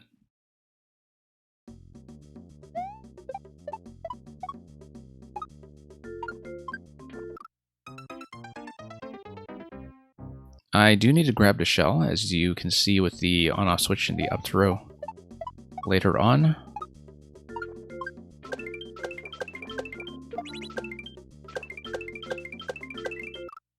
Yeah, need a bit more of a bounce there, or at least some forward momentum.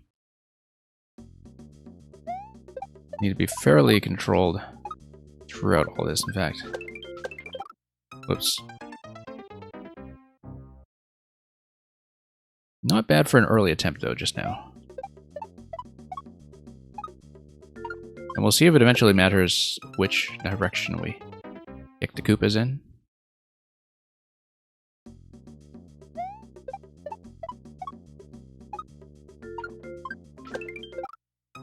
And yeah, the problem here is that these shells are just running into the moles as I drop down. So we'll try to fix that. Nope. Off center.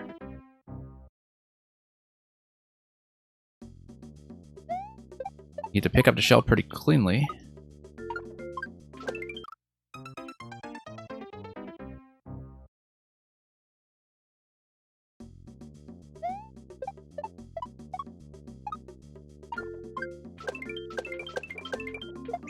And yeah, just came in a bit low off that last jump.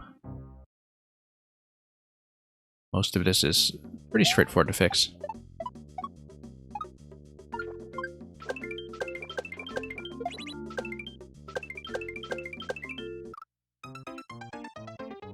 Yeah, you do need to manipulate the spacing of every jump quite a bit, so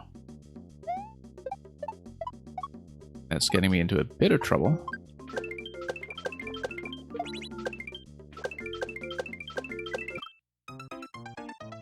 I want to gain height there. I might even just want to skip one Koopa there, in fact.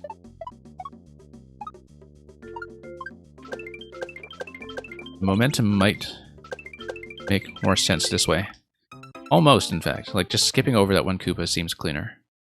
But you would still need to crank forward a little bit at that stage. We'll just find a pattern that works. Yeah, that's not going to be too reliable depending on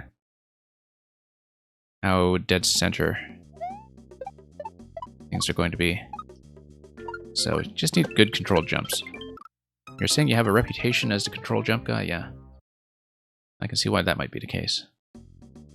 Because given the speeds at which people do platforming levels in this style,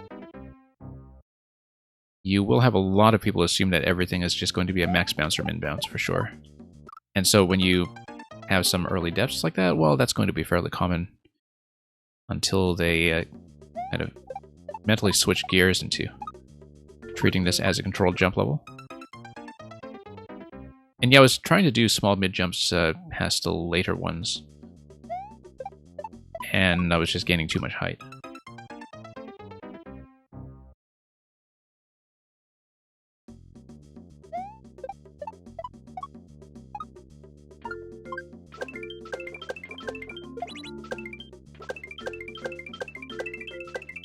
Yeah, I need to control both those jumps. It's going to be full jump off the last one.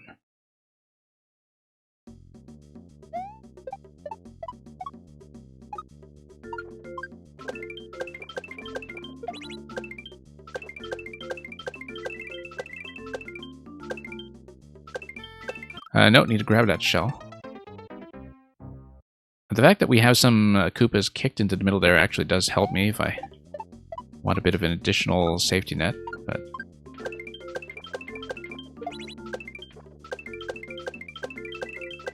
that's probably one of the reasons that you don't see Koopas necessarily used that often here in Super Mario World in this style, except in very deliberate locations.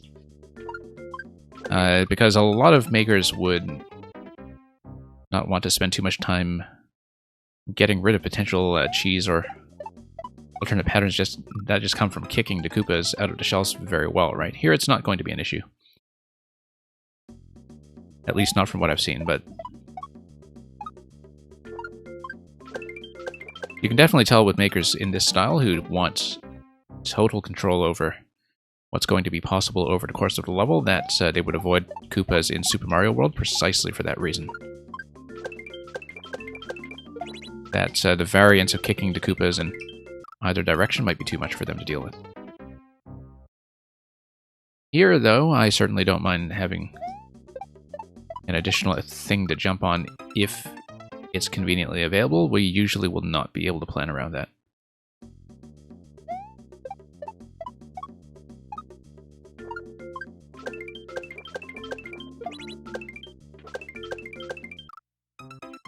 Yeah, still overshooting a little bit there.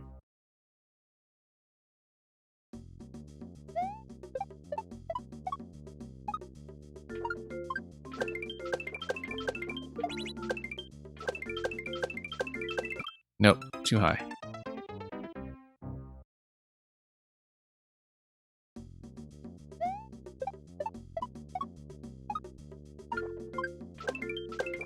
Yeah, it's pretty clear what you have to do. It's just the control can be a little bit tricky to finesse, and in fact, that time it probably was a good idea to just head down and take the Koopas in the pit instead, under undressed form.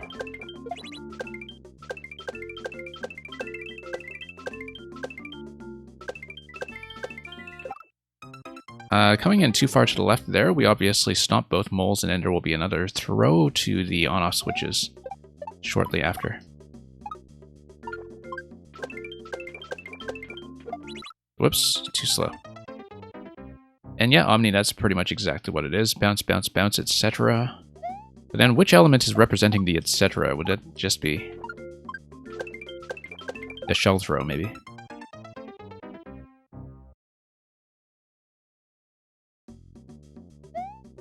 Boop, boop.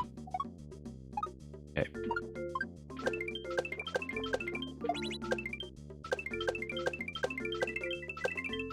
Okay, flowing pretty well now.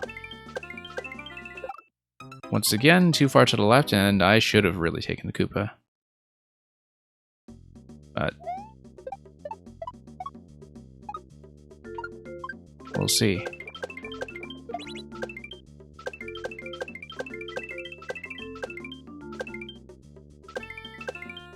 Yeah, once you get into the rhythm of it, it is quite nice. The momentum there is going to be a little bit strange. I feel like I will not be able to hang left as I go towards that up throw, because I'll just lose too much forward momentum before I manage to get to the moles. So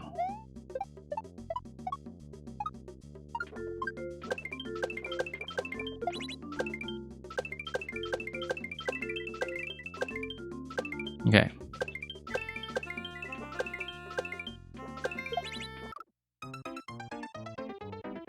Yeah, that's a difficult entry. We'll have to see how to do that, but...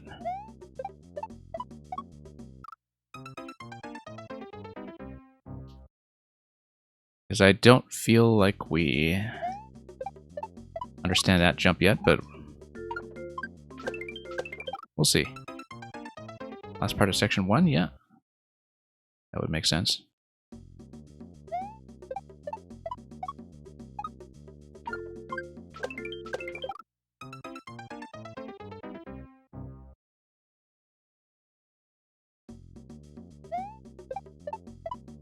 Okay, here we go.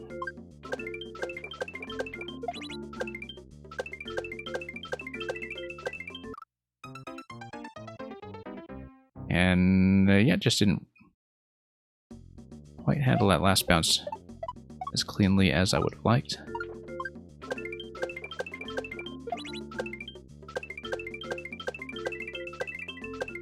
Okay, there we go.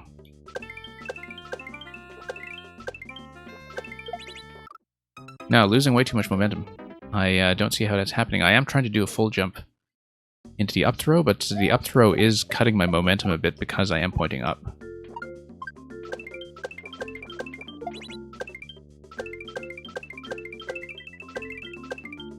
So I'll need to see how to fix that. Oh, just totally missed.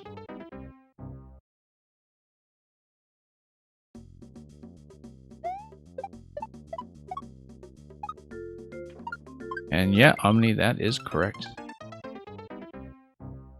The QE's colluced. Or rather, just closed. One of the two.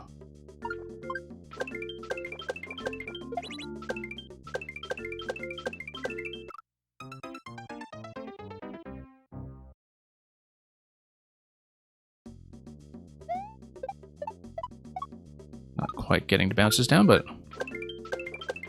we'll eventually have it.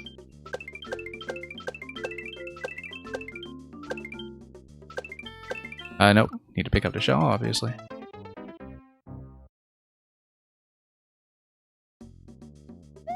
Using the Koopas to my advantage, yeah, I mean... It's very easy to just sort of get locked into, you know, conventional patterns of thinking about how to do this. I just find the Koopa as a significant safety net in that one jump later on.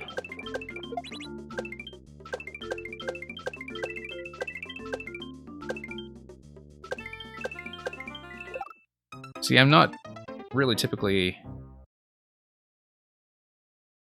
a Kaizo-style player, for instance, so I don't quite have the same habits in terms of reading either Kaizo or sort of continuous platforming obstacles. I wouldn't quite describe this as a Kaizo. I mean, obviously it has some similarities to,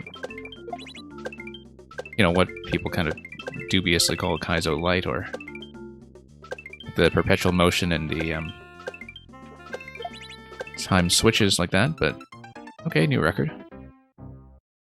But obviously, you know, when you kind of approach those levels in the same way, it's very easy to develop certain habits for how you read certain things. But yeah, I'm not too fixated on terminology stuff, though. I don't really care.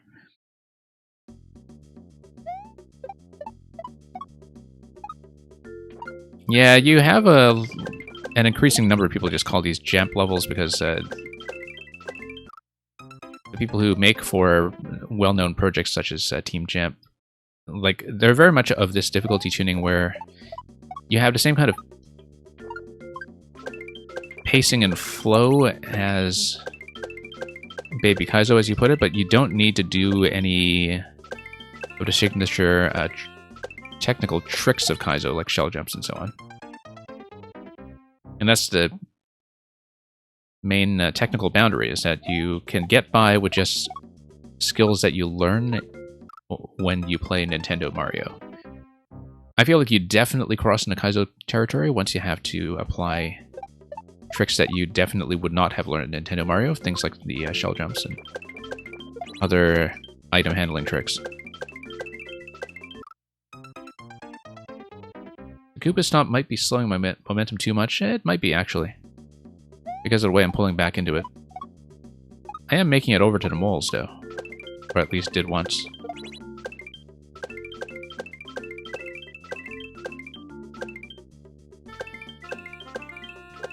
Yeah, I'm trying to make it over to the mole now, and that's... Yeah, that is one thing I'm considering, that's for sure.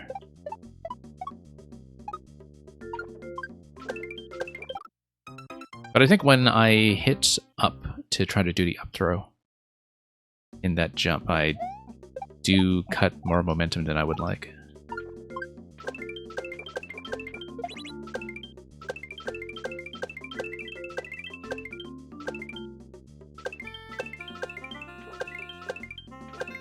No, it should be doable.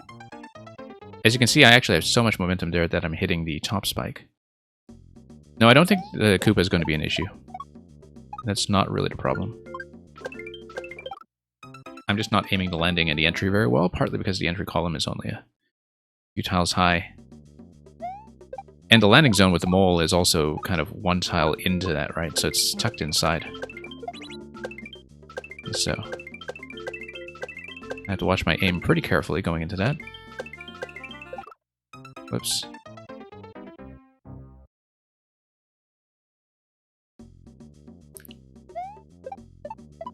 And Omni, to go back to the question, what kind of player am I? I mean, I'm usually a... Well, I kind of play a mix of platforming and puzzles, mostly. These days, anyway. I tend to be somebody who's, you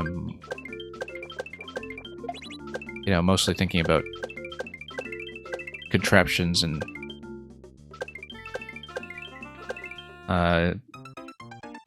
things like the logic of how the level is put together, which is why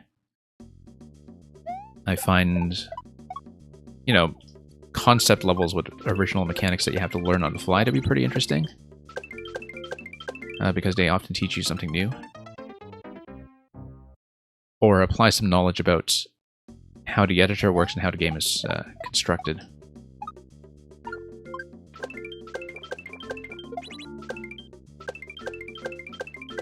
But that's just a matter of perspective as a player, obviously. Not everybody is into that. Yeah, the top spike is getting me into trouble here. It is a little bit of a weird entry towards that mole, like in terms of the angle that you need to take towards it. Just to slip into that's open entrance.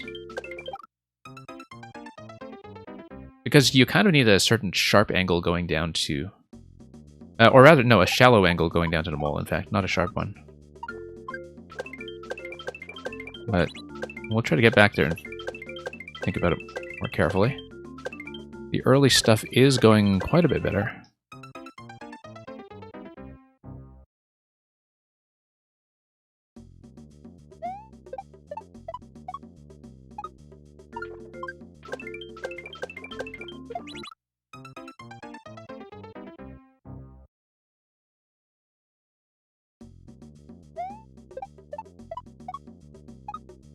And, yeah, let's try to correct for some of this.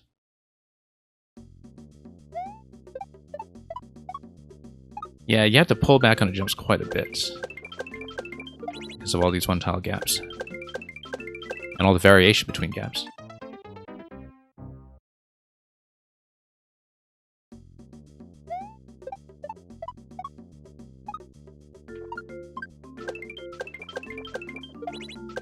Obviously, you're enforcing a lot of different jump heights, and that's just an inherent part of the design. I usually find low ceilings to be a little bit too claustrophobic, but lost a shell there.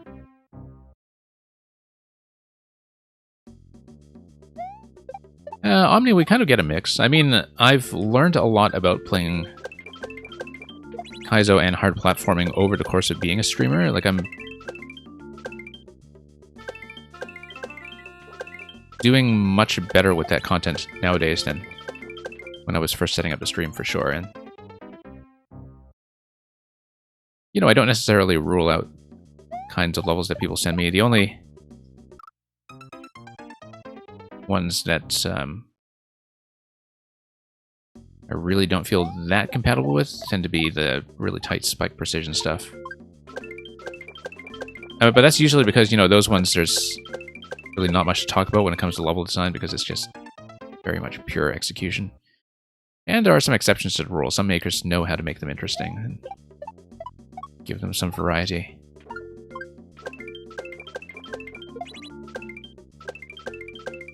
But to me, when it comes to platforming, I've always enjoyed having lots of headroom and flexibility so you can kind of make some mistakes or feel like you're under pressure to correct your own mistakes.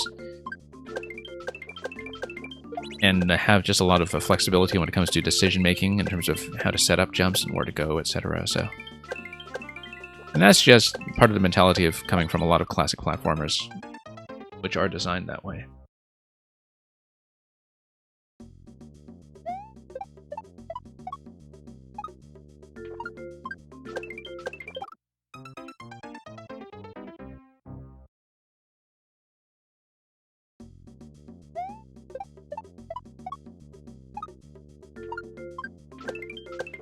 But yeah, there are a lot of people in this game who, you know, they know their boundaries and they'll be able to say, I'll just never play this kind of level or that kind of level. Like, they'll just say, I'll never play Trolls or Puzzles or Kaizo or whatever. And, you know, fair play to them if that's how they've decided they do or don't want to spend their time. But I find that I've seen a lot of interesting levels in this game that I wouldn't have seen if I weren't at least a little bit open-minded about trying things outside my comfort zone, so.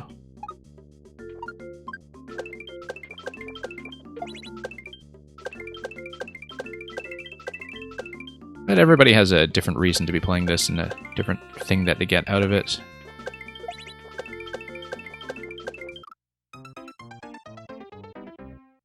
I generally just enjoy seeing what's possible in the context of Mario Maker, and if that's the case, you know, there's a strong incentive to try to explore as much variety as you can. Jump between the funky hitbox spikes and munchers, yeah.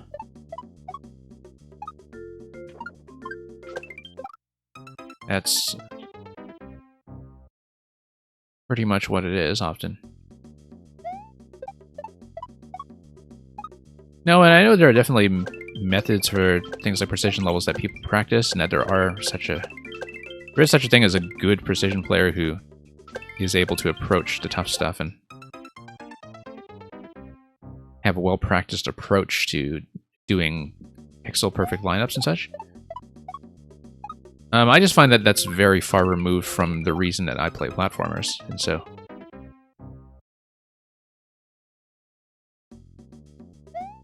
I can definitely see why it might have some appeal to other people, but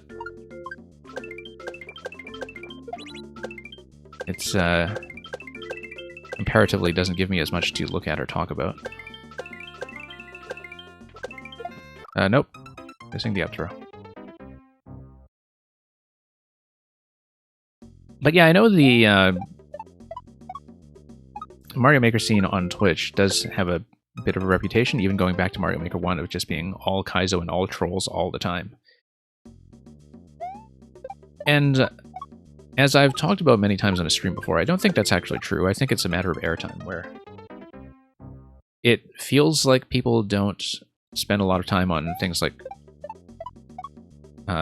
easier levels or traditional platformers or anything else, simply because they don't take up as much space on the stream. And so if you just tune in randomly, you're less likely to see them. Not because they're not being played, but because they tend to be played quickly.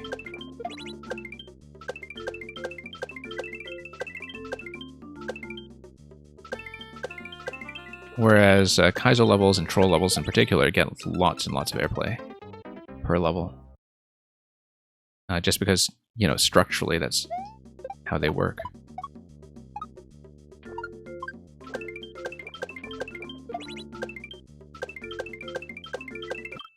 But there are a whole bunch of different social effects going on, I think, when it comes to how people build in this game and how what they see on Twitch, for instance, how that influences their thinking in terms of what they want to do and what they want to build in this game. Like, you can really tell, for instance, when people are primarily taking influence from other things they see on Twitch rather than kind of first principles of level design from classic video games, for instance. Like, they're actually very different schools of thought in terms of how to do a design.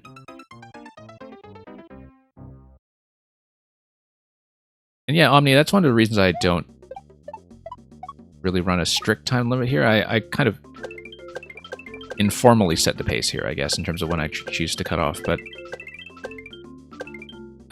first of all, because I tend to just sort of explore a lot and try things, and that can be unfair to people if I'm just taking way too long,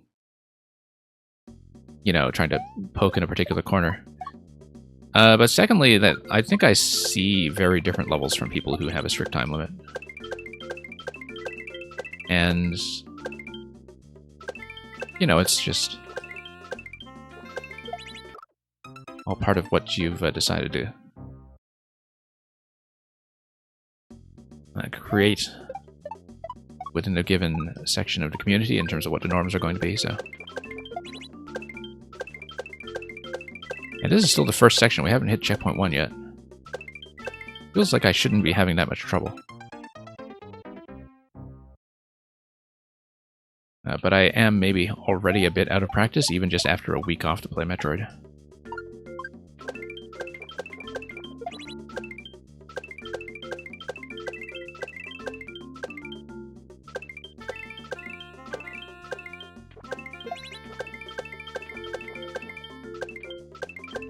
There we go.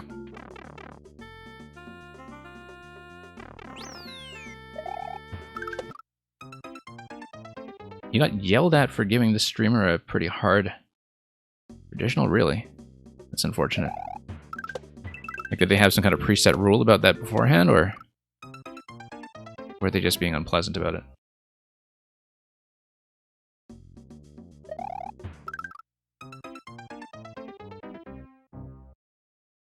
Now, in general, I find that we get pretty decent quality submissions on the stream, and even if we don't, they do tend to be from makers who want to learn and improve, and that's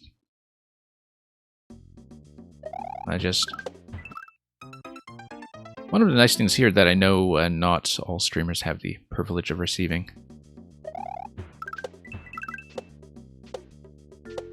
Whoops.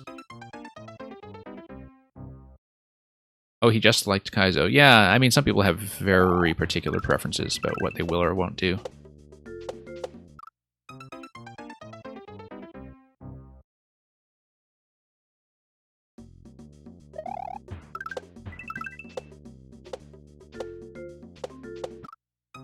Like, there are a lot of players out there who, you know, because they mostly take pride in kind of skills and technical execution, that they really don't like playing things like puzzles, for instance, because it throws them way out of their comfort zone. And often I find that unfortunate, just because puzzles are some of the best content you'll find in this game, I think. But there's a fairly tight-knit community that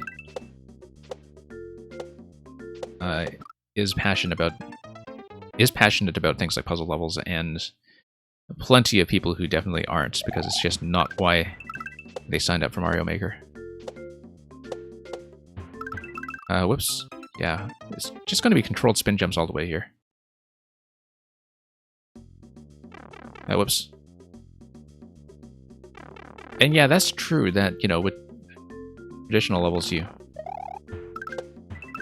very often just have more open layout, and I think there's a real difference in philosophy between different styles of players when it comes to how much signification they need. Like here, for instance, you know, you got the Z marker right away, but like, it's really obvious to me just looking at this that I have to survive on top of Spinies, right? There's no way that you're just going to do a standard jump here. So, you know, from my perspective, I don't need the Z marker because it's not like we're under time pressure. But you will definitely see some people complain if you have any spin jumps whatsoever that are not marked. And I find that a little bit unreasonable, just because it's not really even how Super Mario World worked originally. But if you're very accustomed to the idea of always thinking about how to do something but not what to do, you can see why a player might get irritated with that. Whoops.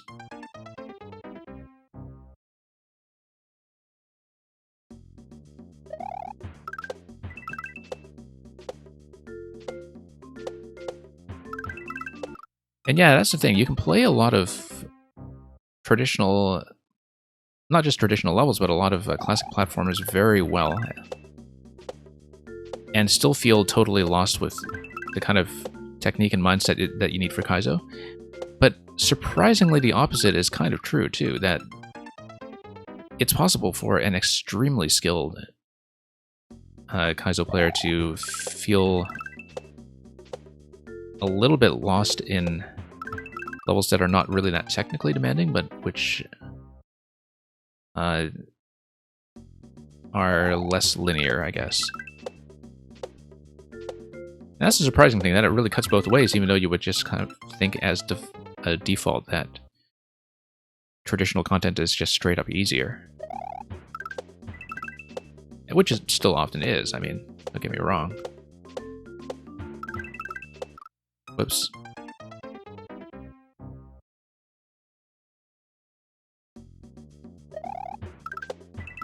But they do appeal to a lot of different skill sets and mentalities. Whoops. Yeah, I really have to pull back sharply on that last one there, just given how much forward momentum I have going into that spiny on the left side. Yeah, because you do need to give yourself a little bit of an extra lift there towards the coins and then pull back right away. You have to pull back quite a bit on the narrow gaps here, like these one-tile gaps.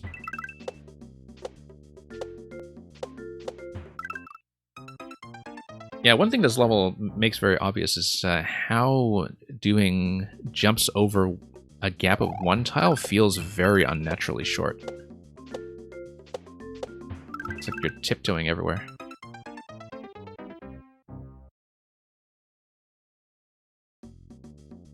Like, if you actually get your hands on this, you kind of start thinking about jumping over one tile as unusually cramped.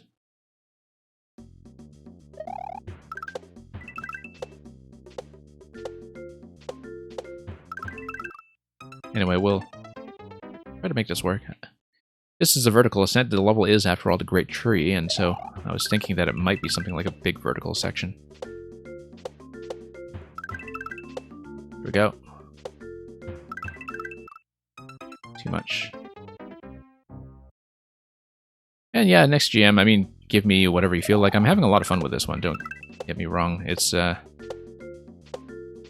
something I've had to figure out with time, but it's not like I have a really strong bias one way or another when it comes to the style of things you send.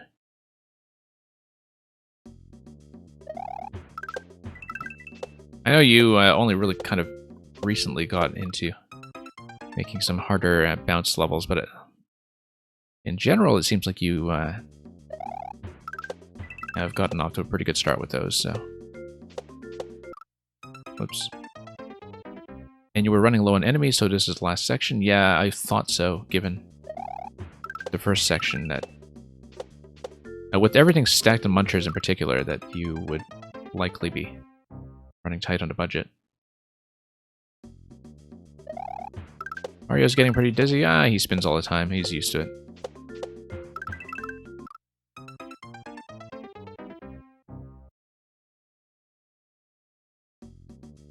Has a very refined method for keeping himself steady, like a figure skater would.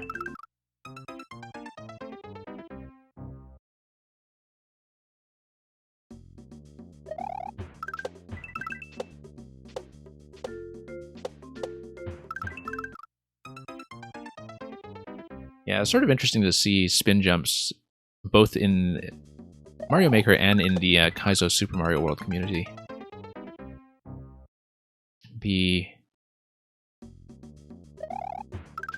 used for these purposes, where you just try to enforce different jump heights and momentum depending on whether you land on a surface that requires a spin jump or not. Whereas in Super Mario World originally, it seems like the spin jump was more used for kind of dual purpose interactions, like the purple Rex dinosaurs that you can kind of squish halfway, or the Dino Rhinos, or things like that, where you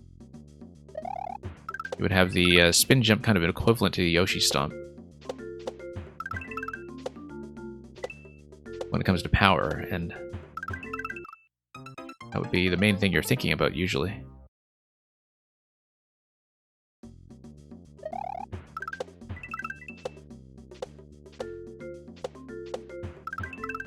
So it's kind of interesting. I mean, obviously, you know, it makes sense that in the context of Mario Maker, the spin jump is used this way. And it's a lot of fun, too. You can understand why spin levels are as popular as they are, just given that the interactions they can give you with spinies, thwomps, etc. And yeah, exactly, breaking blocks with the Super Mushroom as well.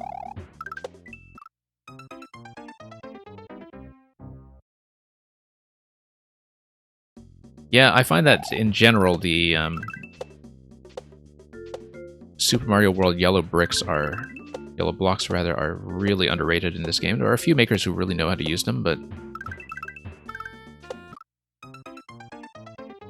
yeah, that ceiling is going to be interesting. You need a lot of forward momentum there, I think, and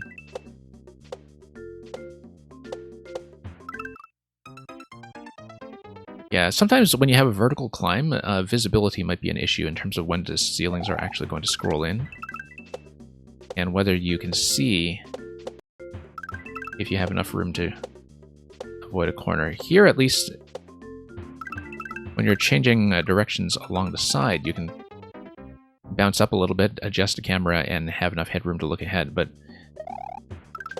in that last bit that I'm having trouble with, the spike that's above the spiny does kind of catch me by surprise, I think. As you can see, I'm kind of overshooting now to try to compensate, because the spike above it and to the right feels like a huge obstruction. Whoops.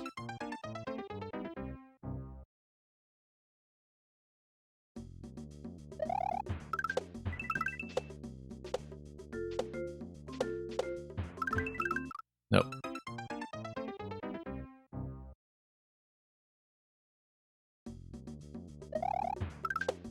Yeah, for something that was around 2 percentage points, I should not have encountered this much trouble with this level, but again, I'm feeling a little bit out of practice. So.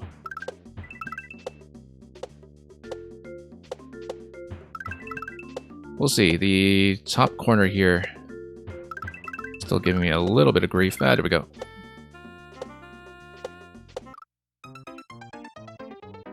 Yeah, in general, I think maybe the ceilings are a bit punishing, but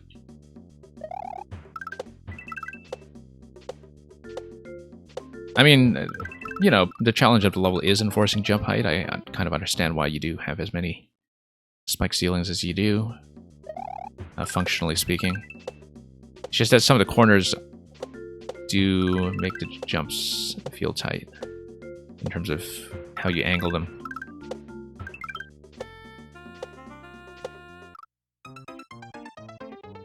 Few good players replayed it after beating it, I see. Yeah. Okay.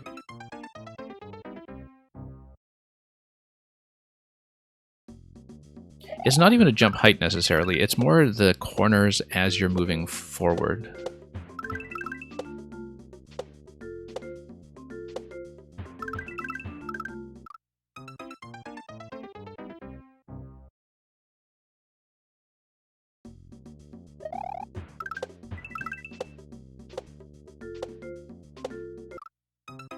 But in general, as I said, I kind of have a personal bias towards having lots of headroom in platformers. Which, for a controlled jump context, isn't necessarily going to be the principle that's in play, so...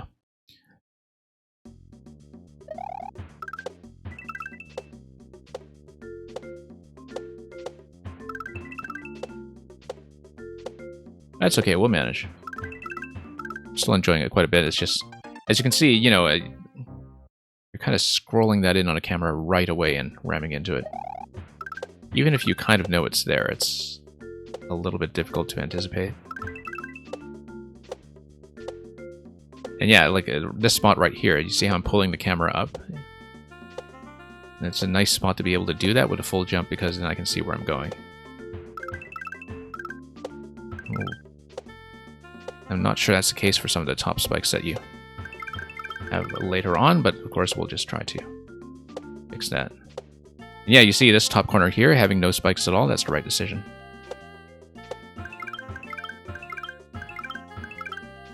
Okay. Same with this top corner. Wow.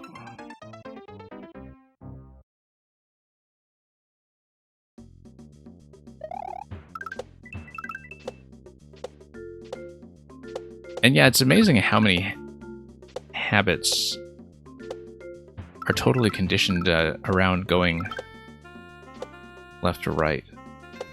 Where you just do equivalent jumps that are right to left and you suddenly struggle like crazy. And I've had that happen on things like some boss fight concepts, for instance, where you do literally a symmetrical interaction, but you have to do it back and forth. Amazing how much trouble you run into with going right to left. The last few enemies, yeah, it seemed like we were near the end.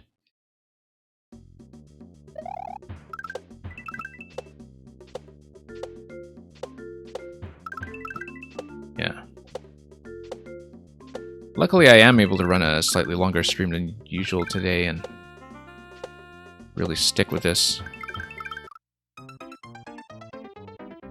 As I was telling people earlier in the stream, I'm looking at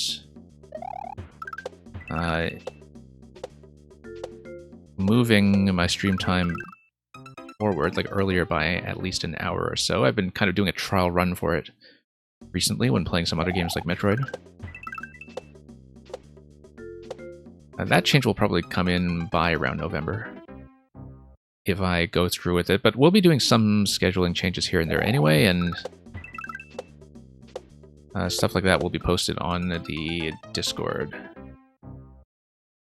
when I do get around to setting a new schedule, but because my queues tend to be long enough nowadays that I do need to make some adjustments to my times.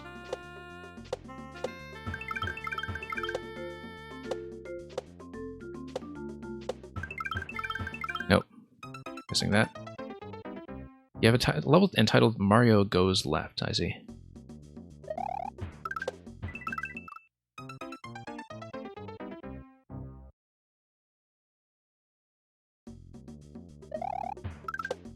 Okay, up we go. Nope, need to control that.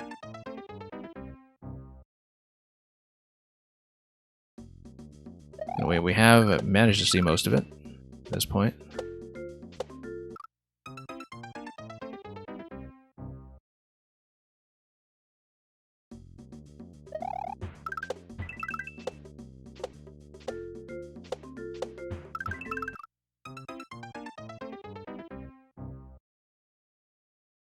And we'll eventually make it up.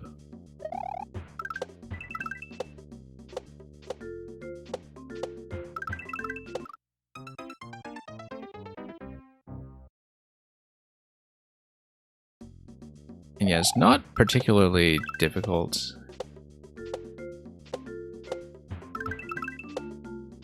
But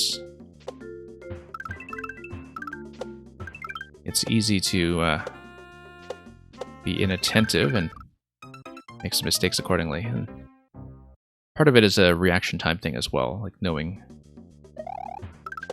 when you are about to overshoot and being able to adjust in midair if you are not quite doing things correctly.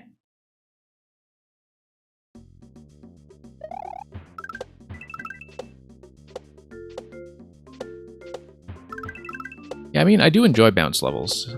Just, to be clear, I have played a fair bit of them in the past.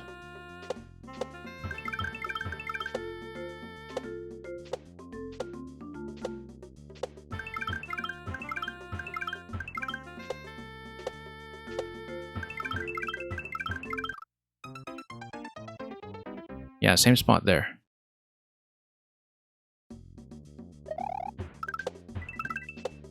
Well, we'll get there. Someday.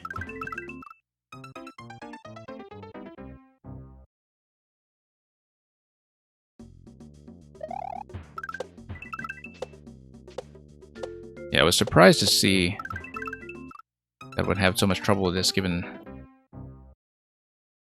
how standard many of the jumps are.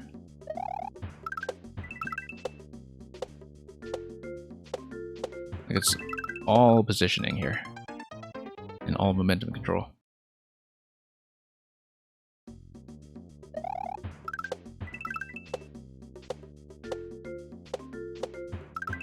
Yeah, general rule of thumb in this level is that a one-tile gap horizontally is shorter than you think it is.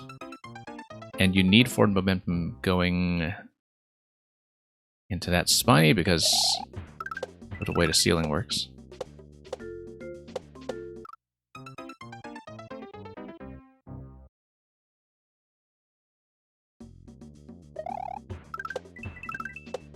Okay, let's go up.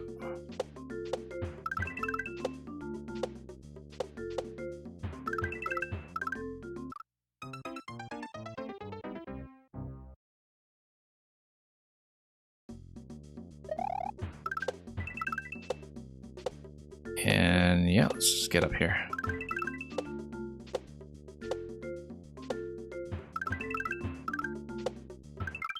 And you're saying it's like half of a jump, half consistency, and you can see the consistency part is what I'm having more trouble with. As I would expect.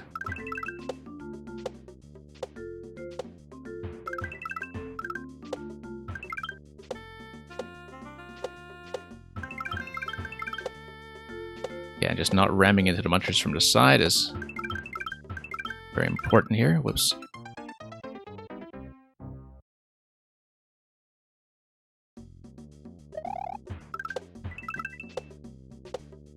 Yeah, it's a very deceptive level in some ways in that I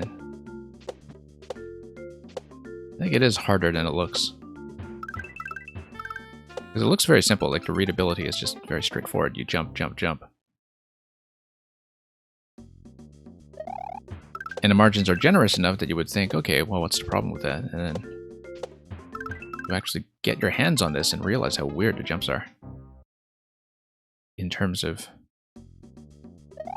the amount of correction you have to do on a very short notice. Netcat, welcome. Hope you're doing well, Netcat.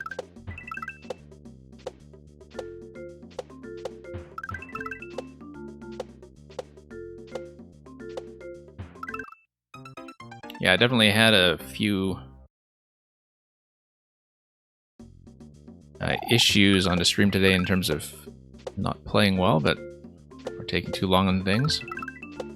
But we're blundering through slowly, one level at a time. Yeah, the levels have been great as usual. I've been taking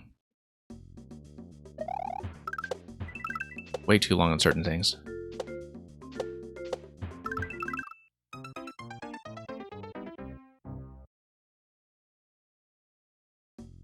One haymaker after another. Well, we did have a run of more relaxing music levels to break things up earlier.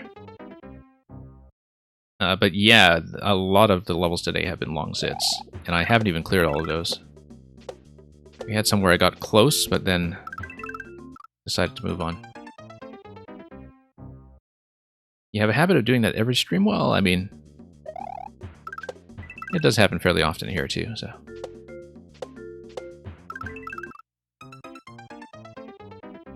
It depends. I mean, the levels come and go.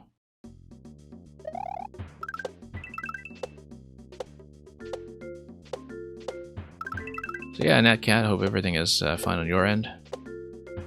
I still haven't caught up to this most recent week of 6YM, but I'm planning to do it after this weekend of viewer levels.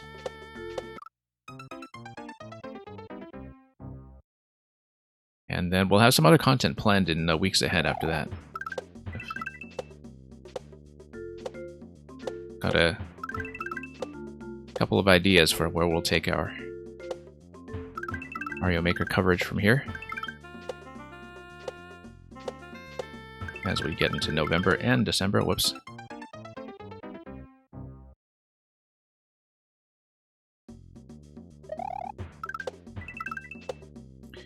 I always feel like a one-way panel around those munchers would help quite a bit.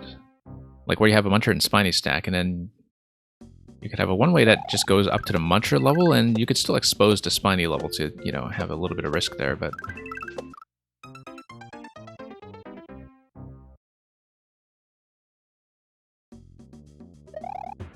I mean, you don't need to do that for this level, obviously, but for future reference with vertical ascents like that, where you have to pull back really hard, I think it would be a more approachable obstacle. And yeah, I mean, nobody likes spamming everything with one-way panels, but sometimes functionally it can do quite a bit to clean up the experience. Oops.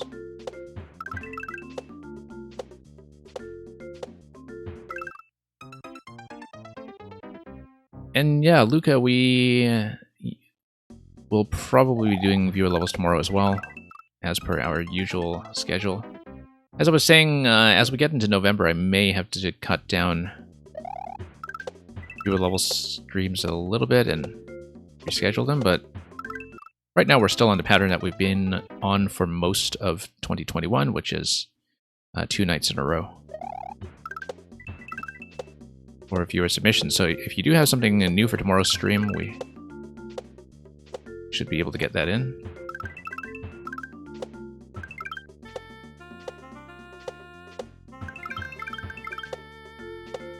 Okay, there we go.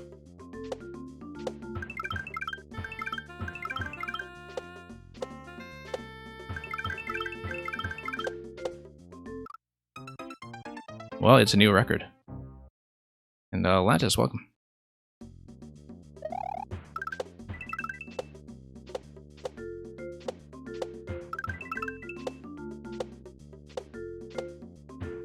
We've been on this one for a while now. But it's always felt so close.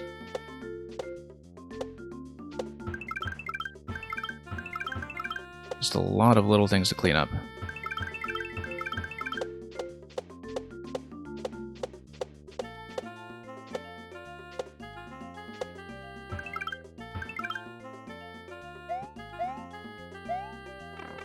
That top semi-solid on the left, we're not going for that. I'm just going to take the clear.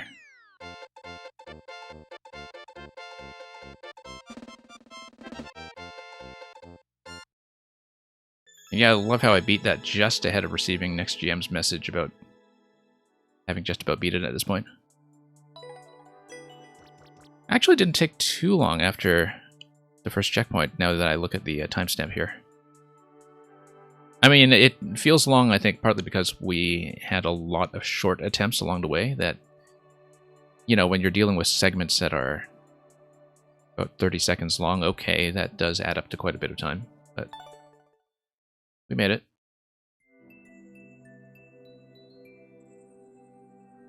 This is currently the state of the list. I don't know if anybody in the queue is actually left, but we'll check for the people who are remaining, just in case they're here. I took forever. I closed the queue like 2 hours ago, and so totally understandable if people had to bail. Blue Blur I actually do see listed in the chat.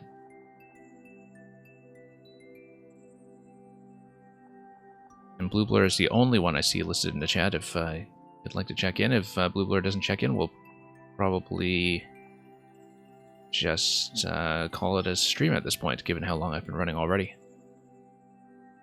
So we'll just give him a minute to reply. And I believe address and CB battle are locked on, so. Okay, while we're seeing if we're going to continue with one last one, I may as well make a last little statement here. So we're going to continue tomorrow with more viewer levels, likely. That's the current plan. We'll be continuing with the last week of 6YMM later in the week. And we'll have some other plans from there, as I was saying earlier on. And next GM, thank you very much for that once again, and do have a good trip home from work. Glad I got you through the end of the workday just in time. With that said, we're likely going to pass you folks on to a raid somewhere else. Also, because nobody took the bait of putting in my stream command today. This is something I put together for the Metroid streams for much less attendance earlier in the week. And I've been keeping it around ever since, so, you know, we have a new secret command that's been added to our long list of secret commands if people ever want to pull up some Dr. Seuss. In the meantime, let's look around for our next destination, and I will thank all of you for watching and for submitting levels all day once again. And particularly to those who had to wait a long time to get in here.